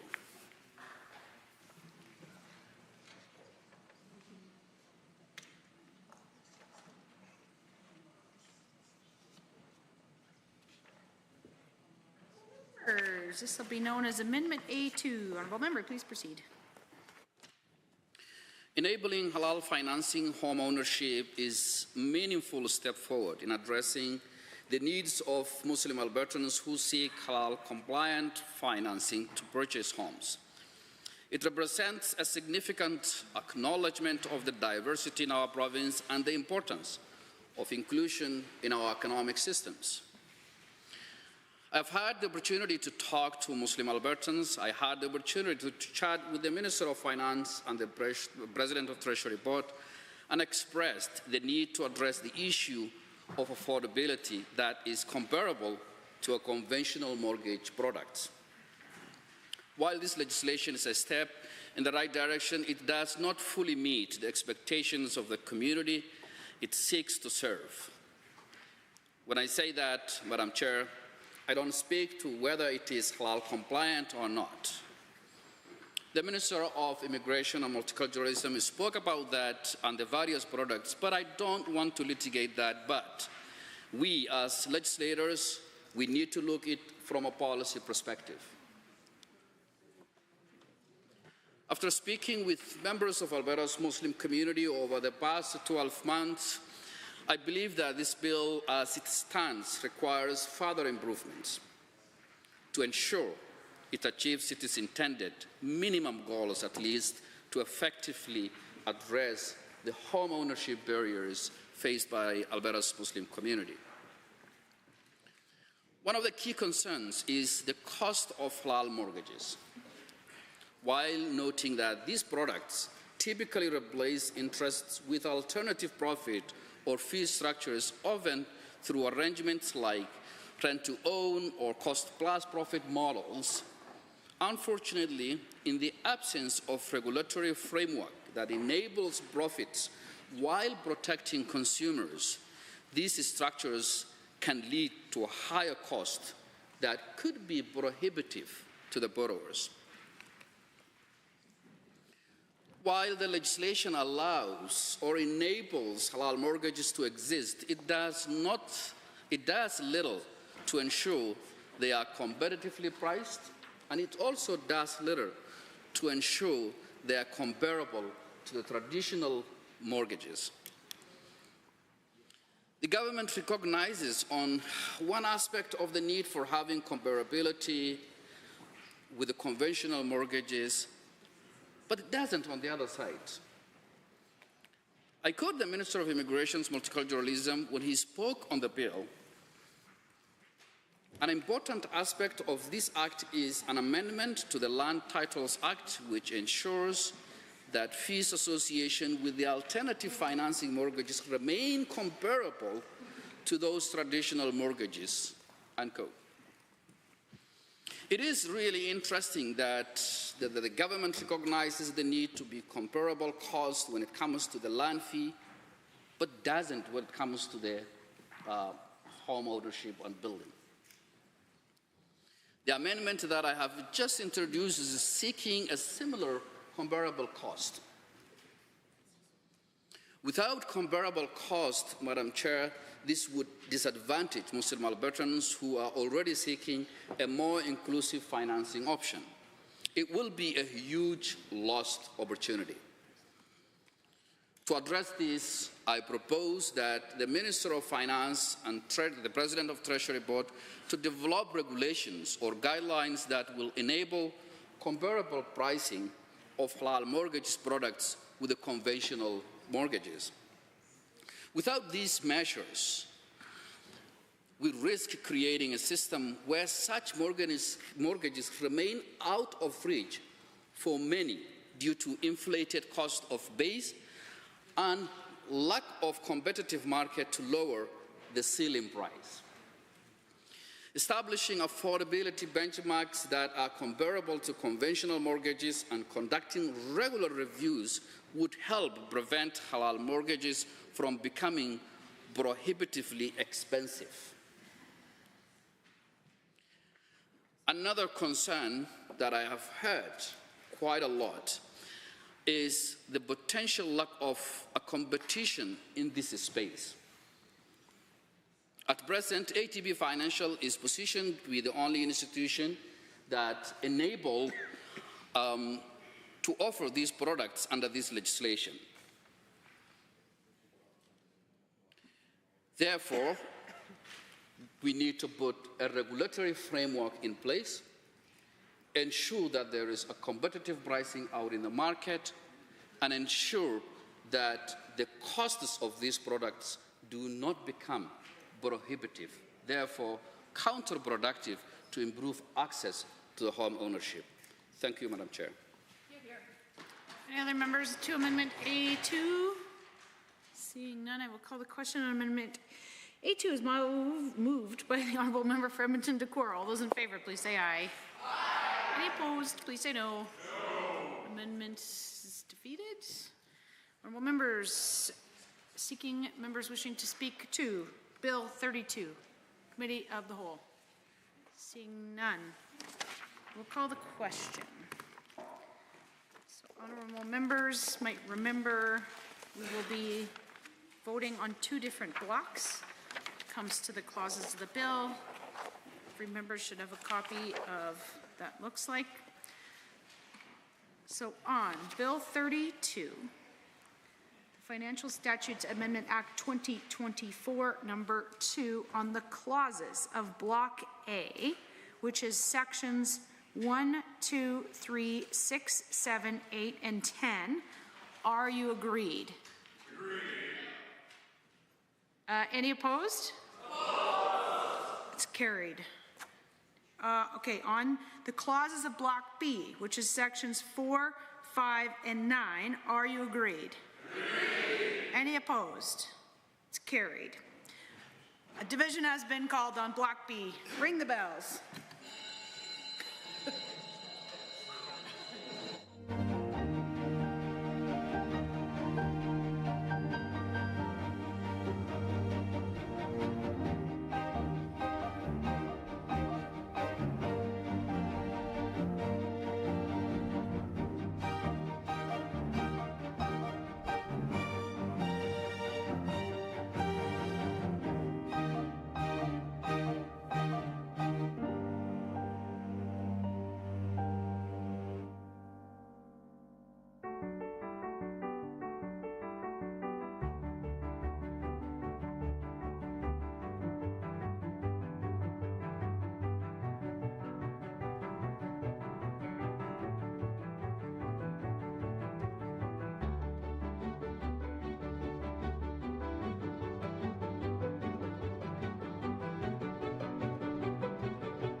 members, a division has been called on voting Block B of Bill 32, which is sections 4, 5, and 9. All those in favor of Block B, please stand.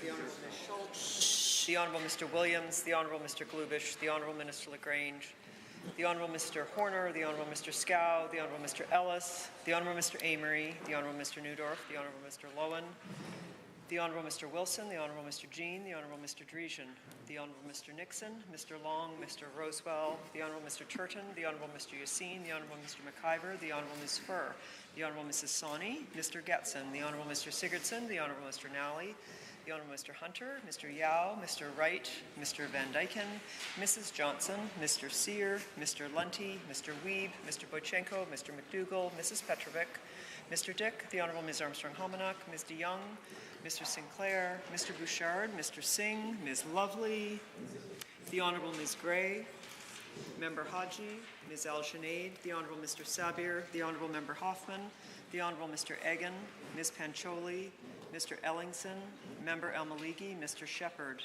Ms. Wright, Member Brar, Member Eremenko, Ms. Chapman, Member Kayande, Member Hoyle, Mr. Kozowski, the Honourable Ms. Ganley, Member Batten, Member Irwin, Member Boparai, Ms. Hayter, the Honourable Mr. Schmidt, the Honourable Member Ceci, the Honourable Ms. Notley, the Honourable Ms. Sigurdsson, Mr. Diol, Member Loyola, Mr. Dack, Ms. Goring, Dr. Metz. Any opposed? Please stand. Seeing none.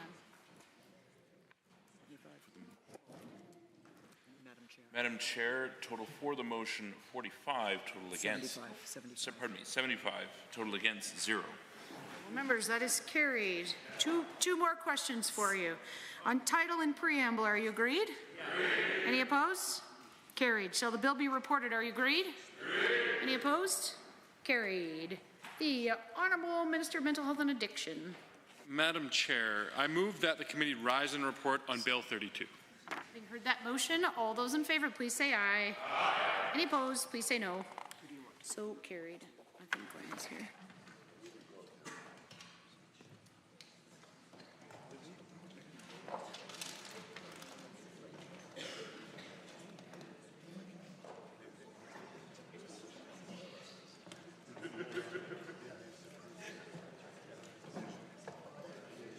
Member for Athabasca Barhead Westlock. Madam Speaker, the Committee of the Whole has had under consideration certain bills. The committee reports the following bill, Bill 32.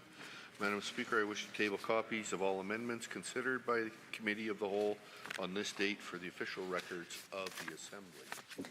Does the Assembly concur in the report? All those in favor, please say aye. Aye. Any opposed? Please say no. So carried. The Honourable Minister. Well, Madam Speaker, it's wonderful to see a 75-0 vote in this chamber, reminiscent of the Lougheed days. In the meantime, Madam Speaker, I move that the Assembly be adjourned until 7:30 this evening for us to continue this important debate. I've heard that motion. All those in favor, please say aye. Aye. Any opposed, please say no. So carried. We stand adjourned until 7:30 tonight.